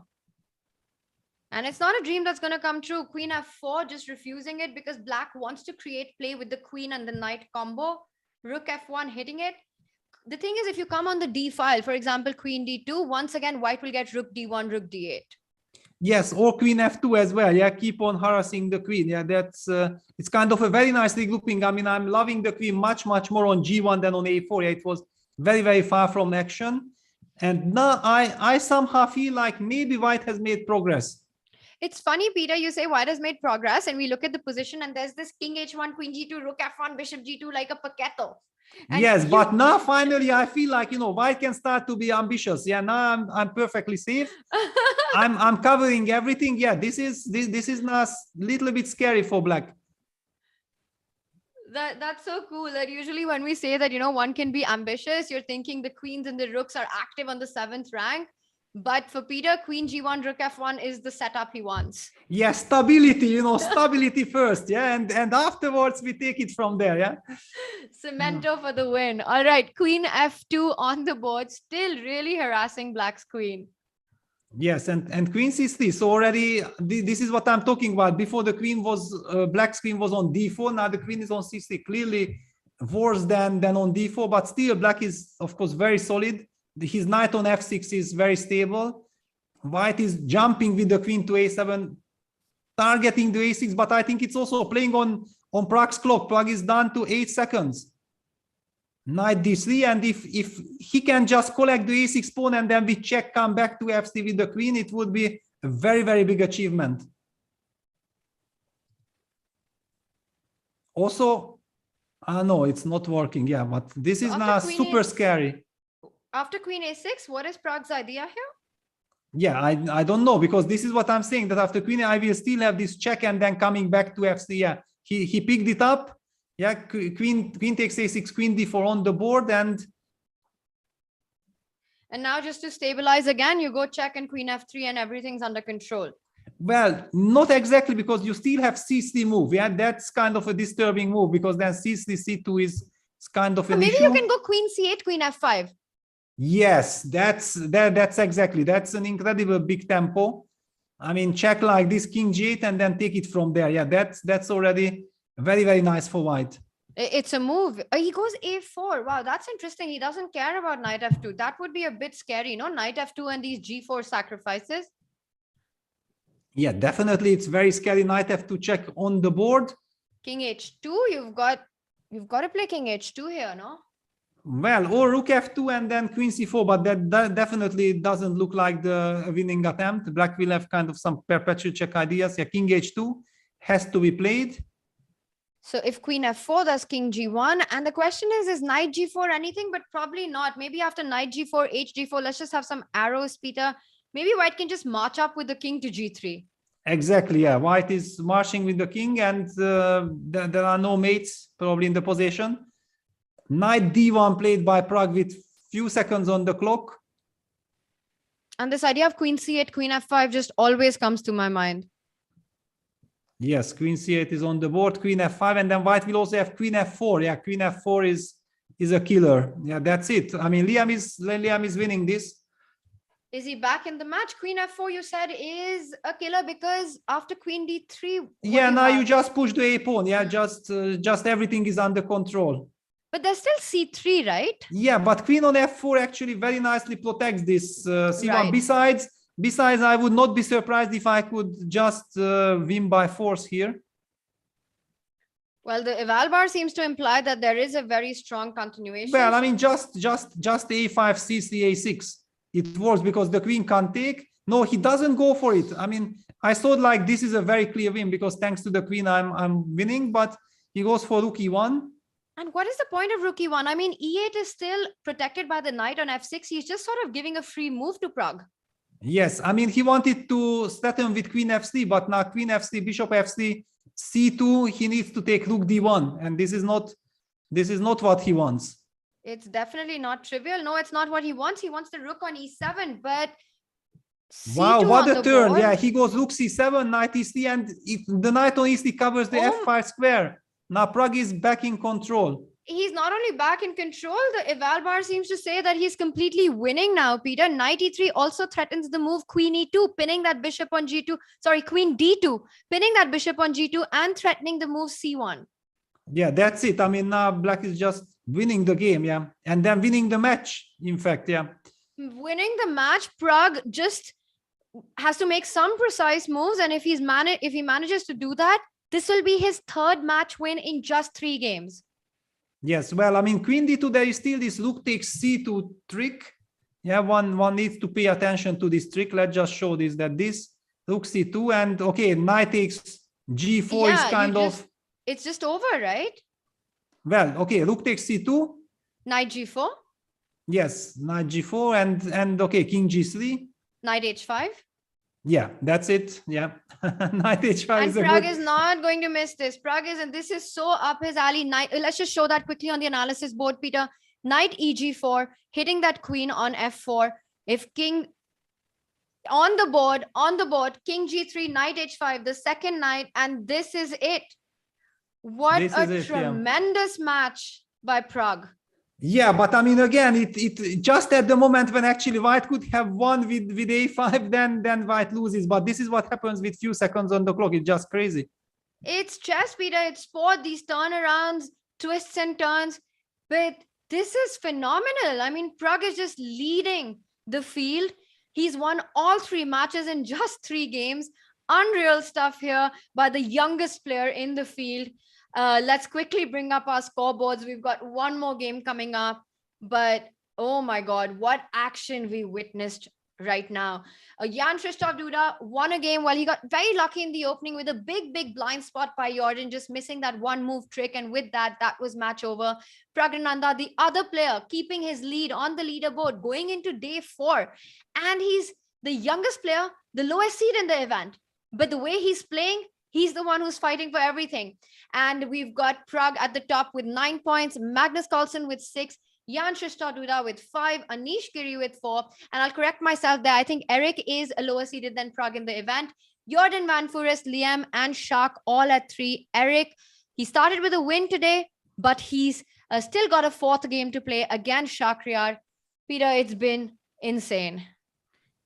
Yeah, absolutely. I mean, so many ups and downs, especially here in this final phase of Liam versus Pragg game. It seemed like Pragg is in total control with very nice compensation. Then suddenly things went out of control. I was even already saying, that's it now, Liam is in total control and he's bouncing back. And then 5 seconds later, it was already Pragg winning and sealing the match. Peter, we have Pragg for an interview, so let's hear it from the man of the moment.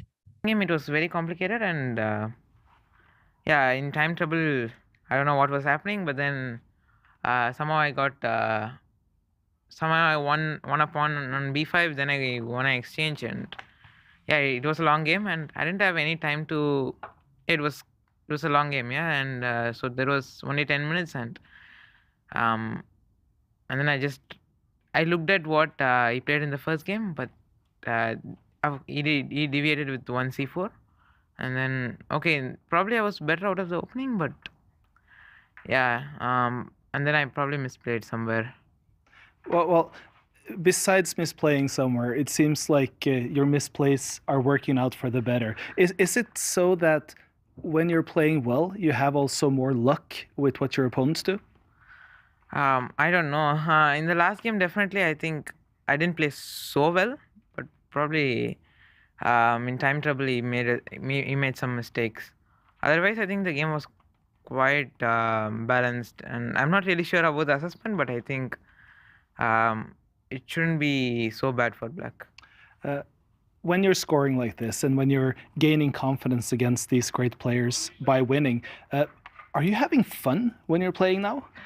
Yeah, as I said before, yeah, when you win, of course, you have a lot of fun. But in general, I am having a lot of fun playing these players. It's always a very good experience and fun experience as well. Rapid is always fun. So yeah, it's just an enjoyable experience. And when you're here in Oslo, do you have time to do other things than chess? Do you get to see the city and actually experience anything? No, we haven't. The first day we went for a boat trip, but nothing after that. Just preparing in the morning and then coming to the game. And that's what life is like, is it? A lot of chess preparing and trying to focus on chess now and maybe do the fun things later. Is that a plan? That's what I usually do. Sometimes it works out, sometimes it doesn't. And how much does this tournament and these results mean for your evolvement as a chess player to the goals that you're looking to reach? It definitely gives me confidence, and I think that's a very important thing. And yeah, I think that's the important thing. And also I can learn a lot from these games, what mistakes I'm making. And yeah, I think, as I said, it's just a great experience for me.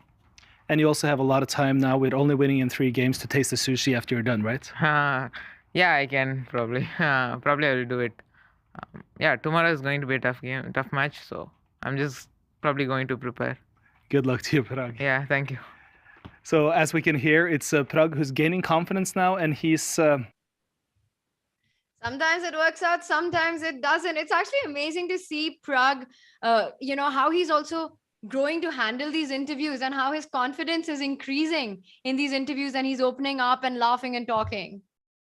Yeah, well, he has all the reasons to. Yeah, I mean, he has won 3 incredible matches, 2.5 halves.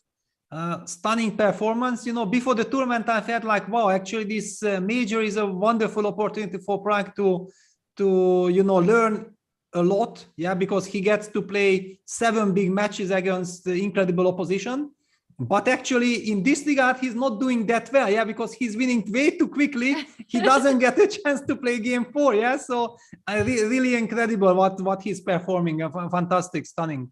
Yeah, he talks about the experience, but he's just not playing as many games. He's playing too few games. Yes. This is maybe his only mistake. Yeah, but I think he's very happy about it. Yeah. I think even, you know, Peter, I'm sure Pragg had a lot of support for today's games, and we had a pre-game show where our panelists picked Pragg. A few of them picked Pragg, but to wrap a match up in just 3 games against one of the fastest, strongest speed players of the world, I think it's been a tremendous day for the Indian youngster one more time. Just amazing chess. Yeah, unbelievable. Yeah, now he is full of confidence. Yeah, he feels that everything works his way. We should also not forget that this is rapid chess. Yeah, it's 15 minutes game, so emotions play extremely much role. Yeah, for example, for Shakhriyar, we have seen that ever since he lost that first game to Pragg, actually, he is quite unrecognizable compared to himself. Yeah, we have seen him play a fantastic match in round 1 against Liam. Yeah, it was a fantastic shock. And afterwards, you know, if he would have won that game in style against Pragg, maybe everything could have been different. And now today he's struggling. He's still very, very far from, you know, the shock that started the tournament. So really a lot at stake. Also here, I'm wondering that what should be Eric's strategy, because so far he didn't score any points. Yeah, and this is a match system. And I feel like maybe, you know, it would be a clever strategy just to not to overpress, you know, make sure that you make a tie. Yeah, like you tied with 2-2. You get 1 point at least. Maybe you even in the tie break in the blitz playoff you win. That's already then gratis. But just that if suddenly he overpushes with white and he ends up empty-handedly today, that will haunt him terribly. I know this from my own experience from the Legends tournament, because I thrown out so many points, you know, after 3 games, already I passed the 2 black games. I had the last white game and I lost, I don't know, 3 or 4 of them. I mean, completely unnecessarily. I mean, okay, just settle for a draw. You will have a completely different mindset for the rest of the tournament. If you if you get confidence from, I'm improving my scoreboard. Yeah. True, but you know, just settling for a draw doesn't guarantee a draw, especially when you're playing against someone like Shah. So Shah starts with this Petrov, and one thinks that yes, both players would be happy, but then he plays this offbeat c6, c5.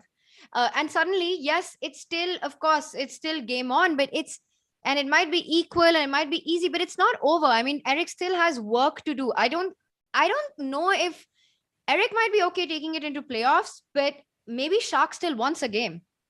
Well, but if he really has big ambitions for this game, then he would have not played the Petrov. Yeah, I mean, somehow playing the Petrov, he kind of signaled that, okay, I'm very happy that I bounced back after this terrible start. Yeah, because Shakhriyar lost with the white pieces. So he's kind of happy that, okay, he's back.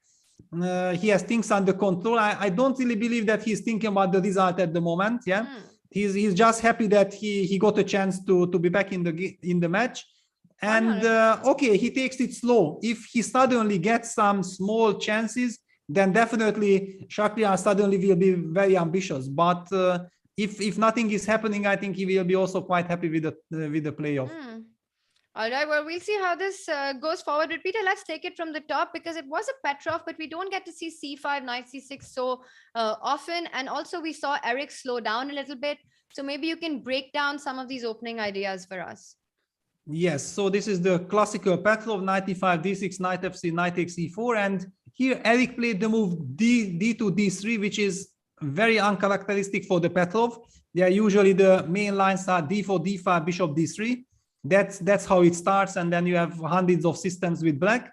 But this d3 move exists. Yeah, it basically tries to force the game into exchange French territory. Yeah, after knight f6, d4, if now black pushes d5, we reach exactly the same position like if after e4, e6, d4, d5, white would opt for the unambitious ed, knight f3, and then black plays knight f6, and here we go.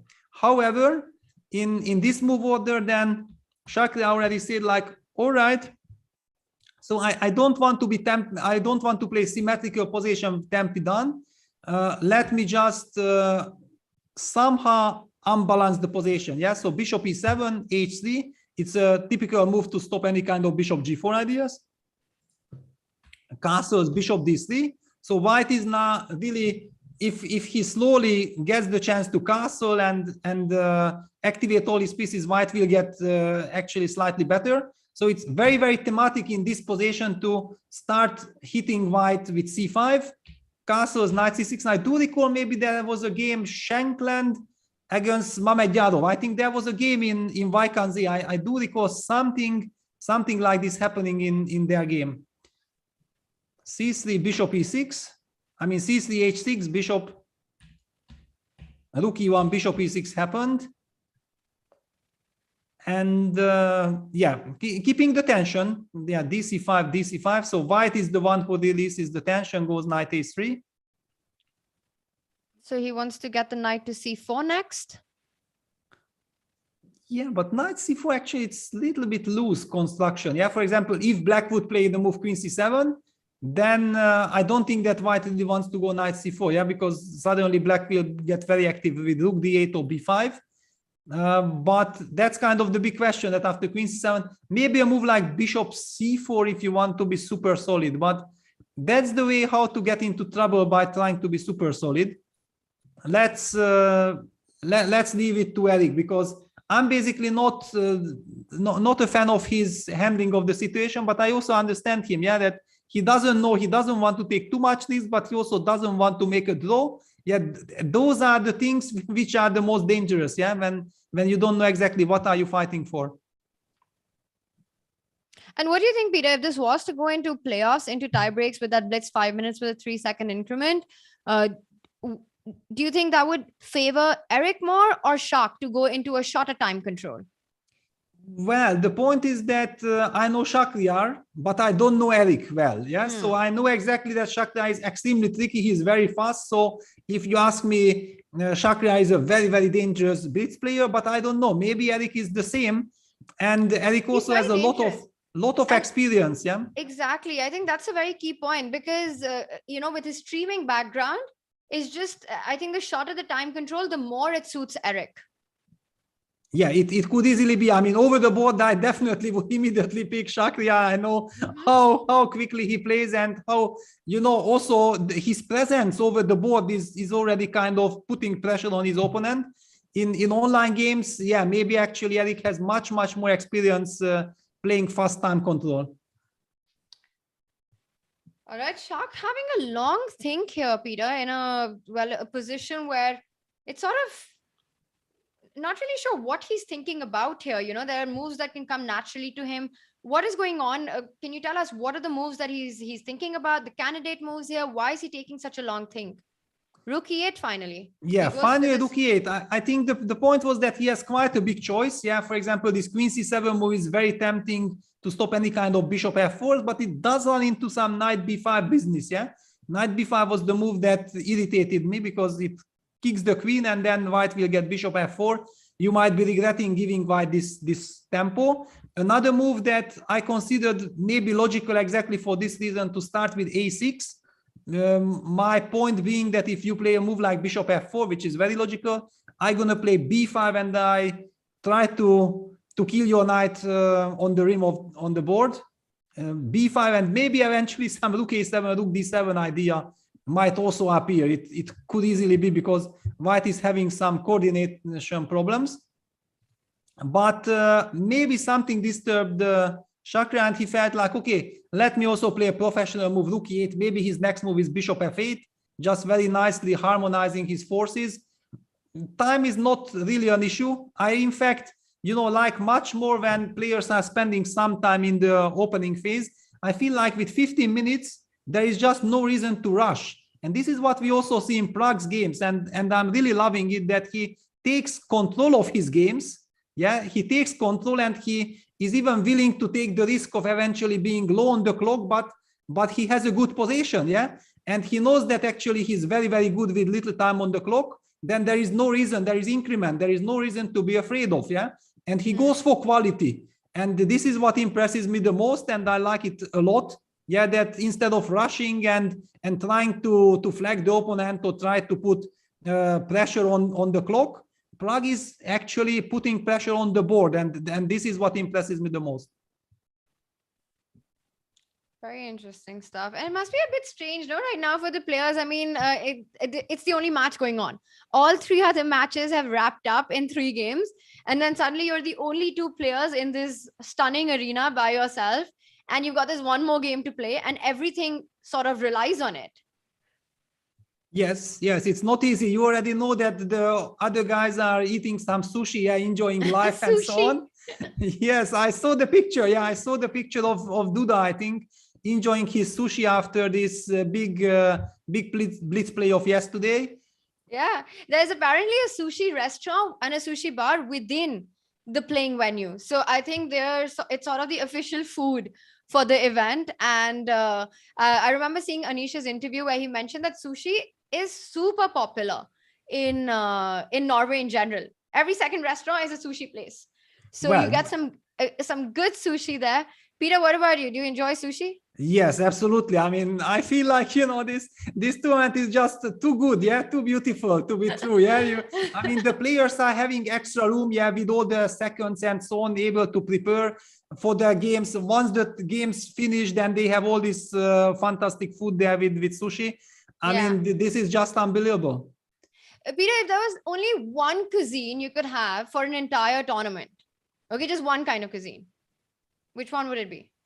Well, okay, I'm a very, very big fan of the Thai cuisine. Yeah, so basically maybe Thai, but on the other hand, Thai is also not something that you can eat. I mean, at least with European stomach every day. Yeah, it's like every second day, I would say it's brilliant. Every day, maybe it's a little bit too much, but yeah, it's my favorite food. I like all kinds of Japan. I mean, like all kinds of Asian food, including Japanese stuff, and of course Thai. Also Indian kitchen is unbelievable. But Peter, again, you have to pick one. You've just named all the cuisines that you can have in a week's time. That's everything. Well, I mean, okay, Asian food is one of the very, very best. Yeah, it's the finest. Yeah, very nice. It's very flavorful. Let's ask chat. If you had to eat only one kind of food, one kind of cuisine for an entire duration of a tournament, which one would it be? I think for me, it would be Italian.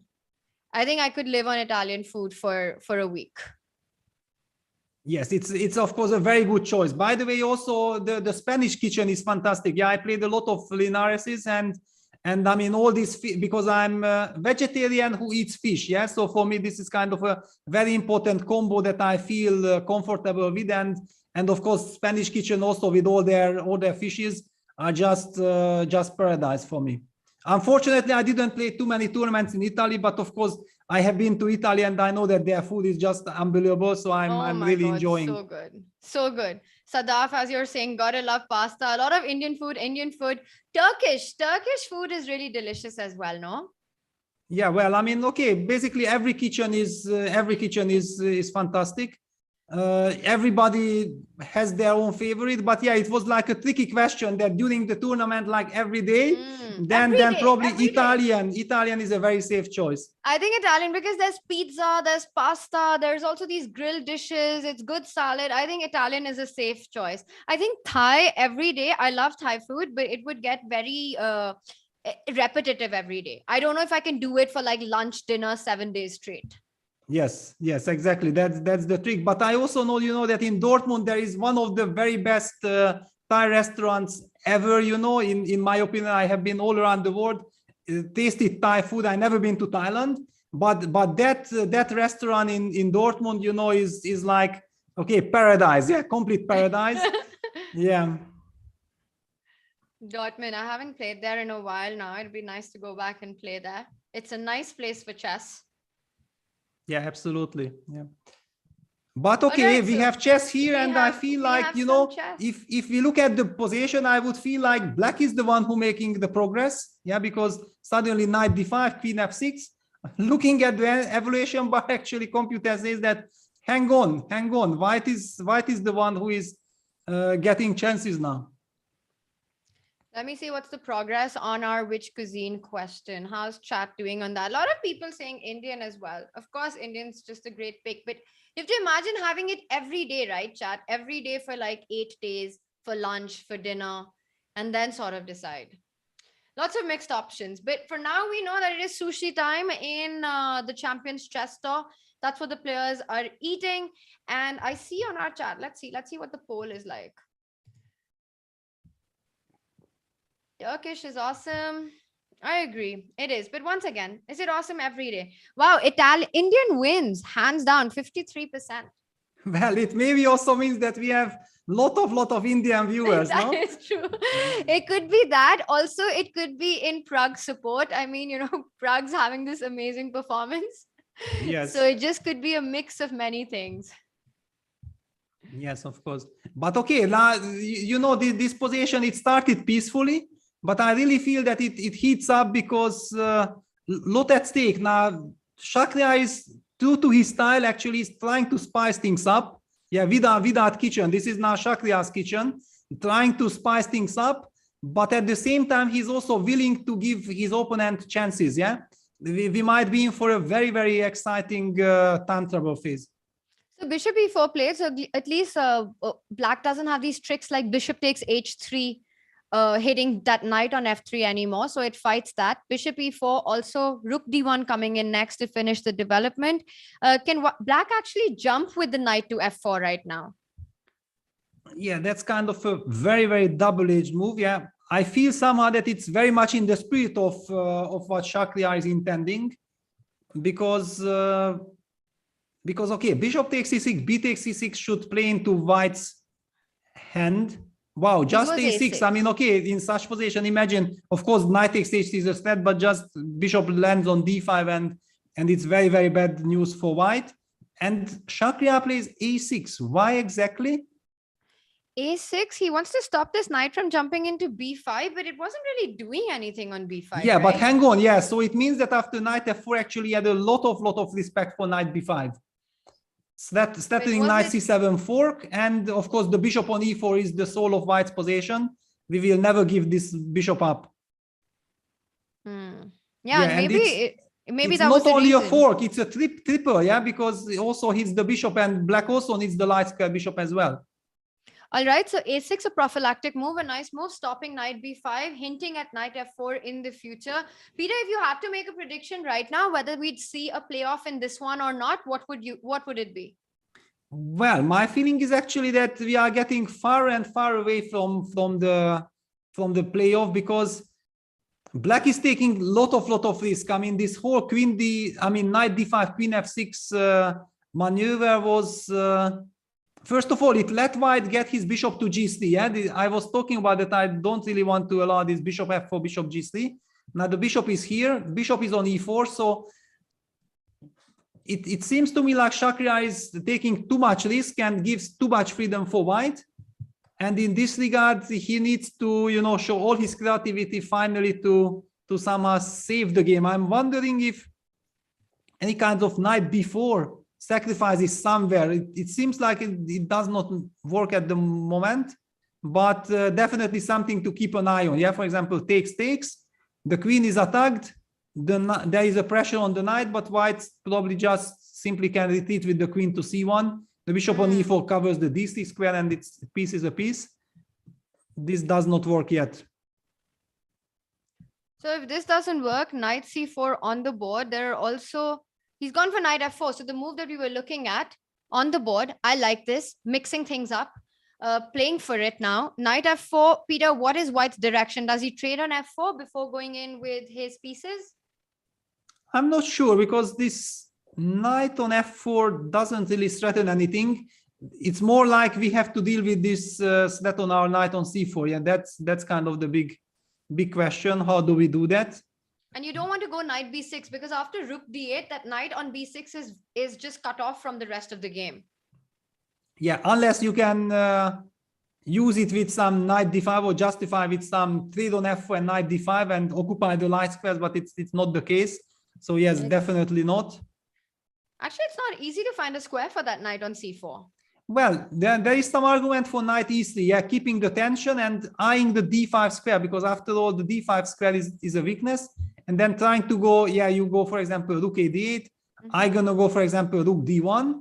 And then at some moment when the time is right, I might take and then use this d5 square, yeah. This would be a strategical idea. White can consider.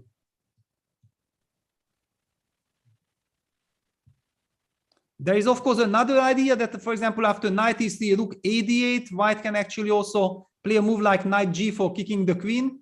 And you are basically obliged to take on g4 and ag4. This kind of position could be also very, very interesting for white with the two bishops.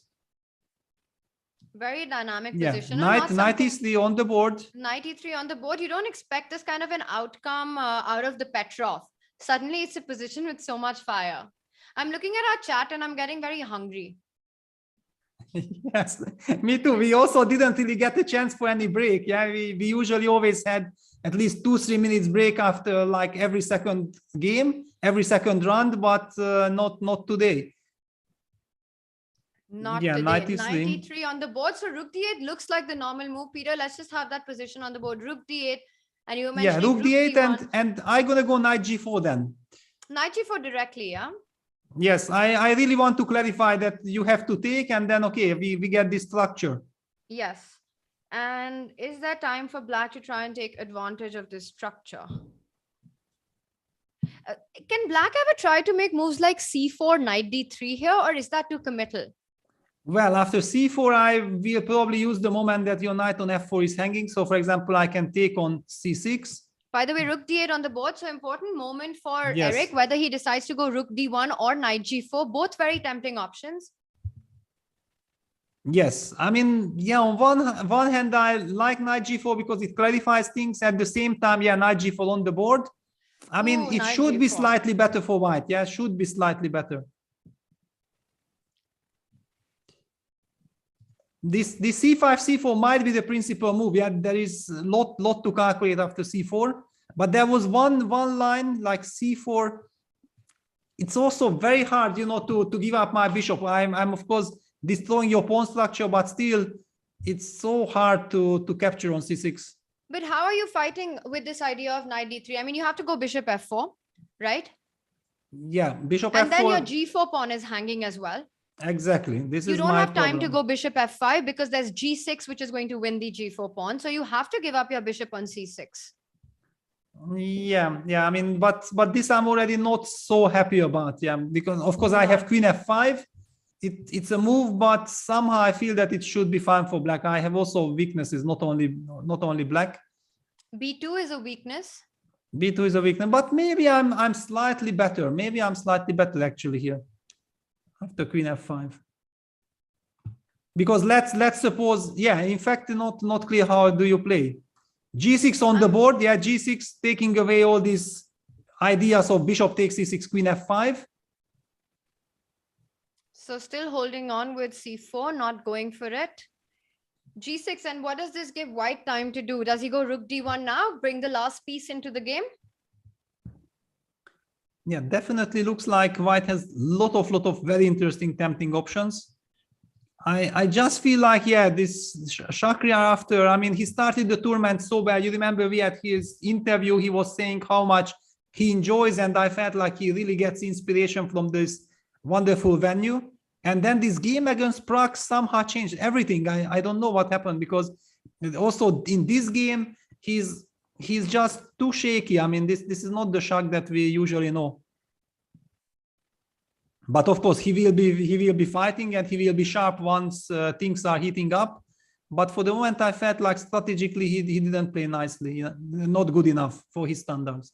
He's got about 5 minutes on the clock and Eric down on the clock a little bit. So slowly the position can get a bit dangerous for white, because regardless of what the eval bar says, it's sort of the position where anything can happen with this pawn on g4 hanging at times. You move that a1 rook to d1 and suddenly these ideas of the a2 pawn being vulnerable. So I kind of like what Eric has done, gone for queen a4, where he's again threatening to take on c6 and creating a weakness on a6.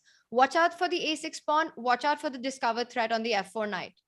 Exactly, yeah, all kinds of tricks. And very difficult. I mean, simply, okay, this light square bishop is such a monster. Yeah, it stops any kind of counterplay. So usually the knight on f4 would be a dangerous piece. Now we don't feel this danger at all. No, not at all. But we see all the holes in black's position. Yeah, the light square bishop is gone. Very tough spot for black. I mean, black has to find a move, right? You're threatening bishop c6 with quite devastating effect. And I think we have to mention that this knight DC loses a piece because of bishop takes DC. You can't take on DC, then the rook is hanging, and after rook e1, we can recapture with the knight protecting the bishop. This is also a key variation. Bishop d6. So it feels like Shah knows that his position is terrible and he wants to go all in. He tries to complicate matters in time trouble. But you're kind of losing the pawn, right, by force in this, because now you can, I don't know whether you probably don't start with bishop c6 because you give additional knight e2 options, or maybe you do, I don't know, but simply bishop f4. You can't take bishop f4. What do you recapture with? Well, probably with the queen, yeah. Okay, it doesn't matter. I take bishop c6. Yes, I have to recapture. And which pawn should we go for? Let's go for c6, right? You want, well, I even thought like even just some endgame can be terribly unpleasant, but you can also maybe just pick up the pawn. But then g4 pawn is hanging. Not... But first your e8 rook is hanging. So you go rook e1, queen g4, I pick up the a6 pawn. Yeah, well, you really want to pick up a pawn, yeah? I really want to pick up a pawn. Okay, he opted for bishop c6 first, bc, so he still Wait, has all Peter, we're getting an update that actually there was a problem with going bishop c6 first, which is that knight e2 is possible, and Tar is telling us that that was a big miss. Can we take a look at that? Yes, I mean, after bishop c6, yeah, I also felt like, you know, I mean, okay, this knight e2, rook e2 is at least tricky. I mean, we don't know. For example, a line bishop takes b7 might run into, no, it does not run into, I wanted to say rook dd2, and then queen f2, but bishop protects back on g2. It's not that simple, but still maybe some queen bc, I mean, whatever, it's a super sharp position. Yeah, and now he's in some kind of a trouble. We've got the position that we were discussing actually. If black didn't go knight e2, all the trades have happened, queen f4, and now the big question is, do you go for the c6 pawn first or the a6 pawn? I don't know if it makes a big difference, but let's say you start with queen c6. Peter, intuitively, which pawn would you go for? Oh, he's gone for queen c6.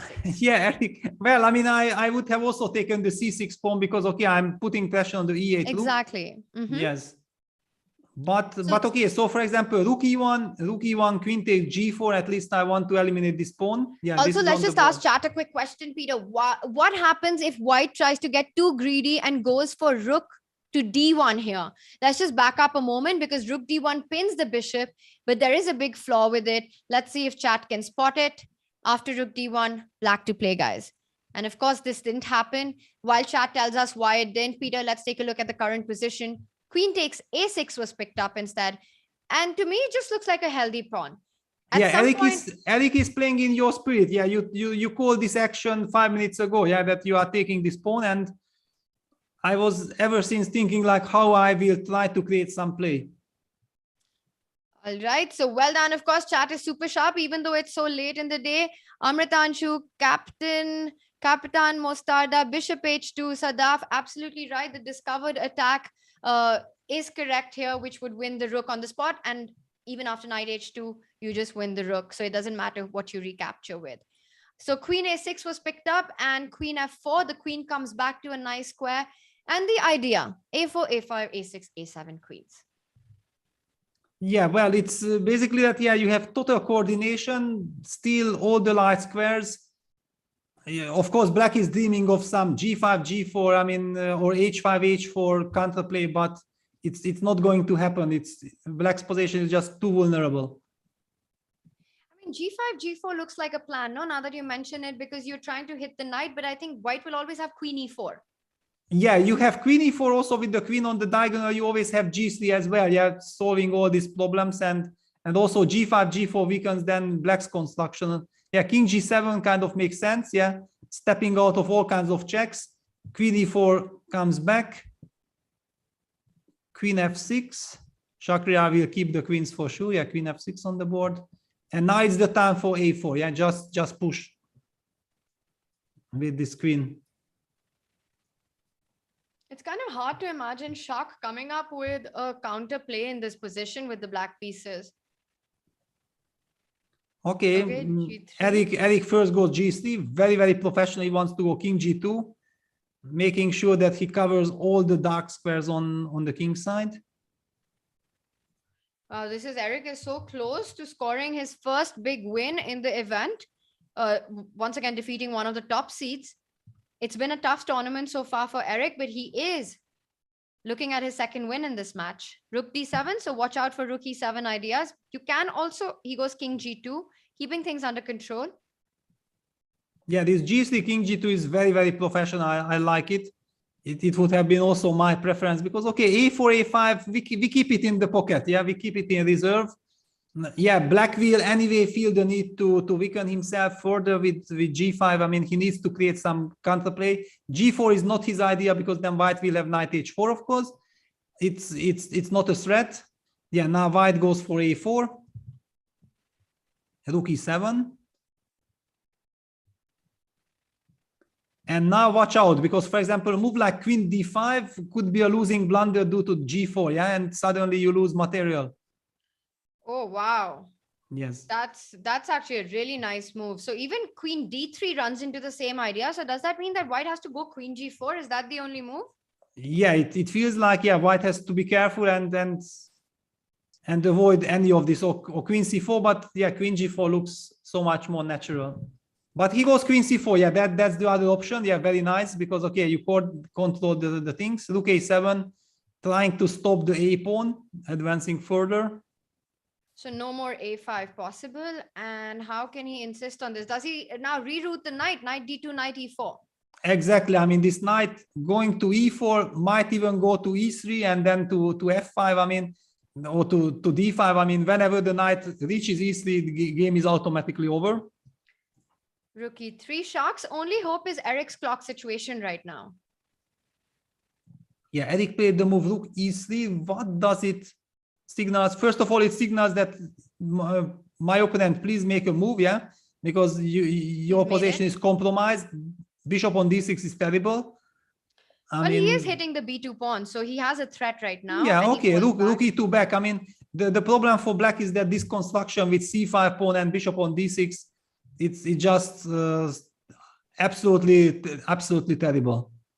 Shah feels a bit out of form, no, currently in this event so far? Well, I mean, after the first day, we thought like, wow, this is incredible. I mean, we get to see the best Shah, and basically Prague buried him. Yeah, I mean, this loss against Prague really had such an impression on Shah ever since he did not recover. That's at least the feeling. I think it hurts to lose, but I think, you know, it's also more painful generally in chess, regardless of what level you are, when you're playing against somebody so young. And of course, you know, and then the way the game went as well, that G6 idea, and then the third game, I think it just hurts extra. Well, I don't think that, you know, thinking about the age of your opponent is the problem. At least, you know, I have been the child prodigy myself. I cannot really understand, yeah, if somebody thinks like, you know, okay, this guy is young, so if I lose to him, it's painful. No, I felt like, you know, it was in the interview of Shah, what he felt like that Pragg actually didn't play a good first game. Yeah, he outplayed him, and then fell victim of Pragg's tricks and this counterattack. And then I was thinking that exactly those were the kind of things Shah was doing when he was young. He was also playing some kind of dirty chess, and then with tricks, he was maybe exactly that's why it hurted him that Pragg beat him in his own youth style. Yeah, that's what I felt a little bit.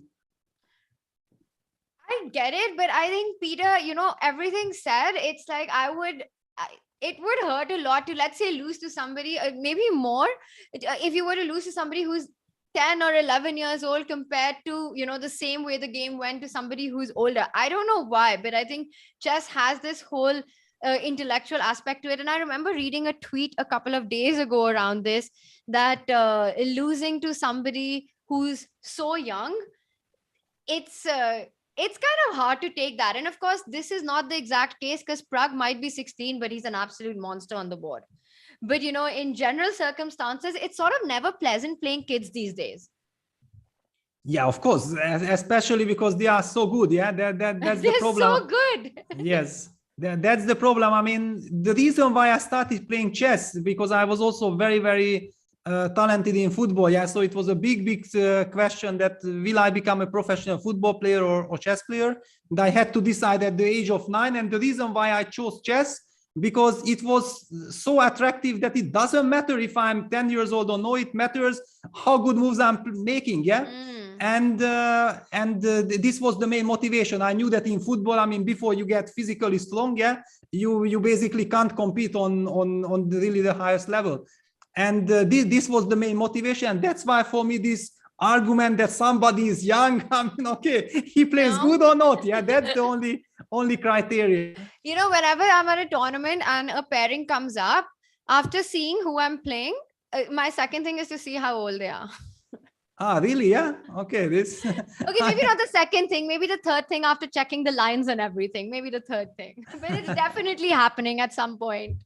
Yes. Yeah. The reason why we have time to talk about it, because Black's position is so miserable that it's just very difficult even to talk about any lines. Yeah. White is just completely winning. He only needs to control the clock. Yeah. And his nerves. Yeah. We are talking about that. Yeah. Eric can have an incredible win today, yeah, beating Shakhriyar Mamedyarov. I mean, definitely an incredible achievement in Eric's chess career. And definitely before, you know, even if you are completely winning, you are getting very, very nervous before you can do that. C4 on the board, just cementing everything. Rook on D5. Black is still full of holes. But Peter, 20 seconds on the clock. I mean, at some point, he's got to start making progress in the... I mean, he's already made progress, yes. The rook on d5, beautifully placed. He's placed all his pieces really nicely. But now he has to go for the win. He's got only 20 seconds. The A pawn is still stuck. It's not advancing any further. One gets the feeling that he needs to start maneuvering with the knight. Currently, the b3 pawn is attacked, so queen b3 is a threat. Knight d2 comes to mind, or the move queen d3. Queen d3 he goes for. Yeah, queen d3, rook e7. I mean, one thing, yeah, watch out this queen on b7. Of course, Eric will, yeah, now finally he moves the knight. So he's heading to e3. The square that Eric wants his knight is f5. So the idea is either by a knight g4 or by a knight f1 to land on f5. Yes, of course, black will put the bishop on d4, so he will never let this knight really reach f5, because whenever it's on e3, then black will just take it and destroy white's pawn structure. So yeah, it's not so simple for white to get that knight there.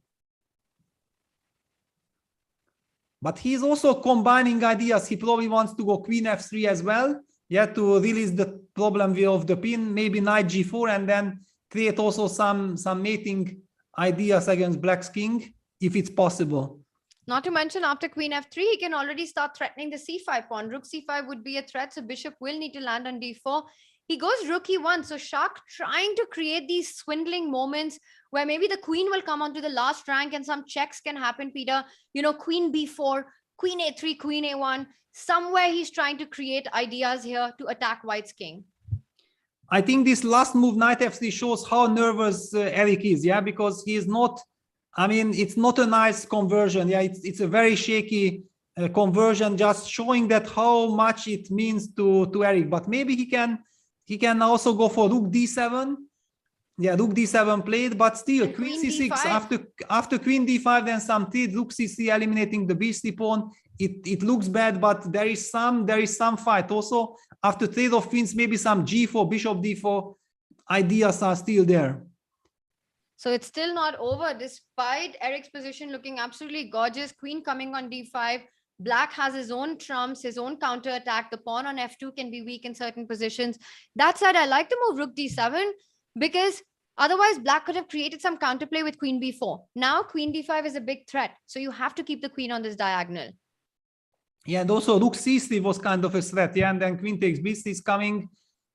Yeah, Shakhriyar also taking his time, down to less than a minute. I think Shah hates the thought of queens getting traded in this position. He just hates it.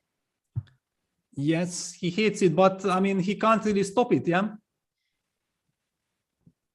because queen d5 comes, then there will be a big problem on the can f7 he try pawn. to do something like he goes queen c6, so and he says rook d6, so no trade right now? And what does he want after queen Queen e8 b7, queen f5, queen f5 wins on the spot. That's the problem, yeah, because hitting the bishop and also settling rook d7. So he opted for queen e8. That's the problem. Queen e8 is exactly what I was thinking about, because okay, you can still go queen f5, but then at least the f7 pawn is defended. Yeah, so but that was the reason why Shakhriyar actually spent a lot of time before queen c6. He had to find this resource that keeps the game going, and Eric is down to 7 seconds. Queen d2 played. He goes queen d2, hitting the rook. Where is the rook going? Is there a square? Because rook c3 has a tactic, Peter. Rook c3 runs into rook f6. Exactly. Rook c3, rook f6. So queen d2, very nice, forcing the rook somewhere. I mean, where is this rook going? Rook a1 Not somewhere. also. Only rook b1, because rook a1 Yes. runs into rook f6 as well. Yeah, but rook b1 also runs into rook f6 and then queen c2. Yeah, maybe. Yes, I think I can do it. You will only have g4, but okay, this should be a win. Is rook f6 winning on the spot? Is black's rook trapped on b1? Oh, he goes for it. He finds it. Yeah, he goes for it. Yeah, takes on f6, king f6. Hang on, even he can start with queen c3 check. Can he start with? Yeah, he can start with queen c3 check, winning on the spot. But after then king there's f6. King e7. Yeah, then already your queen is blocked out of the action. Yeah, then queen c2 just traps the rook completely. Shakhriyar goes rook b3. Okay, then that's it. It's basically like capitulation. Now rook f5. Yeah, it's over. Wow, this Yeah, has been g4, knight e5. Knight e5, stopping queen e4. And then, okay, white is piece up and we'll checkmate the opponent. Yeah. Knight h4, even more professional. I mean, okay, just keep everything protected. Queen e4 check. King h2 and come in with the queen. King h2, rook b1. Am I B1, still then, kicking? Rook b1, then he wants to wait. How are you defending the mate? I mean, he needs to play f3. It's a little bit, yeah, it wasn't exactly planned, but it's fine. It's completely winning anyway. And rook f3 now, yeah? Yeah. Rook f3, you recapture and things are under control. Can black go rook e1, threatening rook e2? Well, there was always a check, so it doesn't make any difference. Falls back with the king. But now you can just go queen d8, queen f6, queen f7, right? Yeah, it's over. Yeah. And this is not just checkmate, yeah. And Eric there with a fist bump. A big congratulations to Eric, and Shah also great sportsman spirit there, congratulating him. A big win for the Canadian Grandmaster. It's been a tough event so far, and Eric is back. Yeah, he's back, and it means a lot to him. Yeah, because there is so much tension, so much pressure. Yeah, that you lose tough matches. Yeah, you are very close, but you lose. You end up with 0 points, and the opponents are getting stronger and stronger. Yeah, it's you never have an easy match. And then after winning, you know, now I think it's psychologically so much more easier to play the rest of the matches, because you know that you already won one match. Yeah, amazing stuff. What a day of incredible chess we had. And in the end, we saw that beautiful shot of the playing venue where the players sit and play their games. That's what it looks like. We've got an interview coming up shortly. So let's just have our Oslo studio along with us. Peter, while we wait for the players to join us, which should be any moment, what was the standout moment for you? Well, okay, so many things. I mean, of course, Magnus's performance. Yeah, that, I mean, crushing Anish like this, yeah, in 3 games. That was quite impressive. And I mean, if you look at the games, you feel like Magnus was playing perfect chess. Yeah, brilliant chess. And we have seen him, we have heard him, and he didn't look like he was feeling very well. But this is incredible class. Yeah, that if you can perform like this when you are not feeling well, that's amazing. Absolutely. I think Magnus versus Anish, he just with that Benoni game, as well as the first win, it was a fantastic performance. But I think, Peter, the day also belonged to Pragg, playing against Liam, his 3rd big win in a row, wrapping up. I mean, he's not even going to the 4th game. We've been talking about this in just 3 games. Some brilliant chess in that one as well. And I think the heartbreaking moment was in the Jordan game, that D takes E5 which sort of just wrapped things up and didn't give him a chance to come back. We've got Eric with us, so let's head over to Oslo. Gave Black a lot of counterplay, so I'm just very relieved to have won it in the end. I was a little bit scared if you were even breathing in the final minutes of that game. That was so tense. Can you take us through the final minutes there? Yeah, I mean, I think this game I was a bit more focused and playing a bit better than... I was in like a state of trance. I wasn't moving as much. I was pretty focused, but then you get the winning position and then you get a little too excited and start making some small inaccuracies, start second-guessing yourself, and that's pretty much what happened. But I was really happy right before the end to find that rook takes f6 move because I was down to 10 seconds and I have a bad habit. It's already happened a few times this tournament. I think I lost a few games just because I unnecessarily got low on time. So there I needed to find a move that would simplify things because it was trending towards a position that I was going to lose or something. Like the blunder was coming. I could feel it. If I played another 20 moves, I probably would have blundered. So I was looking for a way to simplify things, and fortunately, Shah probably felt that. He was trying to maybe trick me, and that allowed me to find this rook takes f6, which is a good shot because otherwise I was already kicking myself and pretty upset. I was having like deja vu from other rounds this event where I've messed up promising positions. So I was already getting a bit frustrated there, but fortunately I had one final move to get the win. Yeah, and we see you shaking your head just frantically in the end of the game there, and sort of expecting that blunder that you say you are. How are you working with yourself there to stay focused and make the right moves and don't make that blunder? Well, in today's match, I took the lead for the first time this event, and then I lost a very stupid game in round 2 where I just got in time trouble in a drawn position, and I was so upset that I did try to focus for the final 2 games to play quickly. And I did play quickly, round 3 and 4, until I got the winning position there. But it was, I felt like it was a matter of time. I'm still making a lot of unforced errors.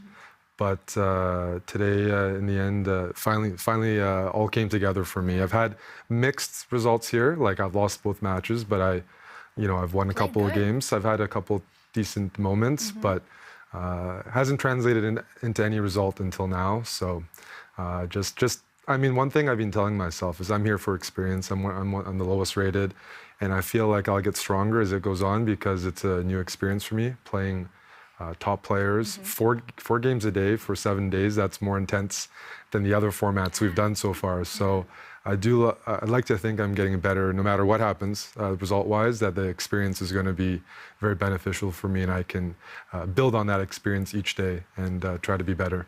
And you beat her in a match, world number 10, Eric. What does it mean to you? It means a lot. I've had decent results against Shah in Rapid. I mean, we have fighting games. Part of that is due to his style. He plays exciting chess, and so I don't mind that. It actually, I don't know what it does, but it gets me more focused, and the adrenaline is there, and I play a bit better, I feel like. But winning in the Rapid portion was nice because when I started the game, I was like, oh, I haven't won any matches. Even a tiebreak's better than a loss. So it was in my head like, am I trying to play for a win, or am I trying to just build the confidence, go to the tie breaks? Sometimes I'm better at faster time controls. But as the game went on, it started telling myself, no, you have white. You're here for the experience, for trying to maximize. And then there was some confidence that came in during the game where it's like, no, you got to play for a win and try to win it in the match format because that's the kind of confidence I'll need for the other days. Absolutely. Can't count on tie breaks. And David, I mean, Eric, a huge fan favorite, but it felt like this was coming, right? Because he's been playing such great chess. Yeah, and Eric, I've got to commend you on your decision in the last game to kind of play for the win, keep the tension, and it really rewarded you. How about if it did go to playoffs? You mentioned you did fancy your chances? Or? I fancied my chances better than in Rapid because I've been overthinking and getting in time trouble in Rapid. And Blitz, you can't do that. So I'd like to think to myself, my clock management would have been better. But I don't think anybody here in the event is like a pushover in Blitz. So I was just thinking, okay, it's maybe a 50-50 or I'm a slight underdog. But I would secure some prize money and some confidence getting the tiebreakers, but in the end, just decided to do it in the rapid. And Eric, I also got to ask, how are you preparing, and also how are you going to celebrate after this win? How am I preparing? That's a great question. Helping you? I don't have anybody helping me. You could say I have a lot of Norwegian friends here that are helping me, but maybe not the best influences. I've been exploring the city. People have been really relaxing. Going out for dinners, meeting people that I haven't seen for a long time. So for me, it's been like, I choose to relax and socialize, and that's a way to just like reset for the next day, because last couple of days I lost and I didn't really change anything. It's just just relax, and I'm having a really good time. So that always contributes to how I'm feeling each day, and I feel like I won't change anything. So tonight, probably dinner and socializing. Yeah, I like to hear that.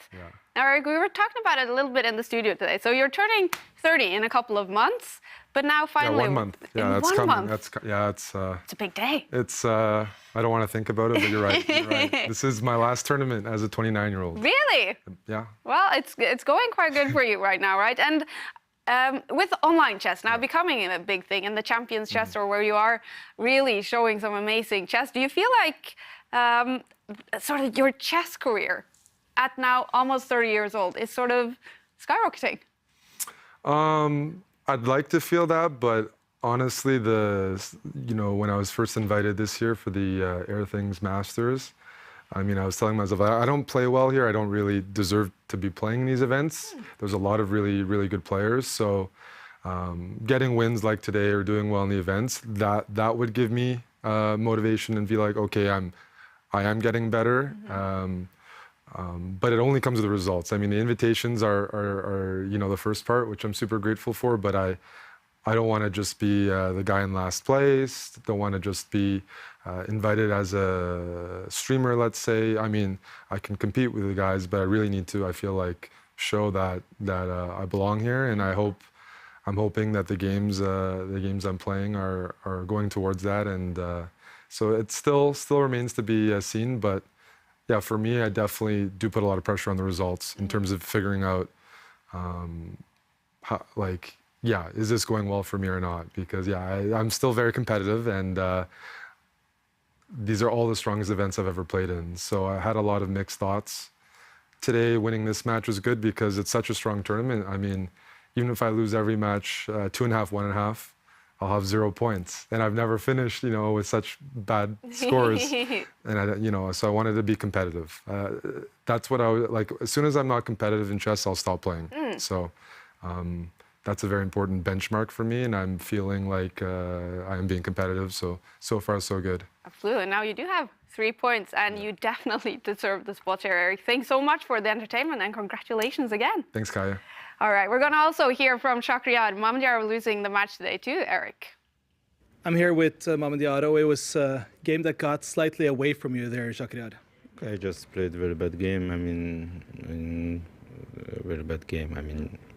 I lose from middle game. It was a very bad position. It was a match that seemed to swing back and forth today, where you both had some good games and some poor games. How was there parts of today that you're happy with?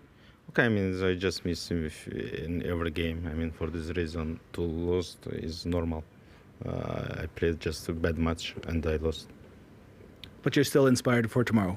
Of course, yeah. It's a new day and new games. Thank you, Shakhriyar. Thanks.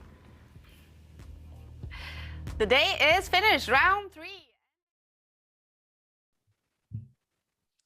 A very disappointed Shak there, and of course he was very critical. He knew he'd had a bad match, and I think he understood that he just didn't have a good day. He just played badly today, and that was the reason that he lost.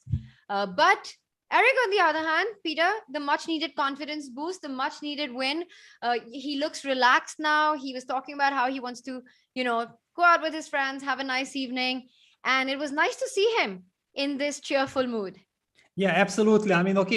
This is what we have been talking about during our broadcast today, that we feel the tension. We understand how much it means to him that he can beat a player like Shakhriyar Mamedyarov in a match, and score his first point, and not just first points, but it's 3 points immediately. I mean, definitely now the world looks completely different. Yeah, now it's the time to go for dinner with your friends. Yeah, now you really get all this energy. Yeah, while you are playing chess. Yeah, that you are actually successful at the tournament against such players. I'm really curious to see how he will continue the tournament, because it can also, you know, give these incredible wings. Yeah, like, okay, yes, it's fantastic. At the same time, also there is also a danger, yeah, that one really needs to acknowledge, yeah, that suddenly when you achieve something big, you might get satisfied, yeah, and then suddenly you think like, I already beat Shakhriyar, everything is fine. No, the tournament has just started. There are 4 more big matches, yeah, on the table, and Eric showed that he can play great chess when they have a bad day, like Shakhriyar today. He punished him very nicely, won a very well-deserved match, and we are looking forward to see more of Eric in this spirit. 100% agree. 4 big matches coming up tomorrow. I know one of them is between the golden boy, the tournament leader, Praggnanandhaa, who will be playing the world champion Magnus Carlsen. I think that's going to be an incredible match to watch. And that's what Prag mentioned in his interview as well, that he's really looking forward to tomorrow. Anish will take on his colleague from the Netherlands.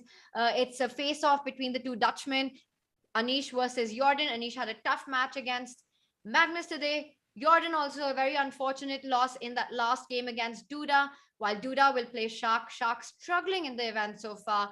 Eric, who's just picking up speed, picking up momentum against Liam. And I've got our chat in front of us. Mathis, I think you're absolutely right. Shah wasn't happy, but one has to love the way he plays chess. Always entertaining, always combative, and that's what we love to see.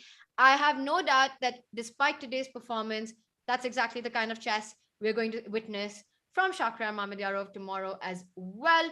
It's been amazing, Peter. What a fantastic day of chess we've had. Your final thoughts wrapping up? Yeah, well, I also want to say that definitely now it's the moment when Shakhriyar will get really angry, you know, and because he's definitely frustrated that he's so unhappy with himself, that how could he? Yeah, he sets his standards very, very high. Now he will be super focused. I mean, tomorrow I'm expecting a completely different Shah, and I think his opponent might be at the wrong time at the wrong place, meeting Shah tomorrow. But the big match, of course, for us will be Pragg versus Magnus. I mean, what Pragg has shown so far at this tournament is just stunning. At the same time, if Magnus wants to win the tournament, he really has to feel like somebody has to stop this boy. Yeah, I mean, because Pragg is just dominating. So very, very crucial matchup there tomorrow. I mean, you don't want to miss it. Everybody join us. I mean, we have to all watch together, because this is going to be an incredible thriller. Incredible. Pragg is undefeated, not just in the matches, but also he hasn't lost a single game so far, which is absolutely incredible. Big day of chess coming up. Thank you, chat, to everyone who joined us on Twitch, Chess24, and on YouTube. Today was just so much fun with all of you. Please do support us by liking the stream, subscribing to the channel, and leave a comment for us and tell us what kind of topics you'd want to be addressed in the pre-show. What would you like to see? It's always helpful, and it's always nice to get your feedback. So it's been an amazing day of chess, and Peter and I will be back with the action tomorrow. Good night. Good night. Air quality isn't the first thing that comes to mind when you think about chess and esports, but it affects our focus, decision-making, health, sleep, and more. What's in the air you breathe? Find out with Air Things.